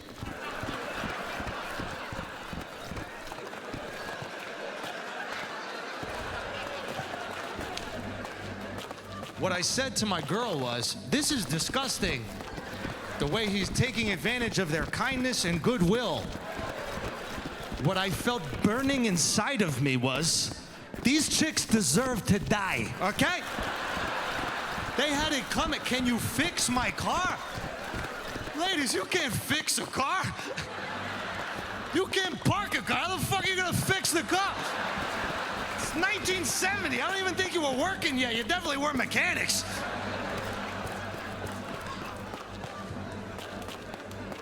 Craziest part of that whole documentary they barely even touch on, and that is, of all the women that Bundy fucked and killed, there was actually one woman that he fucked, didn't kill, kept fucking. And this chick got me walking around now like, damn. This pussy amazing, yo. This shit, wow. He killed you bitches? That's crazy. That's so different. That's so different. He made me breakfast. He made you dead, bitch? You better check your pH, sweetheart. Your shit was woofing. You had that woof, baby. I got that wop. Get it together. All right, hold on, guys. I got to speak to the people at home real quick. Listen, I know if anything... Okay. Good looking couple, man. That's all. Nothing else. I just want to make someone feel good for a second. Can I just make them feel good? Who's that guy next to you? Don't know him? Okay. Which GameStop do you manage?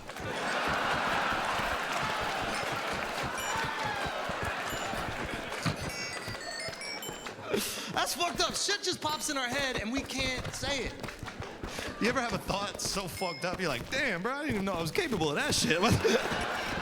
bro, the other day, my girl said we needed to get an ottoman, which is like the most fucking fiance thing to do. We need to get an ottoman. God forbid we sit on the couch with our feet on the ground like peasants. God forbid. Right, we need an ottoman. So when I wake up to piss in the night, I have something to slam my shins into. We need the ottoman. So we're at Crate and Barrel, right? I'm just wandering around. I look over my left shoulder. I see this Middle Eastern dude standing on this carpet. Now,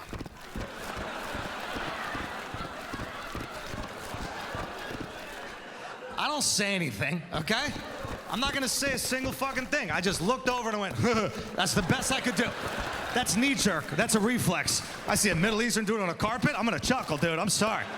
I gave it a and I shut it down real quick, okay?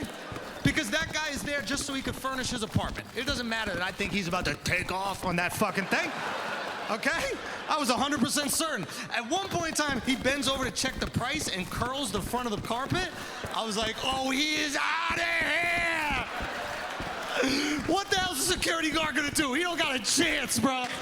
He went under the hood. It's about to be Fast and the Furious Arabian Nights in this bitch. He is gone. But I didn't say anything. I kept it in here, okay? Because it's not life or death. Okay, if it's not a life or death situation, you keep that shit in here. Now, don't get me wrong. If we're on the edge of a cliff and it's me, a carpet, and a Middle Eastern dude, and a pack of hyenas is closing in on us, there might be some words exchanged. Okay? I'm not gonna be too direct about it. I'll probably be like, what do you think we should do to get out of this predicament? Middle Eastern guy next to the carpet. He's looking at me like, the fuck you want me to do? It's a whole pack of hyenas. I'm like, motherfucker, there's a whole new world. If we just get on this goddamn carpet and go to safety. Show me the world, okay? You've seen the movie too. It's a two-seater. We can fit on this bitch. Show me the goddamn world. Life or death, you can say it. Okay? Life or death, your prejudices start to come out. I'm not even talking about racial either. You know what I mean? Like, I won't have a doctor with an underbite. That's a prejudice I got. Not gonna happen. I don't care if there's no correlation between the two. You're not gonna walk into my surgery like, okay, what are we fixing today? How about your jaw, you fucking bulldog? How dare you? You're gonna walk into my surgery looking like a cash register? Cha-ching! Let's put that thing back where it's supposed to be.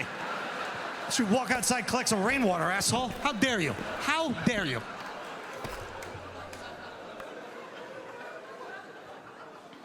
That's all I'm trying to say. Is sometimes life or death makes even the most offensive situation tolerable. Okay? Even racist situations. Like, for example, blackface is wrong. Racist cannot do it. We agree? We agree. Okay, good. Blackface is wrong. Can't do it. Good. Cannot do it. Blackface is wrong.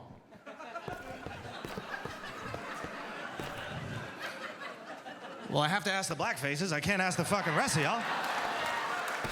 Your opinions don't matter. It's up to them. They make the rules. Blackface is wrong. It's racist. You cannot do it. Okay? Under no circumstances. Cannot do it. Then you see them Navy SEALs commercials. You're like, all right, well, kind of. Sometimes you could do it. Right? The whole Navy SEALs commercial is like, look how cool blackface is on a helicopter. Look how cool blackface is on a boat. Blackface in the water. They can swim. I don't know if they say that. I don't know if they say that. I might have added that part. I might have added that part. That's on me. But I'm just saying, life or death situation, it changes the stakes. Let's say, for example, me and you, we're going on a mission to save America from high gas prices. When gas is like $1.50, America is very progressive, right? We're like, you have to respect all the cultures of the world. Gas gets at $5, we're like, yo! They might need some democracy out there in the Middle East, Biden. See this $5? How they make women dress like that when gas is $5, Biden? They just throwing gay people off buildings when gas is $5? Liberate those people! So let's say, for example, you and I are going on a mission, save America. The mission takes place at 1 a.m. That is an important piece of the information on the call sheet. You have your complexion. I have the complexion of an iPhone flashlight. If you don't give me blackface, we're fucking dead. I'm a disco ball in the desert. They're gonna see us from a mile away. It's headshots for the both of us. You wanna see her again? You gotta paint me the fuck up, bro. Full thing. You don't have to do the lips and the tap shoes. That's a little bit much, but you gotta paint me up. You gotta paint me the fuck up if you wanna survive. You're not gonna let me go on that mission with you without putting on blackface for your safety. Just like I'm not gonna let you smile. There's certain things, guys, there's certain things that we have to do so we get home. Those beautiful white teeth, lighting up the night, I can't take that risk. I can see white people in the crowd looking for black people to see if it's okay to laugh at this joke. And the fact that you're having trouble finding them is exactly the point that I'm trying to make, okay? It's about privilege, all right? I understand I have white privilege, okay? But you have night privilege, and we need to bring those together. Don't get me wrong, we get pulled over on the ride home, that's where I take care of business. I'm sorry, officer, was there a problem? Speeding must have been my black foot. I'll take care of that.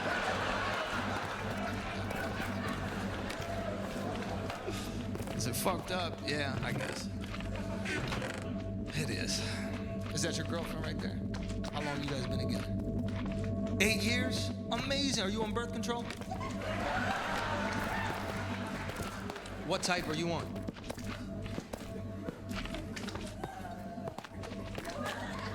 You don't know. Does he just push you down the stairs once a month? Is how it happens, sweetheart? What's your birth control called? Tumble?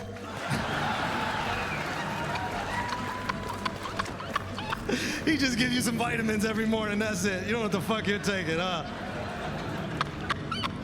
Is it a pill? Is it like a ring? It's a pill. Okay, you went old school. You got the pill. That's what's up. Because there's a lot of birth controls out there. What do you think the best birth control is, ladies? Plan B, that's a good one. That's a good one right there. I guarantee she got HPV 100%, but guarantee, but it's all good. Most of us do. It is what it is. You know what I mean? That's chicken pox at this point.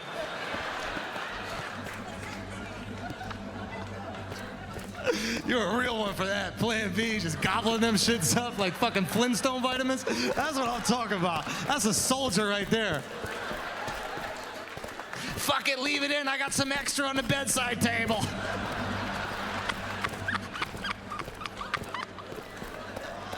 What else? What else, ladies? What else? IUD. IUD is an interesting one. IUD is basically like this birth control USB that girls insert in their pussy and they just leave it there. They just stuff it in there and leave it there, and then they just hope they don't fuck a black guy to knock that shit out. You're basically rolling the dice. Black dude get deep in there, he comes out a Prince Albert, so you gotta be very careful. Okay? You got jewelry on your dick after fucking these IUD chicks. What else? What else? One more. Vasectomy. Ooh, is that, did you get that? Bro, you look like they left Val Kilmer in a bathtub, man.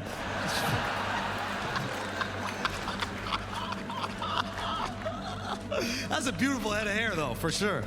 Is that yours, or do you guys buy wigs together? Guys.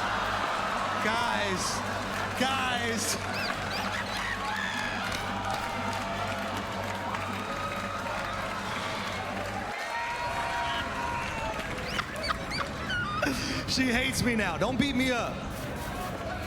Don't beat me up. I'm a good, sweet boy. Okay? You didn't like that one that much. Was it wrong? No. No.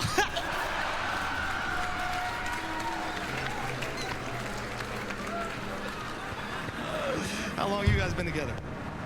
4 years? Okay, bro. Is he a big-dicked white?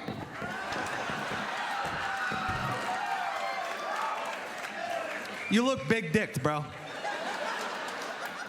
You look big-dicked because you're the black girl and you don't even have cool sneakers on. So you definitely, you got something, dude. You're packing something there, man. Unbelievable, that guy, right? 4 years, man. God bless. And you guys, a little marriage thing popping off or what? Oh, you're already married. Congratulations. Kids? Kids? Oh, you made him get cut? Oh, that's some good pussy right there, bro. Nah, that happens, man. Come fast too many times, you gotta do something. That's really why birth control exists, man. It's not for y'all to get pregnant so that we can get those last 2 pumps. Like, how many times has your girl been like very close and you're like, oh, fuck. She's like, don't come to, right? Like, you know who Antonio Cromartie is? She knows. Antonio Cromartie is this football player who has 17 kids. After his 15th kid, he got a vasectomy. Now, I don't know if you guys know what a vasectomy is. Basically, they cut the vas deferens. That's the highway from your balls to your penis hole, right? And it takes the sperm from balls, but they just cut that shit. And Antonio Cromartie had 2 more kids after the vasectomy. That's how athletic that motherfucker was, man. His sperm were in there like Mario Kart Rainbow Road, just hopping over to the next side.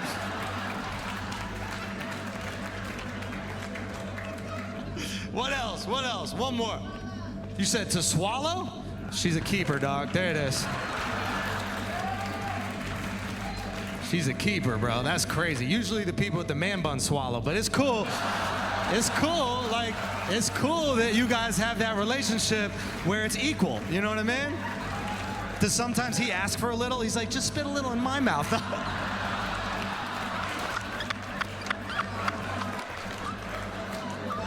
You gotta feed him like a baby bird. Just help.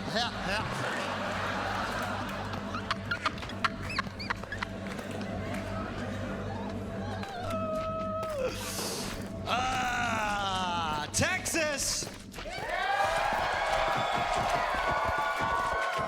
Oh, Texas. We didn't talk about how they're taking away your scoops, ladies. Isn't that fucked up? They trying to take away your scoops?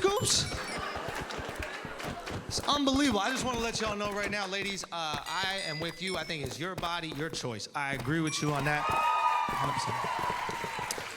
I agree with you when you say that men should have no say in the decisions you make with your bodies. Those are your decisions to make and yours alone. And I feel that way because at the end of the day, when we all go up to heaven and God's like, why were y'all killing babies? We're going to be like, y'all.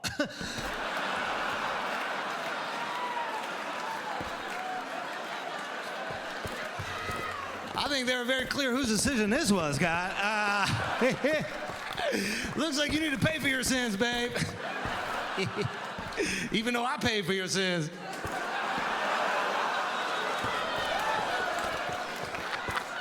Come on, y'all. Chivalry ain't dead till that baby is. You know the rules.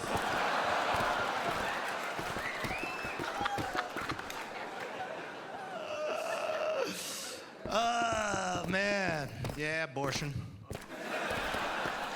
Abortion, man. It's a tricky one. When I was living in my old place in New York, I lived down the block from an abortion clinic. And location. And no bullshit, that's the wildest place in New York. Like, it's a fucking carnival outside of there every single day. Like, people come to New York and they go to like Broadway plays and shit. They'll literally spend thousands of dollars to watch Harry Potter the musical when they could just stand outside the clinic and watch something really disappear.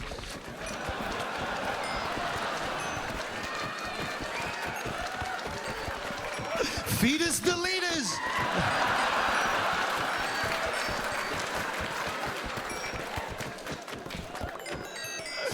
I remember one time I was walking by the clinic and I saw a father and his daughter outside, and his daughter looked like she was 10 years old.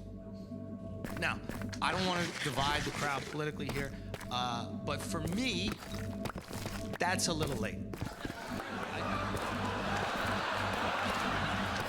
This is just me. I'm not putting my views on you. But personally, I think a fetus becomes a life around the 3rd grade. I think that's a life. I do believe that's a life, okay? Maybe we could roll it back a few years from there, but definitely if you could spell abortion, we don't abort you. That's just the rule that I have in my book, okay? So naturally, I'm like, yo, I gotta save this girl's life. I walk over, I get a little closer. Turns out he wasn't aborting his daughter, thank God. What he was actually doing was protesting the abortion clinic. And I never seen this shit before in real life. It was crazy. Like, he's like heckling these girls as they go in. And I was just screaming at them, "You're gonna burn in hell." And these girls were so New York about it. They're like, "I just have chlamydia, you pussy." Burn in hell, I'm burning now. That's why I'm going to the fucking clinic. So I'm watching this go down and I'm torn, right? Because naturally as a man, I want to protect these women, right? But as a comic, I love the rose, right? So, like, how do I fit in this shit? And then all of a sudden, this UPS employee walks into the clinic, and I had to. At least someone wants to deliver. It was the right thing to say. Guys, he got in on it. He was like, same day. It was unbelievable, bro. Chemistry was there. So I'm standing outside a clinic right next to this dude who was like very passionate about abortion. I realized I never spoken to one of these guys before. So I'm like, I just gotta talk to him. So I went up to him and I was like, "Hey man, I don't want to interrupt your whole take your daughter to work day. I think it's great. You want to spend time with your family. Obviously not everybody here gets that."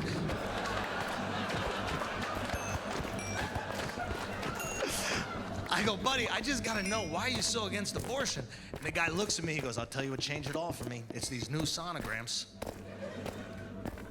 Thank God a few of you guys said, "What?" We're idiots. I didn't even know they upgraded the sonograms. They completely changed the sonograms. It's not like the back in the day shit to look at you and pay your cable. Remember those? Remember the black paper with the gray clouds on it? Those were abortable, let's just be honest, right? Like, doctor hands you that shit like an Etch-a-Sketch. You're like, "Not today." Right? "See you later, kiddo." But the new ones are HD 4D, not 3D, 4D. You could hear the baby like, "Keep me! I'm in here! What are you doing out there? That's not where you hang a shirt!"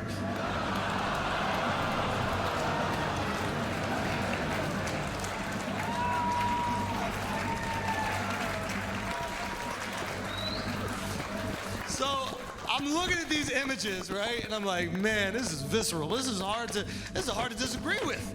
And then I noticed all the images he's showing me are from much later on in the pregnancy. So I was like, hold on. What about early on? He goes, "I don't care. It's killing a baby." I'm like, "But bro, it's not even a baby yet." He goes, "Yeah, but if you leave it there, it's gonna grow into a baby, so it's a baby." And I was like, "You know what? Your daughter's fucking hot, bro." This guy loses his fucking mind. "The fuck you mean my daughter's hot? She's 10 years old. What the hell is wrong with you?" I'm like, "Yeah, but if we leave her there..." I mean, I put you to sleep. I didn't put you to She's sleep. gonna You grow into a optionally woman, went to Pops. sleep. We pedophiles are pro-life. You decide. Now that right there was a seamless transition into an ad if I've ever seen one before. Paige, ladies, how are we gonna get on the same page? We agree on most shit, right? You think that we disagree on a lot, sweetheart? Like what? Really? I went to one of them women's marches and we had a lot in common. I saw those girls screaming, "Free the nipple!"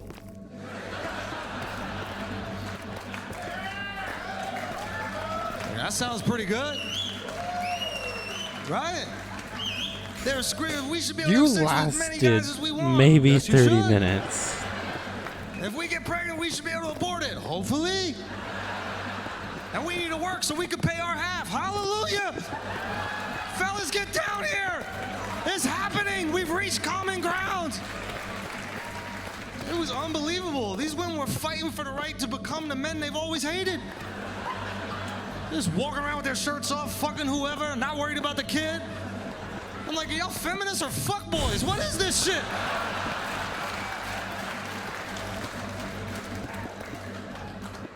I'm just saying, we're on the same team, you know what I mean? And that's good because this is as good as it gets, ladies. Y'all can't move anywhere else and it gets better for y'all. You gotta deal with us being sexist. That's a fact. We are fucking sexist. We say You have stupid shit. sleepy sleep Like women pills? can't No, drive. you don't have sleepy sleep Nah. pills. Women can't drive. Nah. But in the Middle East, they're like, no, seriously, women can't drive. So we don't play that shit out here. Are there women driving? Ahmed, give me the fucking stones. These bitches out here driving. Gotta teach them a lesson with stones. I'm not saying there aren't things that y'all gotta go through. Obviously, you know, like you might have a daughter that has low self-esteem because she's comparing herself to these unrealistic images every single day, and that's really fucked up. But in China, you can't have a daughter. So, yeah, you have a daughter, they just mash it into an iPhone. That's the policy. Enjoy your FaceTime. Enjoy your FaceTime. There's a little Chinese girl inside every one of your iPhones. I don't have to do anything, man. Why do you think when your phone breaks, they say put in a bag of rice? You think that's a coincidence? You think that's a coincidence? It's to soak up her tears, okay? Have some respect. We love y'all, okay? And we want to make you happy. I think most guys want to make you happy, especially sexually. There's this rumor like we don't care about satisfying you. That's not true at all. We feel pathetic if we don't made satisfy 2 you. teas. Damn. That shit is just mad difficult. Separate from your cocoa. If we're gonna keep it a buck, it's tricky, yo. 2 hot cocos. Okay, that is I don't know indeed separate exactly from your where it is. cocos. I still do Ash Wednesday every time I'm down there, dog. Right? Like, longitude, latitude, you bump into it. Father, Son, Holy Ghost, Father, Son, Holy Ghost. You do that enough times, you get baptized.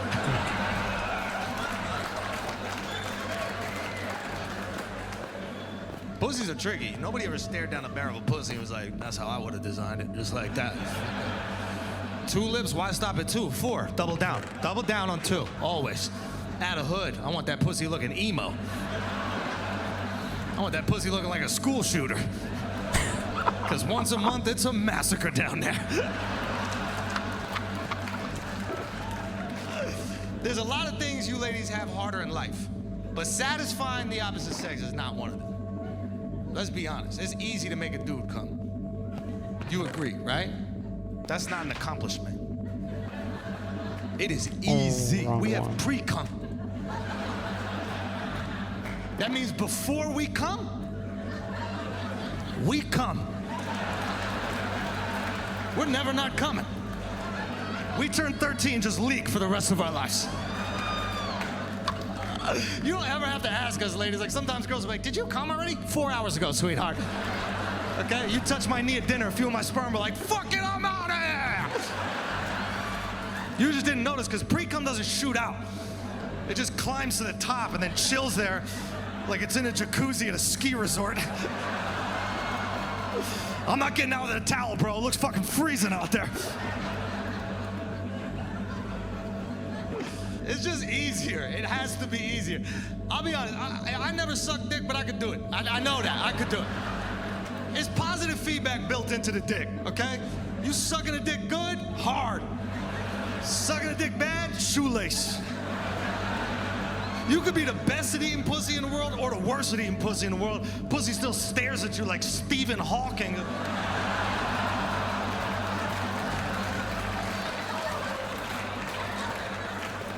Just motionless, drooling.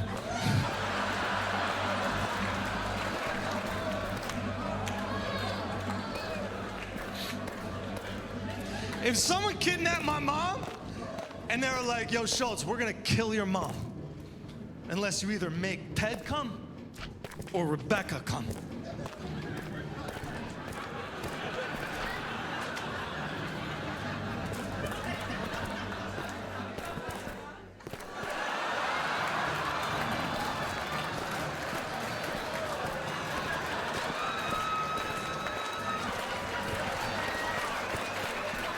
Oh my god. You have so many emotes. Becca, why don't you grab us some seltzers or something, okay? Ted and I got a life to save. Alright, real quick, I forgot how to make this.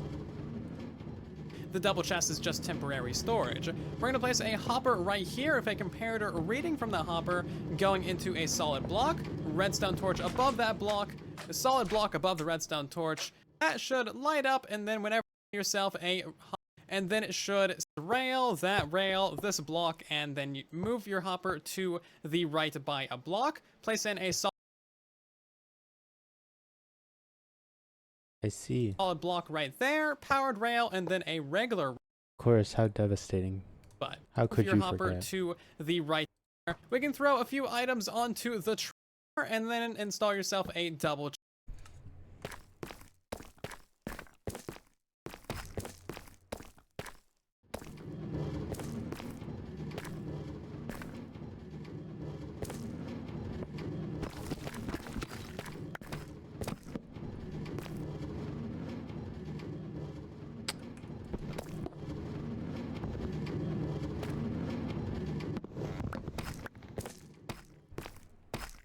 I do this.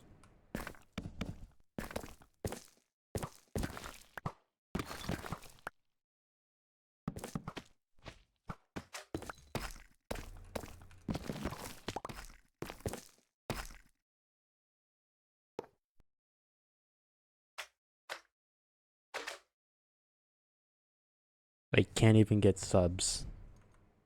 Chest. This can go into whatever kind of storage system you like. The double chest is just temporary storage. We're going to place a hopper right here. If a comparator reading from the hopper going into a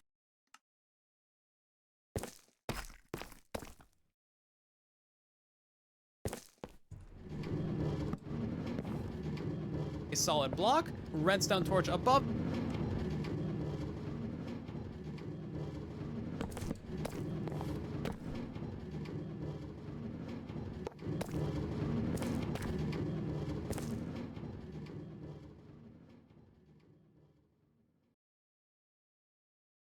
Of that block, a solid block above the redstone torch, and then a solid block right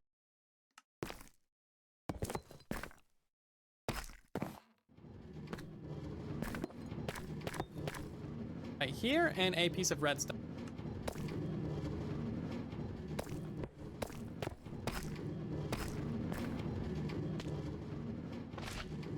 Dust. That should light up, and then whenever there's something in the hopper, that should turn off, as you can see there. Place on yourself one piece of powered rail, and then place on yourself a hopper minecart right there. We can throw a few items. Can I put on my powered rails real quick? God. I need at least what? 8? I need 8.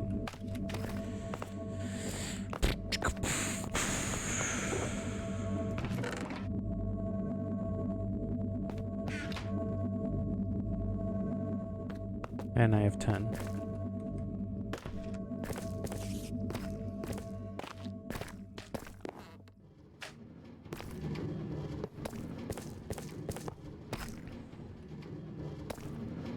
Items onto the track, and it should And pick how those does he up. fix it? 'Cause I like his that way it second comes in just better. move your hopper to the right by a block. Place in a solid block right there. Powered do is remove your hopper minecart, remove this rail, that rail, this block, and then you.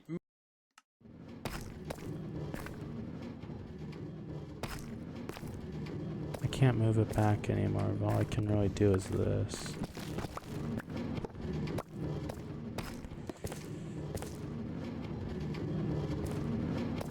Please go away.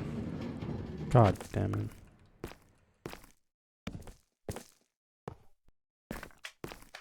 Does this work? Yeah, it does. That's convenient.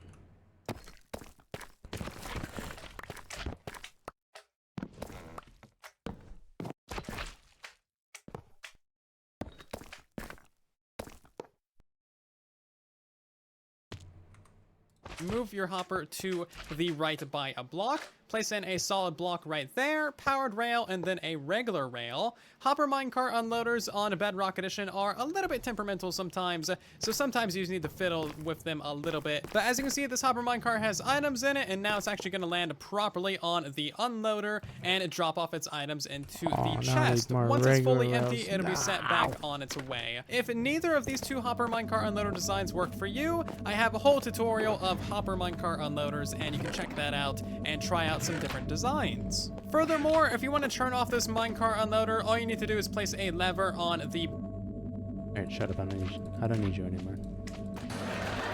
I go in there with Ted, it's light work, okay? I go in there, he's like, listen, what I like, shut the fuck up, Ted. Sit down, get your dick sucked like a man. I go in there with Becca, we are rolling the dice. I'm down there, I'm giving it everything. She's up there like, I feel like you're just doing this to save your mom. Like,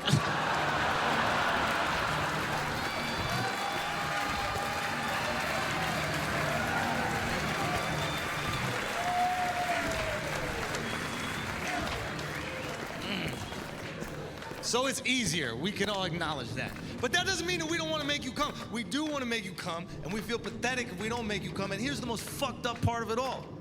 We never know if you actually do come. Right? There's no sign. It's not like your titties light up or nothing. There's nothing. right? The closest we have is sometimes during sex, you be looking all beautiful, and then out of nowhere, you just go,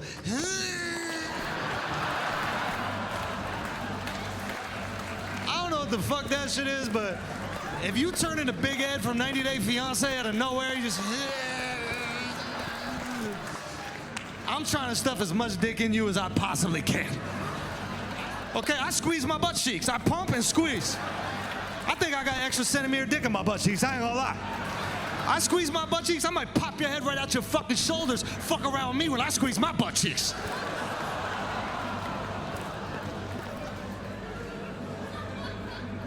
We just want validation too, okay? And since we never know if you orgasm, we gotta settle for the side effects of sex, all right? That's why we're into the weird shit. You queef, we get excited. Okay, that same exact sound comes out of your butthole, repulsed for 48 hours. How could you destroy the fabric of our relationship by farting in front of me like that? That's disgusting. That sound comes out of your pussy after sex, I got my hand to my ear like Hulk Hogan, like, let her rip, baby! I'm waiting for it. When my girl gets off the bed after sex, I'm waiting for that propeller to start spinning. She takes 2 steps and just... Oh, babe, you taking a flight? You going to the Bahamas or something? I know you're not going to the Virgin Islands after what I did to you.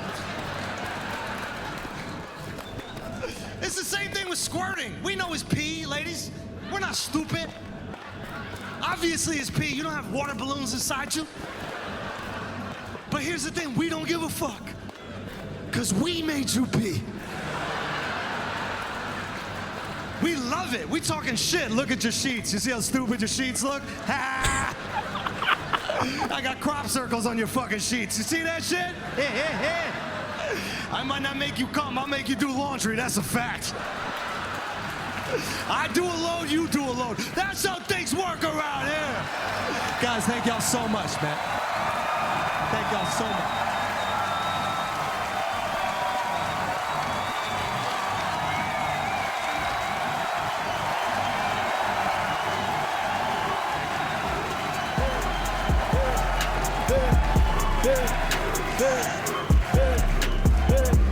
I know exactly how all of this goes. For real for the cameras, I don't like to pose. When I go out a few weeks on the road, 1 million, 2 million, 3 million fold. Think that I'm stopping you, got me confused a little bit. Who are you to say shit to me? You seen that slope, it get slippery. Y'all type of riches and rich. Elevate daily, baby. I ain't scared of heights no more. God be saying, Russ, I got it. You don't gotta fight no more. Okay, okay. From player one, and I just like a vessel, and I feel like a rapper. I was literally just flowing, and when I'm in that flow states, it just happens. So Describe the feeling, because you said it, yeah, and it felt like you meant it. It didn't feel like it was prepared. It felt like in that moment, yeah. I wish you could feel what I'm feeling. Have you ever felt that happy in your entire life, childhood included? Yeah, I have. What moments? That's a good one. Okay, I want to see if I can say. Let me see. Okay, one recent one. Let me think. I've been when I got Cinderoo, my cat, rest in peace. The day I got her, I was so happy. So happy. I used to have the little front pack. I'll put her in it. We'll go for walks and things like that. I felt happy like that many times in my life. But for that moment, that's top 5, top 10, one of the greatest moments in my career, in my life. Izzy, I know you did not just compare knocking out Pereira to buying a new fucking cat. No, I get it. I got a cat. Cat daddy. He didn't prepare for that answer in the shower. You need more time. Well, like, it is like... I've been waiting months to ask this question. I'm not going to ask him online. I need to know in person. It's relative. It's relative. So for me, that moment was awesome. And I just want everyone to feel... I feel like those who don't... So either train for decades or buy a cat. Yeah, either one. Yeah, Either one. okay. Same. But it's all perspective. It's relative. Yeah, pussy's pussy, bro. That's what it is. But yeah, for me, it was like... So when... 2 seconds. When I was in that moment, those who don't like me, they'd be watching that fight and be like, yes. I've seen so many reactions. I watched so many reaction videos, and I'd be like, yes, finally, again, it's gonna happen again. And then, oh shit, Example, so who? Oh, so it was. Or people who love me, they're like, oh no, he's against the fence again. Oh no. Oh, yes. The contrast of those two feelings, and I feel like those who really love me felt the happiness in that moment. Bro, let me tell you. Let me tell you. The whole building woke up. I mean, it was just insane. It was just fucking. I don't know why I went to the TV. Yeah. Oh no, it's a vibe. Yes. But yeah, I don't know why. Like, it's a weird reaction. Like, you go closer to the thing. The same thing, and you go, why? Slave. Yeah, it's passion. I was in someone else's house and I just started jumping up and down like crazy. And we got neighbors here. You know what I mean? Like, you can't just jump up and down. Bro, it was just so unbelievable. And it was exactly what you described. I was scared. And then when you flipped it, all that went to sheer joy. I legit was screaming. My wife was like, dude, neighbors are gonna think you're like beating me the way you're yelling.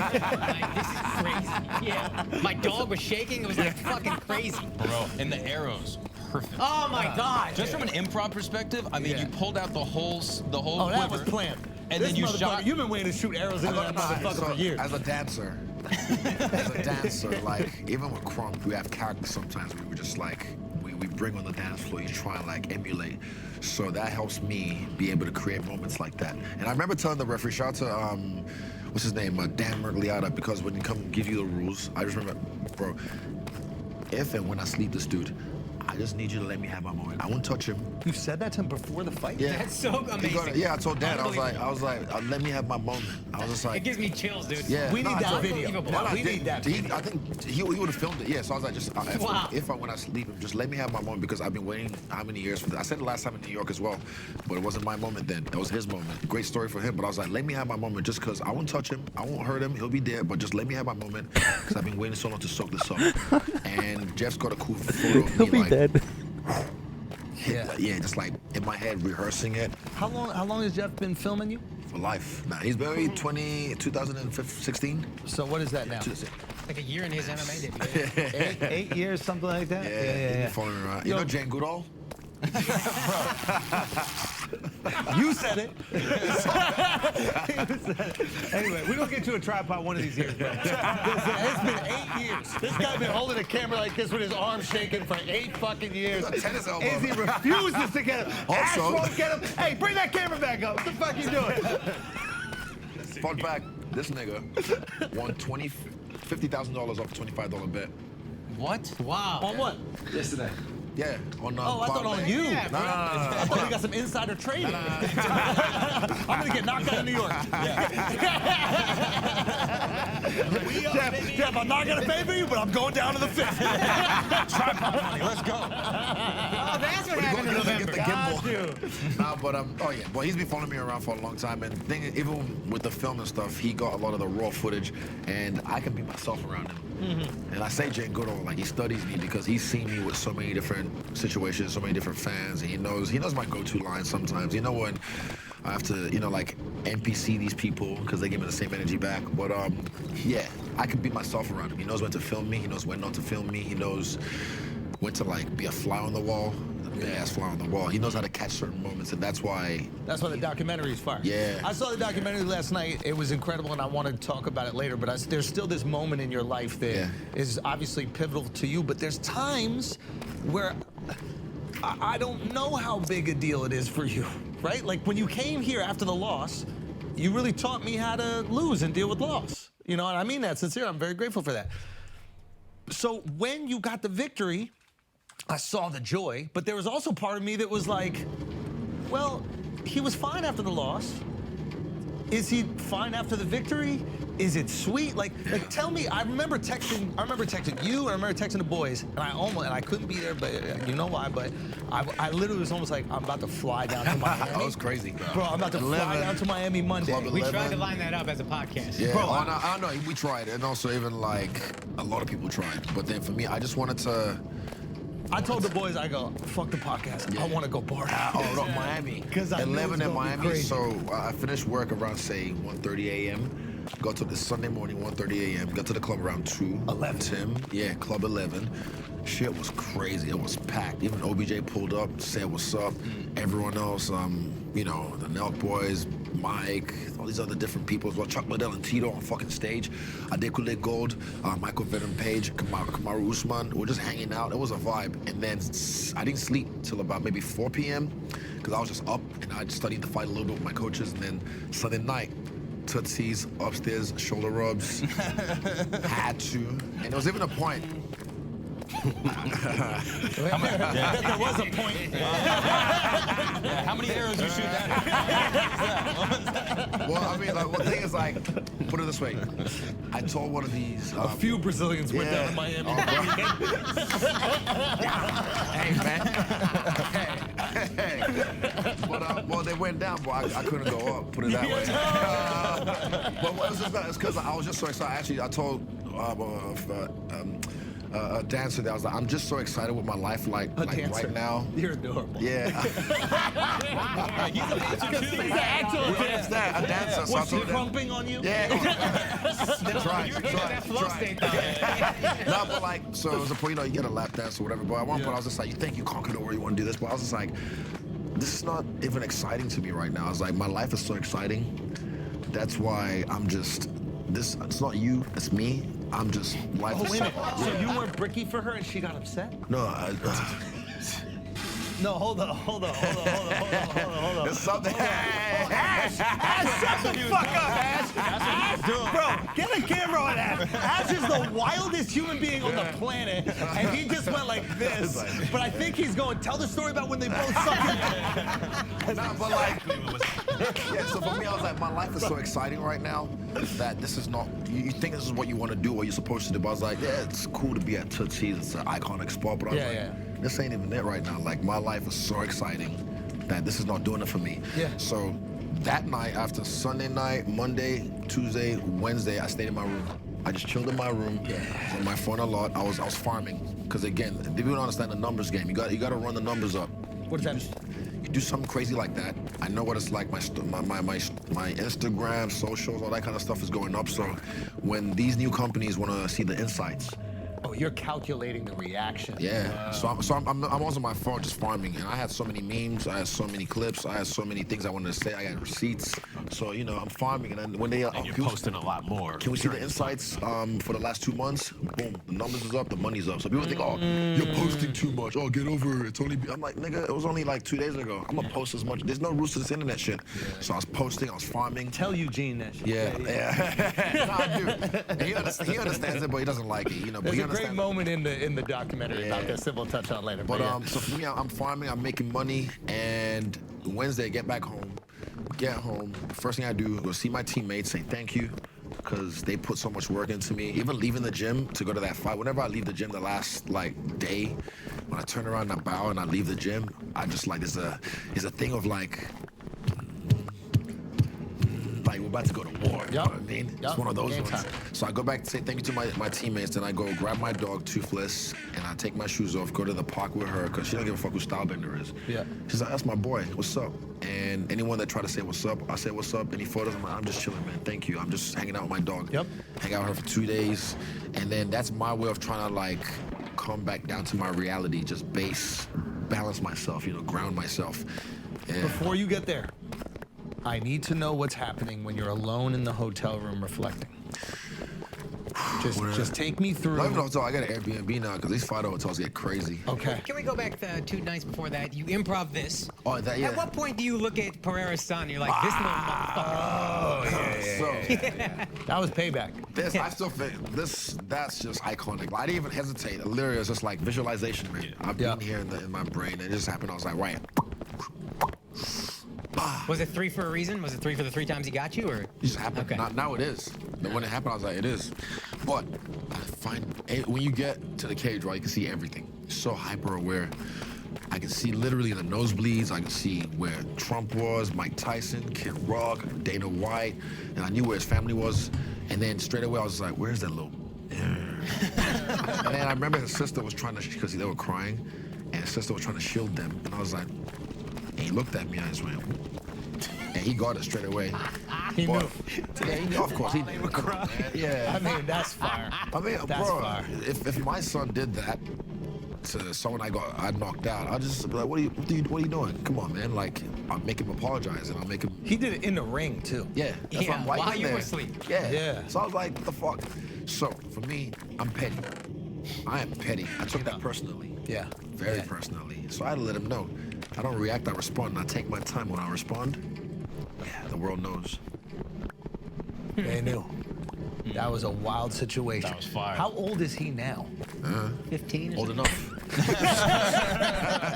That's old enough. That's what I'm saying. That's the fight everyone wants to see. I think we need to make that happen. You versus Pereira's son, bro. I think we need to make bro, that imagine. That'd be funny. Just for the anime. Just for the anime, bro. You gotta let it happen. Maybe you'll see. I can still fight. Maybe when I'm 40.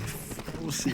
Yeah. Play Call of Duty or something. Yeah. You guys gotta hash this shit out 100%. Nah, I think he's cool. I haven't seen Alex at the airport. People think like it's gonna be like. I actually life love is a your guys' video game, relationship, man. It's like, there's this weird thing that happened. Yeah, there's a fascinating thing that only you guys understand because you've only been in the ring with each other. But a real cool thing happened afterwards.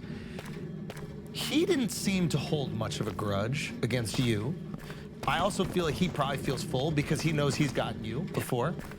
You get your revenge, you have this respect for one another, and then you did this interesting thing backstage. You started asking him about that leg kick that he throws. That's a tricky fucking leg kick, too, because he doesn't turn his hip at all.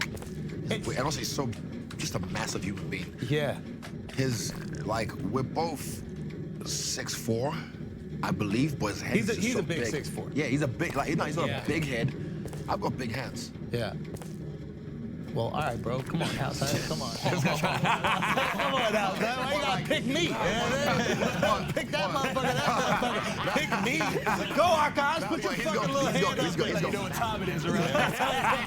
That makes your dick look smaller. You know that, right? Your dick looks smaller. Unless it's exactly, bro. Like this. I be trying to wrangle my shit. He's just a massive human being. But the way he throws that leg kick, he doesn't turn his hip over. And when it hits. Like the first strike that landed in that fight was the leg kick. And I was like, in my head straight, I was like, again? Again? Yup. I was like, again? And we were ready for it. Me and Twist, we knew the counter to it. But afterwards.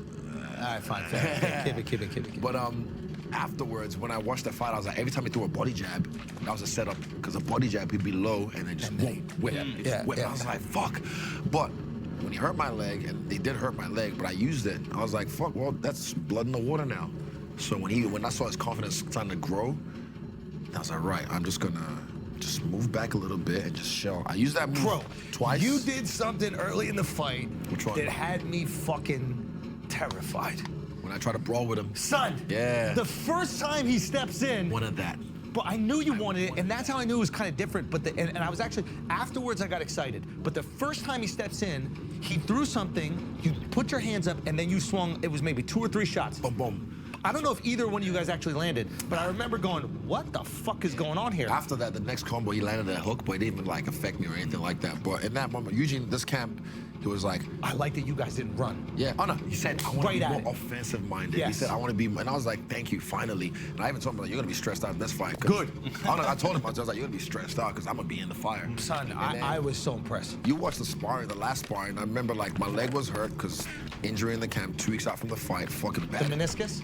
Nah, that was a MCL. Yeah, meniscus. MCL, yeah. English. Yeah. But like for me, when I was sparring, I was with my sparring partners, I was just like, they were trying to take it easy on me. I was like, nah, give me the fucking give me the work. I want to feel the fire. So when we're in there, I was like, finally, I just wanted to feel like I was in a fight. It's been a while. Because everyone else is too scared. They all try to pretend they want to fight, but they want to survive.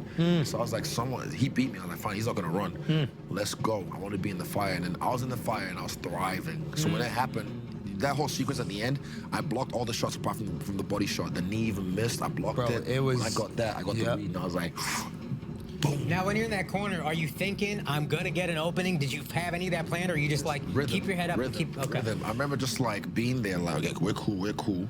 Because I gave it to him. I was like, right. So you're thinking we're cool. You're not panicked in this. Because I'm panicked watching. It's more like just muscle memory. Because you train so much. It's body. Your body response. When I say muscle memory, that says it can retain information. So my body can retain the information from the work that we've done, all the It's a moves that we've reaction. done. You're not even thinking about it's it. just You're flow just state. throwing, We're just yeah. going. So when I was like, my legs hurt, and I know he's hungry for it right now. So I was like, right, I'm just gonna give him the look. I back up against the cage, and I made sure I took care of everything. You see, my eyes were on him the whole time. Locked on. I was on him the whole time. And when I hit him, boom, that didn't even feel like nothing. But what was second one was crazy. No, what was cool was when I spring off the fence, I literally felt like a vortex. I was zoom, the speed. I was surprised. I was like, damn, that's crazy. Boom, and I killed him. No, it was the overhand right. That was What made crazy. you go on a defense? Because my leg was hurt. So it was a leg. Yeah, my leg was hurt. Because immediately after the fight, you're like, nah, I was playing possum. No, I was playing possum. So I used it as bait. You know what I mean? Like It was hurt, but he leaned into it. He knows he landed a leg kick, Yeah. so now he goes, "Oh shit, I'm hurt. I'm gonna use retreat." It. So I know he's good. He's hungry for it. He wants to try and he knows I'm hurt. I know I'm hurt, so I know he thinks like, oh, it's gonna be over soon. I'm about to knock him out. So he got careless. He started to throw with no defense. He wasn't even like, he didn't knock on the door. You gotta knock on the door, like, you know, check. He thought you Look weren't at a guy throwing like Ian Gary. Shout out to him. He's fighting in Vegas as well. I think he's fighting. He just fought recently. Yeah. But you look at his last fight. Beautiful finishing sequence, but he didn't knock on the door. You gotta see if someone's home. See what the reaction's coming back. Yeah. So he didn't knock on the door. He just got confident and thought, I'm just gonna barge in. But you gotta, nigga, wipe your feet before you come in my house. You know what I'm saying? But it's interesting is it looked like you were looking for that right hand. Because I was. There's a during sequence. the fight, yeah. During the fight, I was. But the thing is, when you almost caught him early in the center of the ring. I kept on catching him, but I wasn't catching him at some points because he was just leaning. Yeah, he'd lean back a little bit. Yeah. So that's why I was like, right, if Moses can't go to the mountain's gonna come to Moses. So I was like, right, I'm just gonna give it to him. So I gave it to him, and then I gave it to him.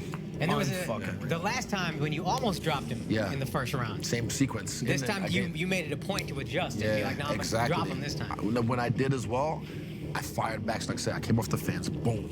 And then the hammer fist was awesome. It was just something that like I remember when it was happening as well. It's crazy how much thought, like the brain just has all these like flashes of things in split seconds. Yeah. I remember just like, this is for everything. Boom! It's just happening. The hammer fist from the gods is what Rogan called it. Gods. Oh, bro. It was one of those moments, like I said, greatest, 6 weeks before the fight, I was doing a psilocybin trip because I wanted to like get in touch with my primal self. So I had a trip, some mushroom chocolates, and then I had the shower. And after the shower, I wrote on my mirror, April 8th, Miami 2023, the greatest comeback in sporting history. It was written by me.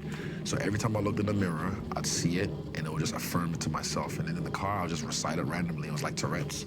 So when it came down to it, the greatest comeback in sporting history, written by me. Wow. Unreal. I'm curious about the mushrooms. How does that help you access that? Like, what was that experience like? So you can do microdoses, and it just helps you, I feel like, tap into yourself. So I started to like grunt. I remember just like, I would just sit there and just like listen to lo-fi music. And I'm like, yeah. Really? Yeah, and it's just like I'm breathing. I just lie down. You feel your breath, and you just like, it's a personal experience. But for me, I wanted to tap into my like primal self, like the dog in me. You know, that dog in him. I know I do, and I know I can beat this guy. Look, he can fight me 10 more times and beat me all 10 more times. I don't give a fuck. I just wanted to prove to myself I can fuck this dude up, because I know I can. First time I fucked him up, judge gave it to him. Second time I was beating him, fucking him up, and he got me. Third time, same thing, out here MSG, I was fucking him up, then he got me. And I'm just like, fuck, I can beat this guy. I know I can. So this one, I was like, this is my 8 Mile moment. Yeah. I have to do it. Now, humans love these stories, right? Like, we love the underdog stories. And because so often we feel like underdogs in life, and the story doesn't go that way for us. Yeah. So when it does go that way for someone, we exalt them, right? We like gravitate towards them. I'm sure everybody in the world in that moment was in your DMs and texting you, talking to you, FaceTiming you. I know that, and obviously from watching the documentary, but also just from knowing you for years, that like, how do you start to like create a little bit of barrier, a little bit of separation for the adulation? Like, do you take it all in and you go, okay, they really love this achievement? Do you go, oh, I'm that great and they should appreciate me like this? Homeboy said, you're never as good as they say you are. You're never as bad as they say you are. All that matters is how you see yourself. So I take it all in. I appreciate the love, even the hate. It's just fuel. It helps me, but I don't hold on to it. Even the love, I never hold on to it. I used to, back in the day when I was young, because I didn't understand. Same with the hate, I used to, because I didn't understand that sits with you. So I appreciate it, I take it, but I let it go. I let it pass through it, but I appreciate it. And yeah, you just have to, it's about how you see yourself. Fuck what anyone else, who's your flatmate up here? Yeah. What's he saying to you? You know, that voice in your head. So that's what I worked on this camp. I was isolated a lot. I literally just like anything that wasn't in line with this fight, cut it out of my life. Anyone, cut them out of my life. That was it. Yeah. Did people understand? They got it. Like my family already knows, but people, I mean, if you're not on that level with me, you're not on that level with me. Yeah. You had an interesting line in the documentary that spoke to me where you talked about being a people pleaser. That still rears its ugly head once in a blue moon, and I understand it now, so I'm able to like recognize it, like, I'm doing that shit again, and I pull it back. And that's why I have like my big brother Paulie or Ike, they shadow me, because when I get drunk, I'm like a Labrador or a Golden Retriever. I'm just like, everyone's my friend, buying shots. But then I think it came from when I moved to New Zealand. It was a coping mechanism for people to like want to be accepted. Yeah, for sure. Are we twins? Yeah. No, but like it was something, you know. So it just, and even if people didn't like me, I'd still try to fit in, try and please. And then eventually I had to realize that I wasn't meant to fit in. I have to stand out. Yeah, but the tricky thing about being a people pleaser, the great thing about the documentary, and we just watched it, was at the Tribeca Film Festival, and I don't know where people can see it. Not yet. There's still like few screenings left, I think. Okay, so go check it out. Stylebender, it's called. If you can, get tickets. But it was this great observation of dealing with fame. Yeah. And that line was so interesting because being a people pleaser when not that many people want you to please them is easy. Yeah. Being a people pleaser when the world is asking for you to please them becomes anxiety and stress, and you can get resentment for all these people that are trying to take your attention from you, you know? And like, there's this moment in the fucking doc where like, you're walking that, maybe you should describe it, but like you're walking down the street. Isn't it crazy how on that day they decided to come film what I was describing a few minutes beforehand actually happened? And that's why I had to move from that house. I wasn't living there at the time when I was filming, but my dogs were there. Yes. But then people would just come knock on my door. He was living in like a neighborhood. Yeah, like a cul-de-sac. Everybody around, birds, like everybody knew and who that he was was. my first house. Yeah. That was my first house. Now, glowed up. You know what I'm saying? I'm like Chinese in New Zealand now. I'm buying everything.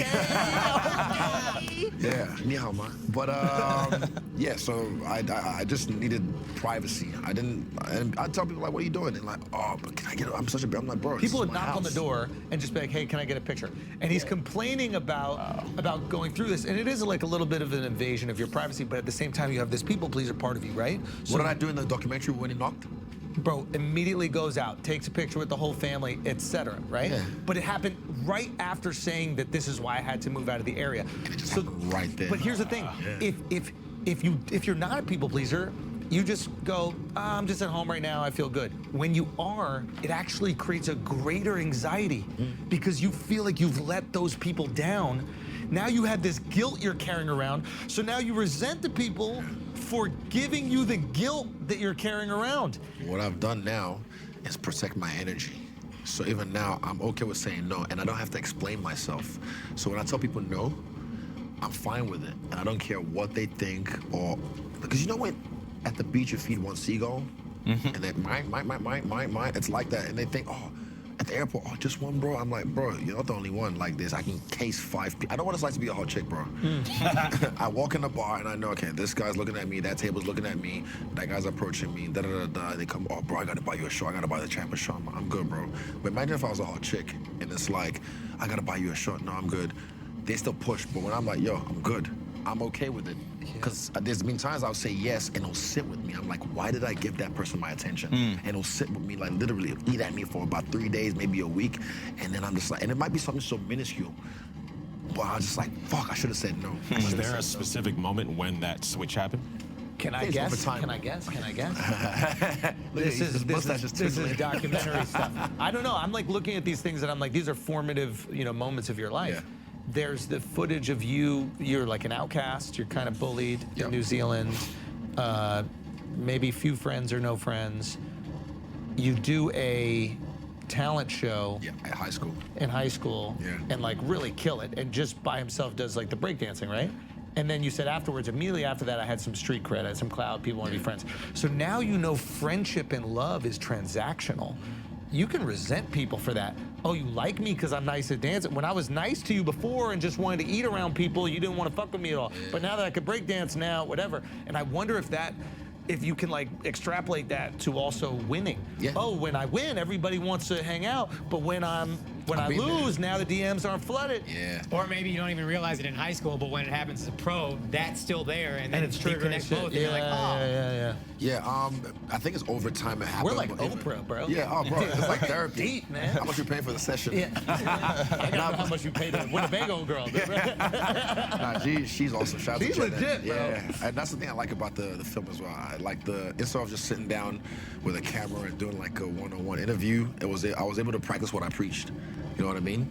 But the moment, I feel like it's over time and it's experience, like trial and error, dealing with it, learning how to deal with, like, no's. Because even now, I still got chips on my shoulder, man. Like, I know me, and I'm like,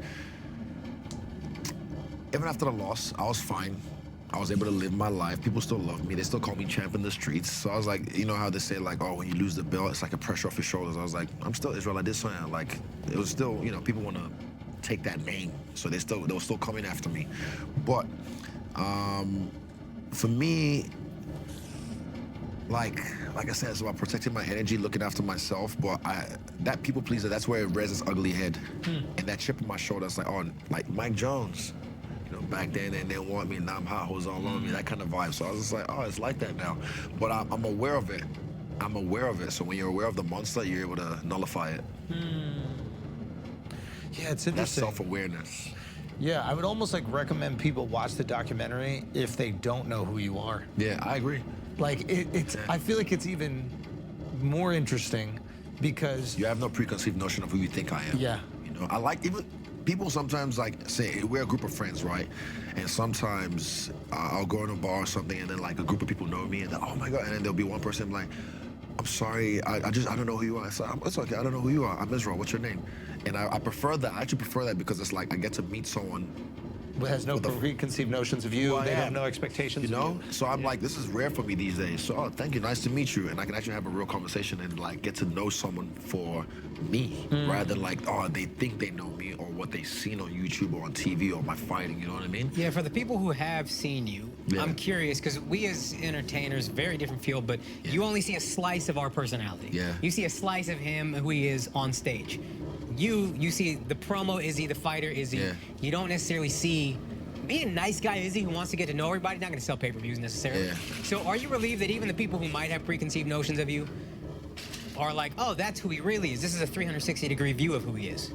Yes, I feel like people get to see a little bit more of my personal stuff. Yeah. You know? Yeah. My but bro, it's really nerve-wracking. You know what's fire seeing the shit about you that's not cool? What? Like in it, like there's vulnerable shit, like things that you say and you know you fucked up. Eugene. Yeah, with the Eugene shit, and like you even catch yourself in the moment, like the Eugene shit. Eugene is the coach, and like there's a line where he's like, "I'll do this." Don't say it, bro. You gotta let them know a little bit. Yeah. Okay. Yeah. Just a little bit. Just a little bit. Whisper. No, the Oh yeah. No? Keep that. Dude. Nah, it's no, but even me. My point is like you're saying things you were like. I was really you vulnerable. regret. Yeah, Or you're but I catch angry. myself. Yeah, like, and then you catch yourself and you adjust. But like, it's a rare thing when you're being videotaped that you will be emotionally reactive, knowing that someone's videotaped. The reason prank videos work is because that's why. Then. Yeah, that's why. That's why. I was just, you know. That's why. You know, it's funny thing. In the end of it, I was just like, I need to go home and calm down, because I recognize like I'm in this parasympathetic nervous system or whatever. So I was like, okay, I can recognize it. Again, self-awareness. I understand like, okay, I'm not myself right now. I need to go home and calm down. But I was really angry because of the thing that was happening, and I just that was just me doing this. But that's what you're not going to see in a documentary. Yeah. And that's it's human. We all do that. You're also not going to see in a documentary about yourself. Everybody's going to put the best version of themselves out there. Yeah. Yeah. Right? Was it difficult to keep the vulnerable parts in the edit? No, because I am a vulnerable person, but there's the bits that he's talking about, when you guys see it, it's like, I cringe because I'm like, good. That's real. That's real. The world's gonna see this. Even the dancing bits, because like I said, for me, dancing is so, like the artistic bits in between, where it's like, when they talk about the urinal in high school, and then I'm dancing in a bathroom, and it's just like this art, like, it was like Rise, you know, Dave LaChapelle, like a little bit, those little bits and pieces, and it was just like, for me, some people might get it, some might not get it, but for me, when I watch it, it's literally, I'm just like, the world's like seeing how I'm expressing myself in those moments, and I'm just like, I don't mind because fuck them, but at the same time, this is me just being me, and I've always kept the same energy, so why would I ever stop now? So, on the big screen, my documentary debut, stay true to who I am. Huge announcement for me. I'm so fucking excited about this. I am filming my first full-length stand-up comedy special in Houston on September 2nd. I had to do it in Texas. We found a beautiful space at White Oak Music Hall, September 2nd. Hurry up and buy tickets at akashsingh.com. Again, everything that I have accomplished thus far, whatever growth I made, is because of you guys, because of this podcast. I'm so grateful for all of it, and I cannot wait to take it to the next level. So go to akashsingh.com, buy your tickets September 2nd. Let's blow this shit out. Let's make it the greatest comedy special that has ever happened. I love y'all. Thank you so much. Now let's get back to the show. And we're back. Let me re-up. Yeah, no, we got some Jack too. Thank you. Give me the real shit. Yeah. Bro, it was great. It was dope. I mean, you're so good at putting out your authentic self, but I don't know if that was always the case. Yeah. What's your advice to people that maybe just have like regular jobs or that want to be creatives that have difficulty putting out their authentic selves? Do it. That's my advice. Do it. It's nerve-wracking. It's annoying, but I feel do it because those who fuck with you will fuck with you. That's how I get. That's how I feel like. And you weed out the people who won't really fuck with you. I do. Sometimes I'll just post some random shit on my Instagram just to weed out the bullshit. Thank you. Because I feel like those who understand me will know, like, oh, that's Israel. We've been here since 2013. We know he's that. Like Valentine's Day, I used to, one time, the first time I did it, I fought on Valentine's Day in Adelaide, Nisa Fury. And I think I was heartbroken at the time, and I was fighting on Valentine's Day. I even came out to Luther Vandross, Never Too Much. It's on YouTube. It was a cool entrance. But that day, while I was waiting for the fight at the hotel, I went on the gram and I posted probably like 85 memes. The captions were the ones. Thank you. The captions were funny. But I literally just posted just memes, just roasting, just love.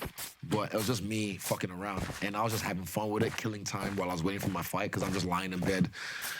And, you know, people, I'm following, this is too much. Because, you know, you're only allowed to post on some weird unwritten rule like once a day or whatever. But I'm like, what the fuck? It's the internet. There ain't no rules to this, bitch. So this is me trying to weed out, like, the bullshit. So sometimes you'll see me post some weird shit, and then it's just like, what the fuck? Like, then those who don't fuck with me, they can just... To the wayside. Yeah. Yeah. I have to. And even if you're still uncomfortable about whatever moments in the documentary, I would say, I'm trying to form the sentence as I think of it, but like, it's a very fucking cool thing you do, that you are open with your losses. You came on here the day after you got knocked out. And then the day after you knocked him back out, you were like, nah, I need to be by myself. Yeah. And it's really, I think, cool for people to see a champion still be open and vulnerable and talk about the losses and the bad moments. And I think we all are like, yo, fuck, if this guy who I see as a superhuman, who literally knocks human beings out for a living, if he can be human, I can be human and fuck up. And I think it's a you have a bad moment. show, you have a bad date, you talk to a girl and fuck it up. It's like, bro, that's whatever. part of the game. Hey, it's a numbers game, man. Just run it up. Keep shooting.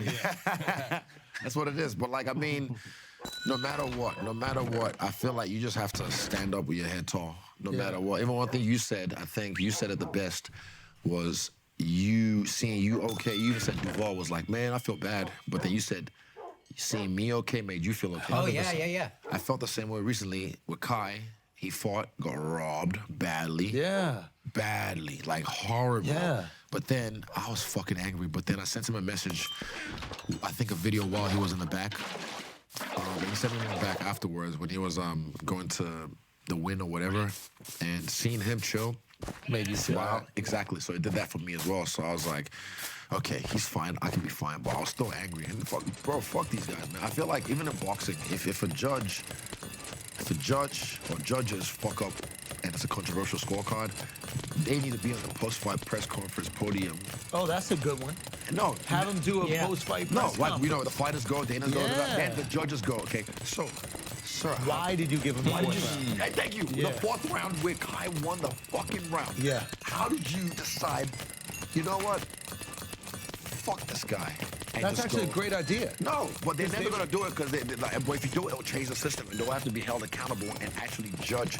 Bro, you know what I mean? You know what the tricky thing about with that specifically in UFC? I understand it in boxing when like the different promoters have their fighters and they want their fighters to win. Yeah. In UFC, they represent all the fighters. Yeah. It doesn't benefit them in any way to give a shitty decision. There's a conspiracy. Okay. That Chance, my boy Chance, kind of put me onto because Volk, I was in Perth. I was right there. Me and Ash, when it happened, 5th round, I lost my shit, bro. I was like, he's done it. This guy that people are like, oh, and he's a great fighter, you know, from that side of Dagestanis, they're fucking awesome at their wrestling and whatnot, but this guy has a myth, and Alex fucked him up. It's like the scene in 300 when the actually, you see, there was one round when Alex told me when he was on his back body trunk, Alex was like, I thought you were gonna finish me. Come on. It was great. It was great. Come on, come on. Yeah. Bah, bah. And 5th round, Alex finishes on top, and then me and Ash, I see Ash, and both Cancer Leo, and like, I'm emotional, he's crying, I'm hugging them, and I'm just like, fuck yeah, he did it. And then Red Hot Chili Peppers are playing that night in the fucking 60,000 sold out arena. So it would have been Alex, double champ, boom, and then goes to Red Hot Chili Peppers that night. Oh, bro, and I feel like they stole his moment away. But the conspiracy is Chance put me onto this, said like, something about, yeah, we're all flavoring, bitch. So I didn't say it's Chance said this. Yes. I didn't say it. Now He we said it. This is all Chance. This is all Chance. This yeah, is he Chance knows. and tequila and Jack Daniels. So no, bring that. but he said like, you look at you know the movement right now in Fly Island, Abu Dhabi, the stake they have in the UFC. You know, it pays them to have a champ that's from that side of the world. Oh, that's right, because Saudi Arabia is going to pay crazy amounts of money for a fight. Qatar is going to pay crazy amounts of money. I don't think that like you said, with boxing it's different because each promoter has their own fighter that they want to win, and it kind of like feels closer. But the Islam Volk fight was close at least. The Kai fight I think it was wasn't close. 4-1. I think it was 4-1. It was competitive. Islam Volk? Or Kai? No, Kai. Kai blew him out. It was a horrible decision. It was competitive, but he won 4-1 in my eyes. 4-1. Sure. Islam Volk 3-2. I thought I had Volk winning, but I wasn't upset with a 3-2 Islam. I was like, okay, I could see how certain rounds. Trust me, I was. Listen, of course. Biased. But listen, we love Volk here, but it was one of those things where it's like, in the Nate Diaz street fight rules, we know who won the fight. Thank you. Exactly. Because one guy could barely stand up at the end, and the other guy was doing jumping jacks. Fucking Shiner, all that kind of stuff. So it's like. Put it this way: Islam don't want that fight again. He gonna get it again. Oh, he gonna get it. But he don't want it. Like, he is glad that Volk is going to fight. What is it, Pantoja or something? What's his name? What's his name? What's his name? Pantera. What's the guy's name that Volk is going to fight? No, hold on, wait. No disrespect. I know his name. Oh my God. Pantoja, no? No. Rodriguez. Yair Rodriguez. Yeah, Yair Rodriguez. Nickname. That's his nickname, motherfucker. Pantera. I said Pantera. Yeah, I was like Pantera. Pantera. Okay. Anyway, yeah. That was close. Yo, why did they just run it back with Islam, man? The UFC going to UFC, bro. Oh, really? Yeah, I mean, hey, I'm not the brass. They have their own plans, but like you said, that belt. That's why he has to go back. Yeah, he has to go back down to featherweight, defend the belt. Does he have to? I mean, bro, like you can't hold up the division. It's hard to hold it up as well. If we look at Volk in rematches, and keep in mind, Max coming through tomorrow. That's my motherfucking guy. I love Max. I've met him before. He was there last night, bro. I love that dude. He's Max is one of the coolest guys on the planet. Cool energy. It's that aloha all day. Real talk, it is. Man. But I think Max will even say, "Wow, this guy improved from each fight." Yeah. Right. Did. So I can't see that not happening. Yeah. Against Islam. Yeah. Oh yeah, we definitely. Oh, trust me, no. We evolve. That's an easy. We evolve. I think that's an easy dub. It's like the 4-minute mile.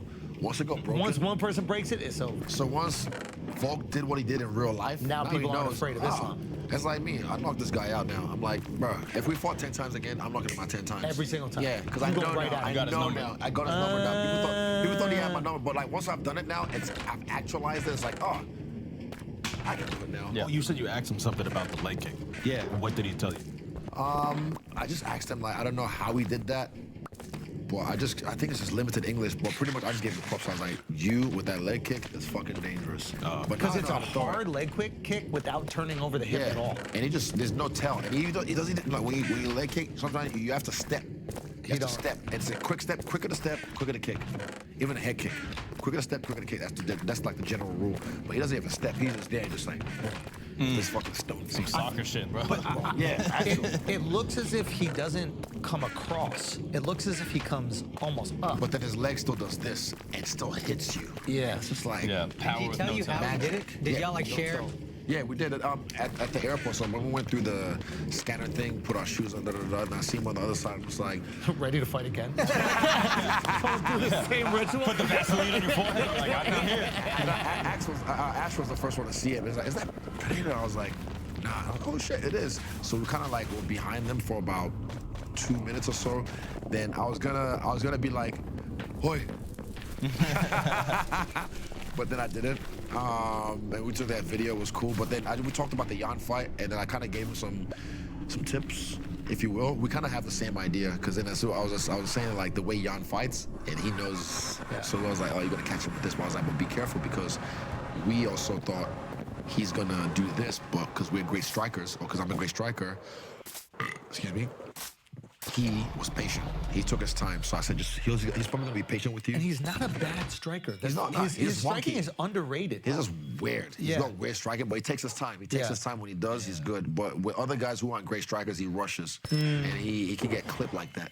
So if he rushes against Spartan, I think he'll. But that's the thing with Spartan. Like, he's coming up in weight, and Jan has good control on the ground, right? Like he's got jiu-jitsu background. Takes him down. I think he'll probably just hold him down or beat him up there, but. Up top, I feel like Alex got him. Yeah. But that does speak to what Andrew was saying earlier with you guys having this beautiful relationship where like, after the fight, it's just... I wish you messed with him at TSA, though. I wish you put the brass knuckles in his back. Payback! That was him. Okay. Is that common why is it like, do you guys feel this way? Like when fighters who have had these wars are actually friends, it makes me happy. I would say we're friends. I would say we're friends right now. No, not friends, but like there's mutual respect. Yeah, I don't know. I get with the 205 belt. Trust me, you'll see a fist But I get a joy from it. Why is that? Like I wonder, as a consumer, why I like seeing these guys who put it all out there. I think we like happy endings. I do. Yeah, it's like. Not that nice. Shout out to Tootsies. You know what I mean? But yeah, I think we like happy endings. You know, like went through a war. We've been through 4 fights across 2 different sports. And then it's like the mutual respect and adoration for each other's skills, you know? Regardless of everything. I'll go to Brazil. I'll see him. I'll say what's up. I'll hang out in his hood, you know? But, yeah, it's... even he was in my neck of the woods. I thought he was going to come to New Zealand. He didn't.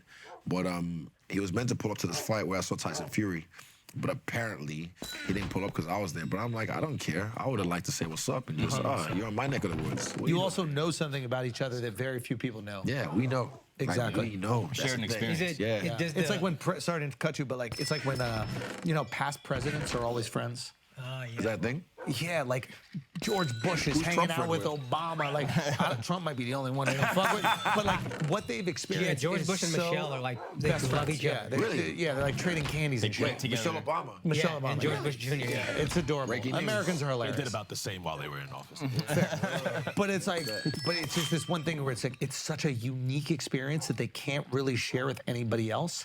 So once you've had that, at least I can be honest with you. At least I can vent with you about things. It's like you get it, yeah. I think it's why a lot of times like country clubs even exist. It's like rich people want to be in a place where they can complain to other rich people, where poor people aren't going, oh, it must be so hard. What are the poor people doing? So they don't want to know. That's an inside joke. You just slipped in there. If Pereira gets that's good catch. Championship, you're gonna Did fight you just him. try to pronounce it for the first time in your life? Whatever. It don't matter. We don't need to respect him. Yeah. Okay, so if he gets another championship, you said you'll fight him. If he goes up to 205, he's going up to 205. If he gets a belt, Yeah, you can catch the smoke. Oh, I thought you said it was done. No, but it's always done, but like there's always that like little. Yeah. Just You said you're knocking his favela when you're 55, right? Right here. That's what I said. So like, but now I've beat him, so hey, keep that. Yeah. Okay. Beat him is done. What was your thoughts on the whole Tyson Fury, John Jones thing?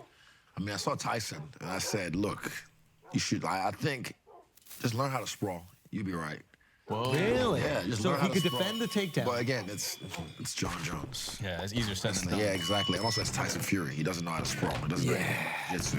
And he was like, listen, man, you ain't fucking getting me in a cage, whatever he's, you know, what he said. He had a different energy with you. Yeah. I mean, but it's real life. It's real life shit. It's like, you have to understand the reality of what's actually happening.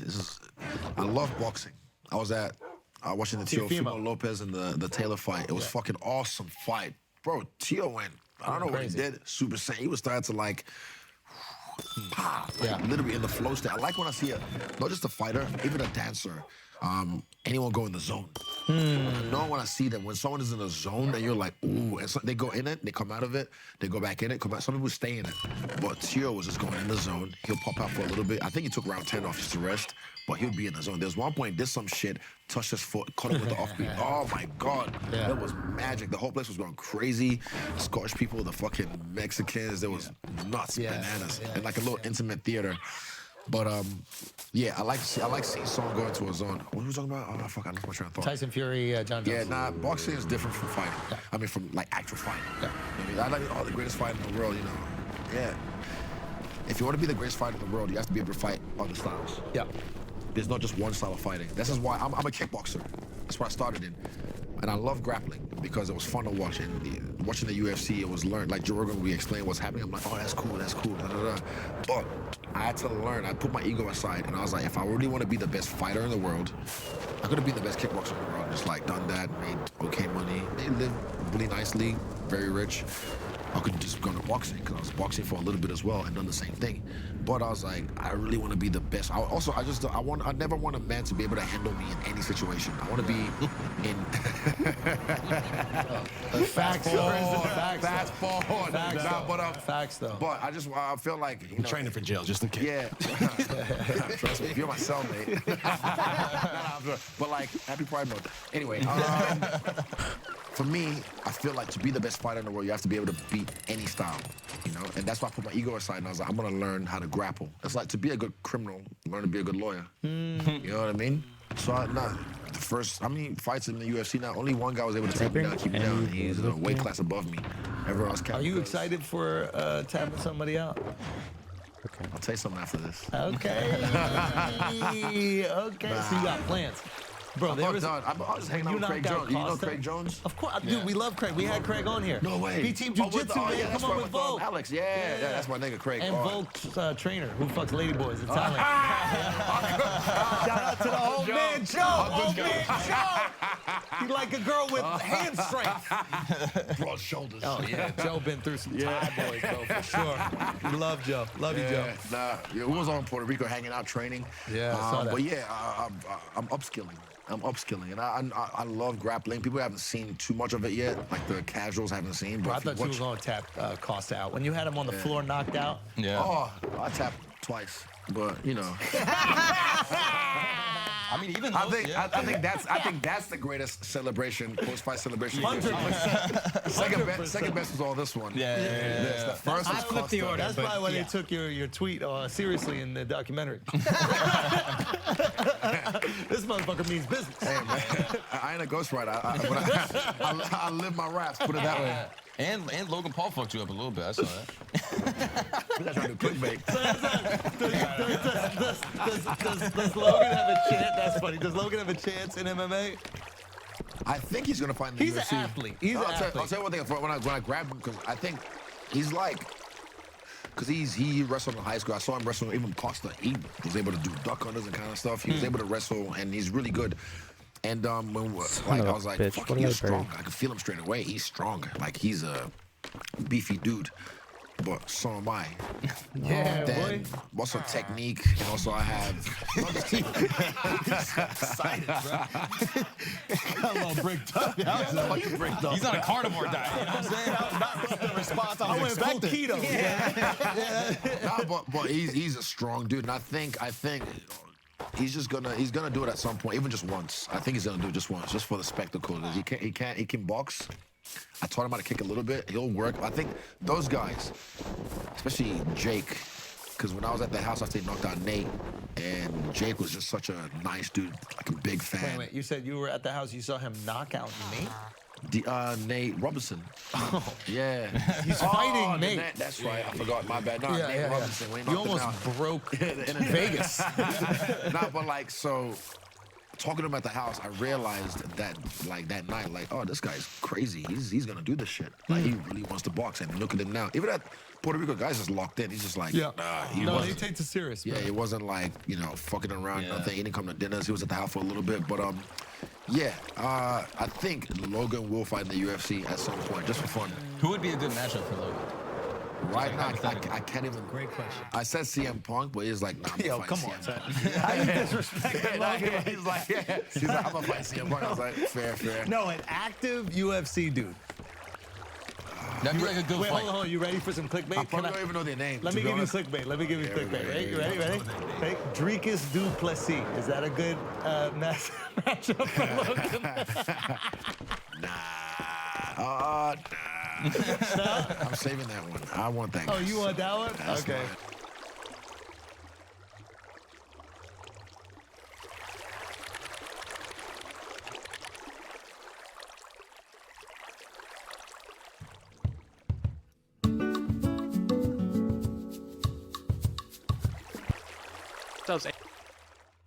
And now we need to place stacks of items, or really any amount of those. As you see, this storage system is going to the bed. So we need to put in some leaf blocks to 3 signs on below, and that will be fine. And now to install the trident.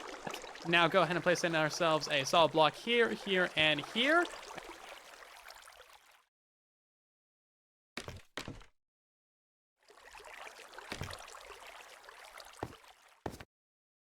And then one right there as well. We need a redstone torch right there, a repeater.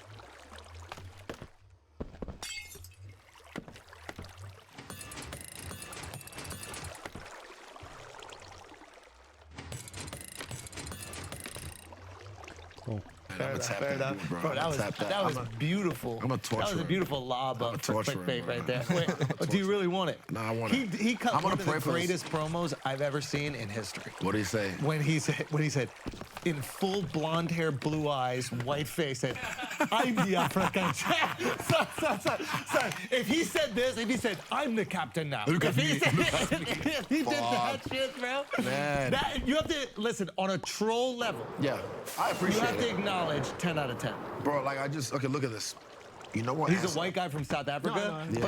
Are you familiar with the thing? Alex is on point. Oh, Nah, bro, but we like, were dying on that shit. You know what ancestryandme.com is? Yeah. Yeah, it's for white people to be not racist. Yeah. Thank you. Yeah.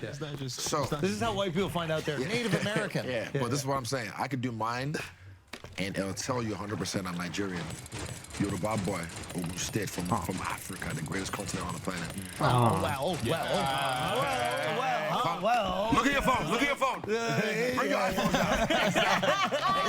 China. Fuck up. China. China. Yeah. Where they get it from? Oh, you got a little cobalt. You got a little cobalt. Exactly. A little. I'll put some double D batteries in here. Where's that come from? Oh, fuck. Damn it. Exactly. Damn it. The diamond's on your pinky. Oh, shit. Okay. Exactly. That's what I'm saying. The drip. All right, you got a couple good things. Okay. But you do his ancestryandme.com, and it'll tell you where he's really from. Where is he from? I don't know. Where are all people from? Trying to do one of those ones. White Conda forever.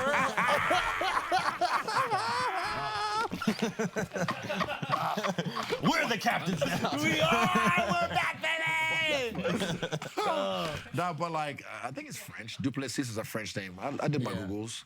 Who's left to fight? I mean, honestly, like, I wanted to fight DPP. I will fight him. I'll pray on this. I will make this happen. I'll manifest this. He's gonna rock Rob or do something crazy in the first. Because he's fighting Rob. Rob, I'm gonna be there. Whoever wins, I'm gonna step in the cage with him. You will do a third one with Rob.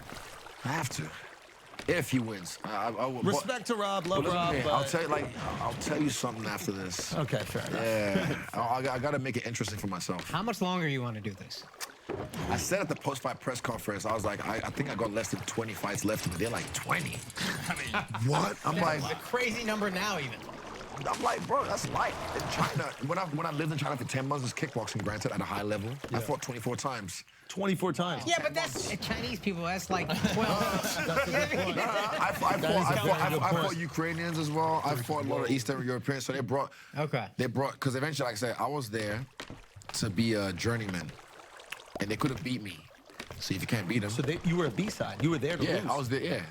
They brought me over to make their guys look good, but I kept on whooping their guys. And they're like, hey long. And then that's how I got the name the Black Dragon, Hey Long. And then they had this whole just add dragon to whatever you look like, and then it makes you Asian. Bro, shout out to China, man. Yeah, that's kind of fire. I want to go back. I do miss China. I miss my time there. I feel like it got me really ready for fame. It got me really ready, like as a just being a regular black guy in China. Crazy. Yeah. Kobe Bryant. Nah, legit. That's what it was. It was. That's what it was. I'm not doing. But I know. I was like, no, that it's like less racist with black people. I'm just saying what happened. I lived in China. They would call you Kobe Bryant. No, like they think, oh, Kobe Bryant, the basketball. No. That bizarre.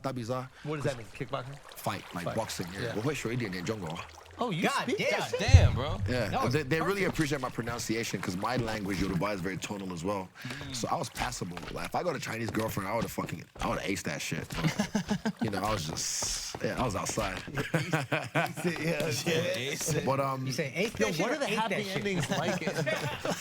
Wait, what are the happy endings like in China? Did you experience that? Are they happiest? Hey.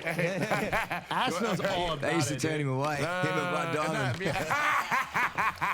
Wait a minute, I don't know what's happening. Tell us what's happening. Ash, tell us what's happening. Get some alcohol on Ash so he can get loose. Yes. Tequila. Nah, me and Diamond went to, fuck it, never mind. Shout out to Diamond, bro.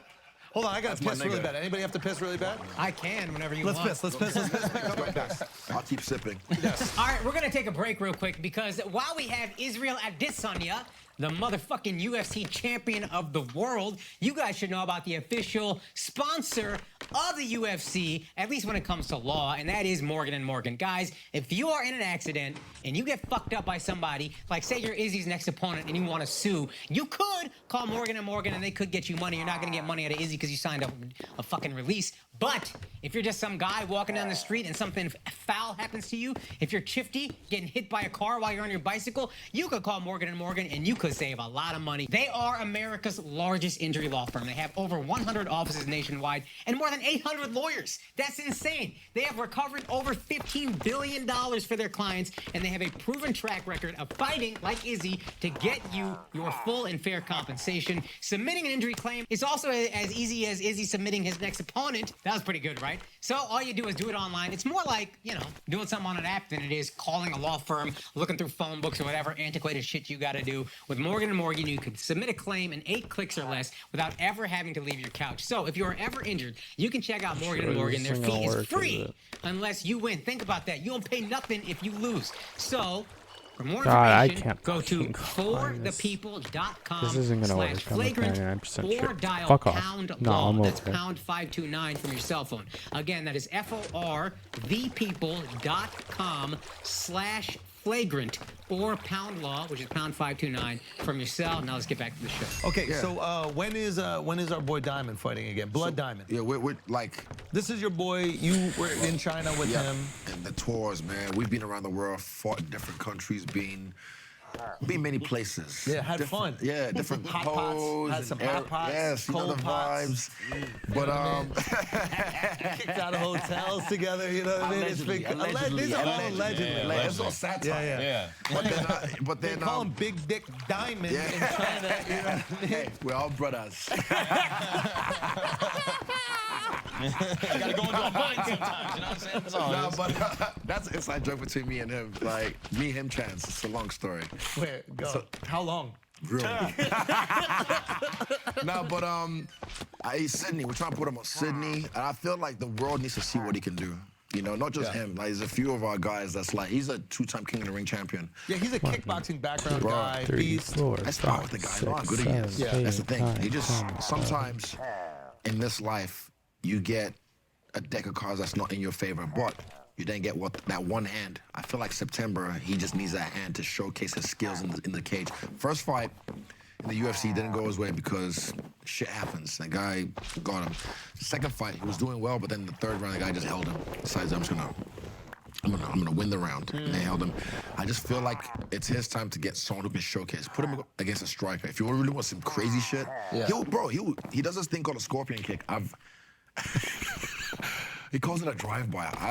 He calls it a drive-by. He'll be sparring you, and then you'll be right here. Like, if we're orthodox, so left foot in front of left foot, then he'll just step off to his right, and then he'll kick back. Oh, wow. And he caught me the first time. When he caught me with, I was like, what the fuck was that? Yeah. It felt like, which one of y'all hit me, Chris Tucker? Yeah. Like that moment. You know, I thought you got dick slapped, bro. I was like, you punch me with your dick, Diamond? Nigga just dick me in the face. How dare you? No, honestly, like, he's that guy. He's that guy. So that's the weird thing. Like, why wouldn't the UFC build him up against other strikers while he's learning how to grapple, and then by the time he gets there, no, they will. No, well, they fed you to the fucking exactly straight away. Brunson. That's what they do, son. I feel like you didn't even get enough credit for being Brunson, because after that, Brunson went on a win streak for like, what is it? Ages, yeah. 5 fights or something, something crazy. Blonde Bronson, apparently, because it was blonde. Yeah, that was the issue. Yeah. Yeah, I wasn't blonde when he fought me. He didn't go Super Saiyan when he fought me. Exactly. So the tricky thing, I guess, right there is, like, I like that the UFC feeds people, right? Because they're like, okay, only the strongest survive, so you get the best. But at the same time, there's certain people where I'm like, I'd like to. Yeah, build them up. And they've done that with some people. Example, Alex Pereira. They did with Alex Pereira. With me, they built him up, gave him guys that could easily, like... They weren't putting him against total grapple. Did they any none. Zero. The only guy was this Bruno guy they put him against, but he's Bruno a striker. Silva. He's a striker. And they struck. That motherfucker got a chin. That motherfucker got a chin. He got hit. Big time. Boom. And it was in the Apex. So the thing I like about the Apex... You could hear it. Bro. Same with Fight Island. When I was fighting Costa at Fight Island, I remember just like, when you watch it back, you can hear the impact, the thuds, and then you can hear his corner screaming when I fucked him up. Like, bad. Like, the guy was like, It was bad. Bro. But yeah. Do you like him a little bit, Costa? He's funny. He's kind of funny, right? On Twitter, I don't follow him on Instagram. On Twitter, he's funny. He's kind of funny. Twitter's crazy. He just says the most random. He called me. I was like, what? Yeah. Believe. I wonder why. He Maybe said because it. you knocked him out. He said it. We're not bleeping me. it no matter what. Hey, we have to protect you now. I'm protected. Maybe it's because you knocked him out and then mimed fucking his ass. True. Yeah. Maybe. Made him one. Maybe. It's just prison culture. Prison rules. Yeah. One of the strong survive. Is there any guy you like so much you just wouldn't fight? Yes. That's a good question. Hold up. In middleweight? Yeah. If Kamaru came up. Fuck no. You can't do Never. That. Yeah. Never. Love Kamaru. Never. That's my dog. That's my brother. It's bigger than fighting. This is for bro, forever. The Three Kings, that era. Yeah. The Three Kings. That should have happened. That era. Yeah. Bro, if we went to Nigeria or anywhere in Africa, Morocco, South Africa, bro, that era will never, ever be... I don't want to say it's never ever be replaced, but like it's just something that's... It was a special moment. Special in history, you know? And I'm proud I feel proud to be part of that, you know what I mean? So yeah, it's bigger than that. Even someone said to me when Kamaru was about to fight Tyron Woodley to win the belt, I remember that, I don't know where I was, but they asked me on the podium, like, oh, does a part of you hope that Kamaru doesn't win so you could be the first African champion? I was like, what? Yuck. Damn. It's like, what kind of mentality do you have to have that you think, like, I would want my boy to lose so I can be the first? I'm like, no. His win is my win. That question comes from abundance. Yeah, thank when you. you have abundance, you don't even think about even scarcity. like scarcity mindset, that's where that comes from. But like, I would never. No, that's when you come from scarcity, the idea of abundance is incredible, right? You're like, I want 3 African champions. That's the most amazing. When you come from abundance, the idea of scarcity is really exciting. So that person who asked you it is rich. Some rich journey. Yeah. Speaking of African champions, how do you feel about Francis not staying with the UFC, having to move on to I think so. I feel like the story's not over. Even like when this fucking thing with One Championship came out, they're like, oh, we are withdrawing from the bidding to. But that was a play because Francis came to them and was honest, like, look, I got this deal. Can you guys match this? They couldn't match it. So to save face, they were like, they protected themselves. But that was stupid. And then when that happened, I saw the narrative, the streets was like, oh, he made a mistake, yeah, no one said this and that. But I'm like, bro, chill. He's signed with the PFL. Give it time. Give it time. Let him do his thing. Because the story's still being written. Also, he's the guy that, look, before the UFC, how we got to Paris. Have you heard that story? Yeah. It's crazy. He's not a guy that gives up. He told us. Yeah. Yeah, we had him on the pod when we were in Miami. Oh, no way. He called in. He zoomed in, yeah. Oh, really?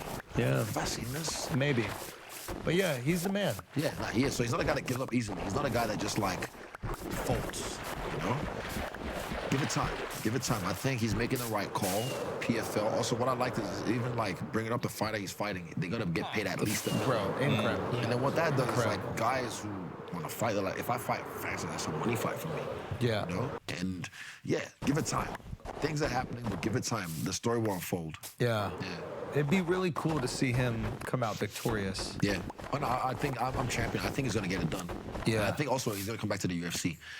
That's the thing that's quite interesting. No, he will. Yeah. He will. I think this is business. This is business. Yeah. Or is there a world where the 3 kings go to PFL? I didn't want to ask if we can add to that if you need to, but yeah. I think I'm gonna be in the look. For me, as a fan, it's not even about me. People, you know, like it's not. I've been a fan of the UFC for so long. I think this is where my career is gonna.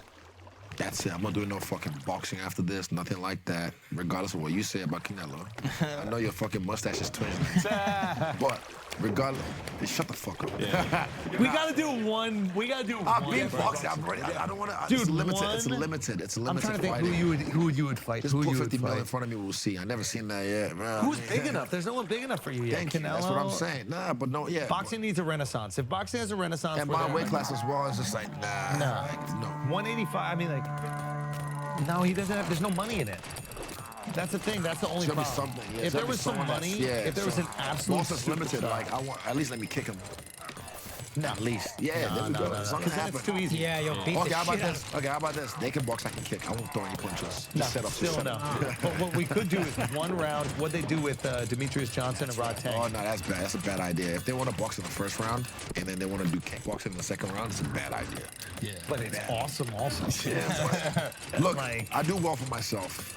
I'm more worried about the guys coming up because I'm such a big fan of the UFC, regardless of what people might think or have their opinions about the company. Because look, this is business and it's cutthroat. It's Vegas. It's the fucking devil's asshole. But I want people who fight in the UFC, even when they come into the UFC, I want it to be like you're being drafted into the NFL. I don't want a guy who's fighting me because I have teammates who just like diamonds going to the UFC. He's doing well for himself, but he also has businesses on the side. But sometimes there's other, like you have to like do a few PTs here and there. I don't want that for a guy who has the UFC banner on their chest. I want it to be a prestigious thing where it's like PTs is personal training. Yeah, personal training. My bad. It's prestigious to be in the UFC. Like, yo, you're a UFC fighter. I want them to be able to like. You want it to be once you're in the UFC, that's the only job you have. Thank you. That's what I want. So I think, and I really want this to be when I'm done with the UFC, I'm done with fighting. I move on to other things. What if the UFC had a different division in the same way that like baseball has different divisions, and where it's like here's UFC. Like in America, they have like AAA, AA, single A. So like you lost me. Basically, the major leagues, everybody's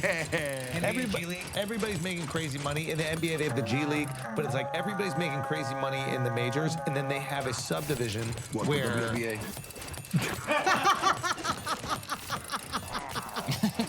I mean, oh no, I'm No, asking. that's not accurate because they don't make money. No, I'm asking. No, they had the G League where the guys who were like trying to make it into the NBA go. Oh no, my bad. Sorry. No, I'm asking. It's a question. You'd be curious, I bro. can ask Come on. questions. I know. I'm curious. He's not from this country. I man. don't You know gotta explain. He's a foreigner. I don't know sports. He's a foreigner. I'm just new here. We saw you take a shot in the documentary. You don't know basketball. Yeah. Even the Chinese people were like, not Kobe Bryant. No, not Kobe Bryant. Not Kobe. Look at Drake called Chance once. I sent Drake Chance, my boy, shooting a shot. He calls it, it's a struggle jumper. That was a struggle jump. Yeah. That was a struggle jump. Hey, man. This is what I love I'm not quitting my day job anytime This is what I soon, love put it about the that way. documentary. They left in the miss. You could have edited out the miss. Gotta It was show a your heartbreak. highs, gotta show your lows. Exactly. Highs and lows, gotta show them all. Yeah. Anyway, like, what if the UFC goes, okay, here's our subdivision, and you can still have them on the major UFC fights. You can have them on the undercard. You can have whatever. And then these are the top fighters. And then all these people that are part of the upper echelon are making so much money, and that's the NFL. That's Contender Series. yeah, like Kind of. But they're all signed to the UFC. If it's G League and then NBA, when people in the G League aren't making enough money or aren't making like NBA money, you're not upset because you're like, oh, this is the G League. You have to make it up to the their pay-per-view nights. You can watch a few of the earlier fights on ESPN.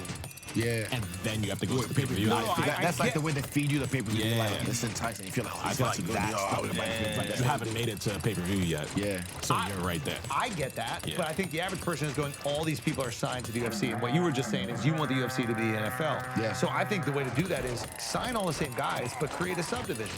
And then just be like, this is the UFC Development League or the UFC G or whatever the fuck it was.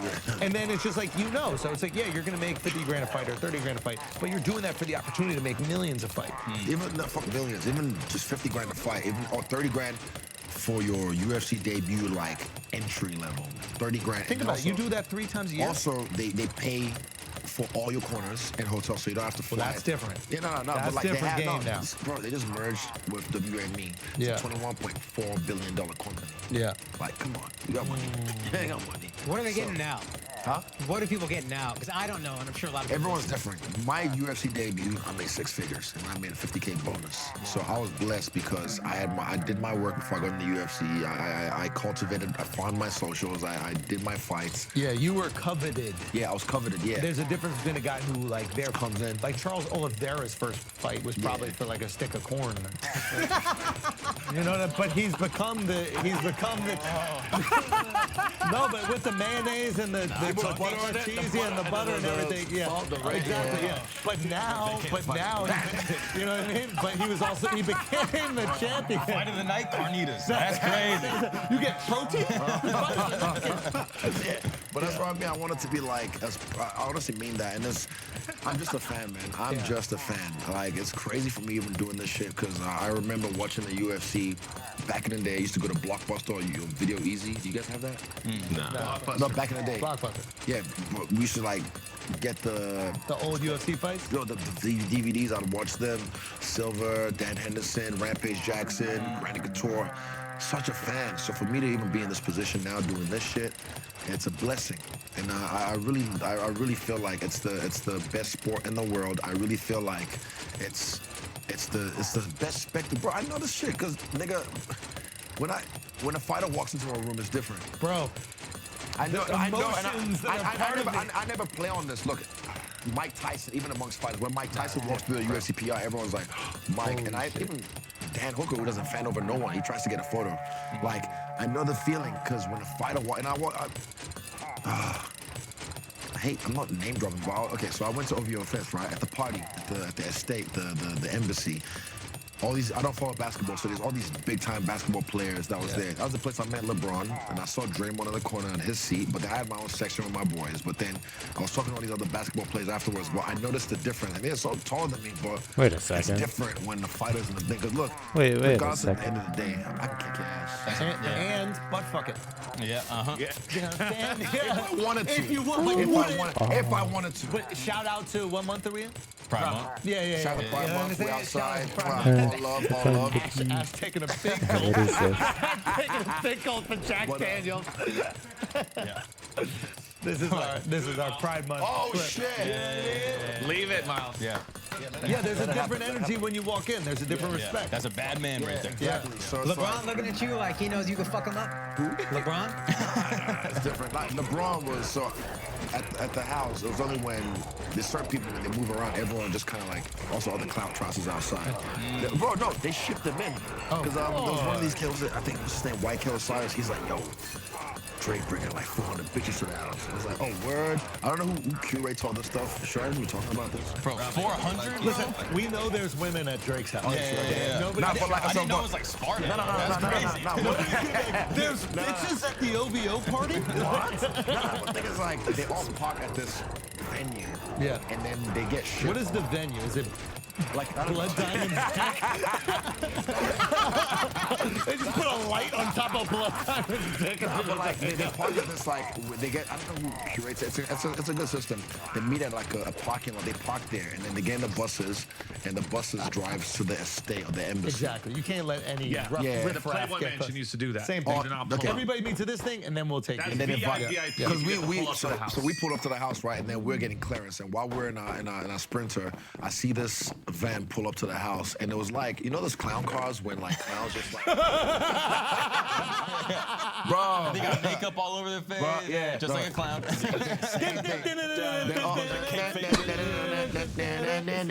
Okay, so and then all of them. Wow. So when Homeboy was moving around the party, you could see like they just like.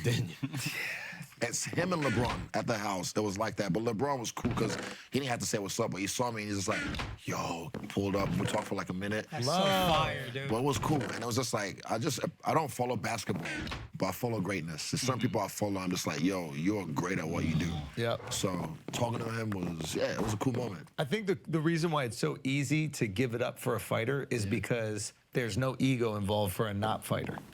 How so? I know you can fuck me up, so I could just say you're great. Yeah. But for a basketball player to basketball player, it's like, I'll bust your ass one-on-one. Or Break your I'll lock ankles. you up. There's still like a little bit, maybe for an actor, comedian, Wait, musician. There's I was thinking another raid. No, not in the killer. Fighter goes. It's like almost a fight every single time. Sometimes it breaks out like that. But yeah, but the difference is, even me, I can't wait to go to SPs. SPs, when are they bringing out me and Alex should be on there. Nominations. Me and Alex, best fighter of the year. Yeah, we should be on there. Oh yeah. Because Alex gonna do what he does in Vegas, win. Then we should go to the ESPYs that next week, dap her up, and I bet you same thing. Walk the red carpet. I just know when we pull up, it's just like, oh, there's them boys. There's them boys. Bro, you gotta host that shit, low key. Yeah. right? Why not? Why? Oh no. Host. No. Get a little monologue, get some jokes off. Okay. Monologue, yes. Hosting, no. We'll write you some jokes. This will be good. No, I mean this for real. This will be good. Hold on. You gotta check I'm rapping this year. Hold on. Wait. Hold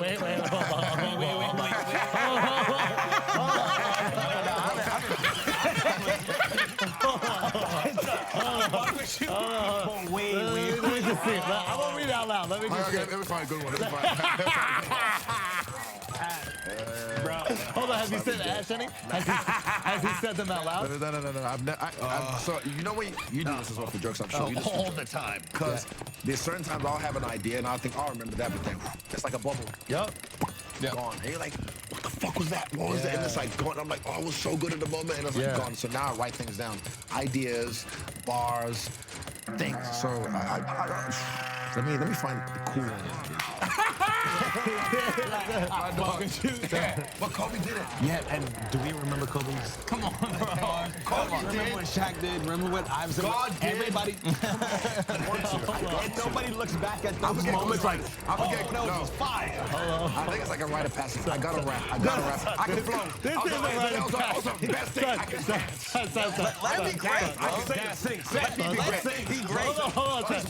Nigga, I can't sing. You gotta get Obama to do it with you, bro. You gotta get 16 from Obama, bro. For real. Because he's going through what you went through, which is like, I've achieved the pinnacle of my profession. And when you're black and you do that, you go, how do you drop an album? Okay, what a ball to hump. But let's just see. Come on. I've never put it in rhythm before, but Do it. These are just ideas. We workshop it. We workshop it. I'm just saying. We workshop it. Brainstorming. It's a flow state. This guy. Okay, That one. That's a dumb one. That's so stupid. Okay, all right. You my son. If I didn't come, you would have never begun. Damn! Oh, shit! Oh, Do it again. shit! Do it again. Say it again. You my what? Hold on. Son. You my If I son, never come, son. you If would've I never didn't begun. come, you would have never begun, man. Oh my God, bro! Testify. Bro, fat. Hold on. One more. Okay. You would have never begun. Hit the verse. You would have never begun. Spoken word. No, you There you go. You can body that. Hey, no, to his point, we don't remember Kobe's reps. Even if they're not good, nobody cares. Shaq, no. Still not Shaq. Our mitzvah track was Shaq. It gets the people going. Come on. What you got? Hit it. No, it don't make no sense. No, read it out loud. That's just ideas. Exactly. It's just ideas. Hey, Izzy, I'm far away, dog. Read it out loud. Just say it out loud, bro. All right, dog. It don't make sense. What's provocative? People go. Izzy, show us a different one. This is fire. That wasn't it. I love you. Okay, I love you too. I love you too, I babe. look up to you. Yes. Hit us with a different one. You I got faith in realize we're creating his origin story right now. Yeah. I took that personally. It's starting exactly. The seed has been planted in his head. He's gonna retire from MMA And I and put dedicate a whole verse, and I just roast him. I roast him. Let's go. Wait. This okay. Find a good one. Okay. A cross-eyed bitch double cross me. That's just started fire. I ain't gonna lie. That's just started fire. A cross-eyed bitch double cross me. I make her eye do the X like she crossed. All right, it's laying down there. Hold on. But the first. A cross-eyed bitch A double cross-eyed bitch double But it's cross something me. here. I just got. It's like you doing the when you do your shows, like your spots. Also, I'm imagining this woman, bro. It's like you the champ. You gave her. He knows a who chance. it is. Wait. Hey, the cross-eyed bitch. Wait, hold on. No, hold on, Jeff. Bring up the tape. This is. That's the thing,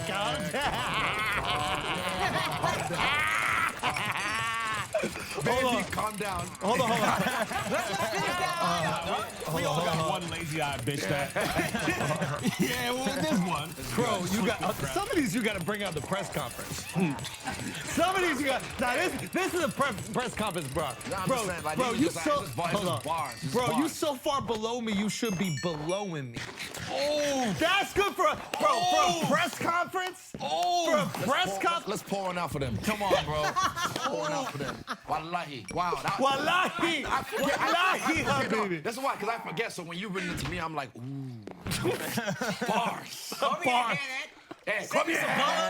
Send us some balls and hit them shit like that. I'm sorry.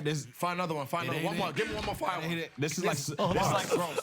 I was hating, dog. It be your own people. It be your own people. I'm trying to save him. This is like Safari Rabbit on Breakfast Club right now. That wasn't it. It's not it. That's not it. All right, listen. Okay, I'm ready? trying. That's what I'm telling you. Don't do this. You're great at it. I'm gonna do it. Go on. I'm gonna do it.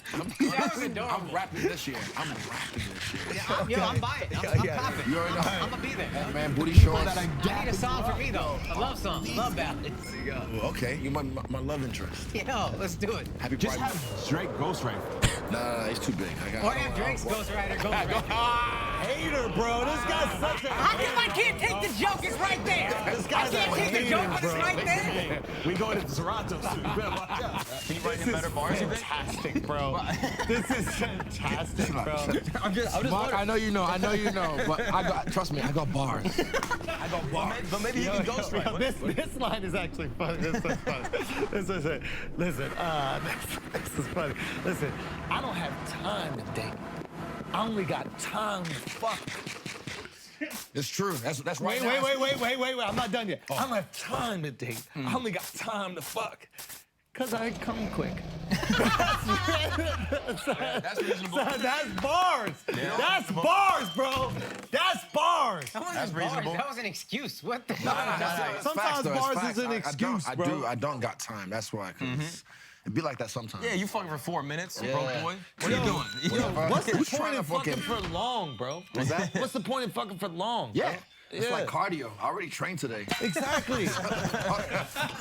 And when you It's pay him over by with, the man. minute, shout out to Joe. Yeah. You know what I mean? Shout out to Joe. Uncle Joe, we love you, Uncle Joe. We pay him by the minute. Oh my God. The 4th of July is here, and that means a couple of things. Barbecues, pool parties, and glizzies. And today's sponsor, Manscaped, is making sure that all of the glizzy gladiators across the nation are groomed for battle on America's birthday. So join over 8 million Pew Patriots worldwide who trust Manscaped with this exclusive offer. You get 20% off and free worldwide shipping with our promo code FLAGRANT at manscaped.com. Go to manscaped.com, cop the Performance Package 4.0. First of all, you get the Lawnmower 4.0 for them pubes. It's a 4th-generation trimmer with cutting-edge ceramic blade technology, which reduces grooming accidents, and you don't want a grooming accident. That's a big issue, guys. Cutting your nutsack when you're trying to shave it? Who wants that? So, get the Performance Package 4.0. You get the groomer. You also get a weed whacker ear and nose hair trimmer. If you're older like me, my nose hair be coming out of my motherfucking nostrils every day. I need this trimmer. I use this trimmer. It helps me if I go on the road and forget it. I am fucked. Also, they got ball toner and ball deodorant. You know you need ball deodorant. It's the summer.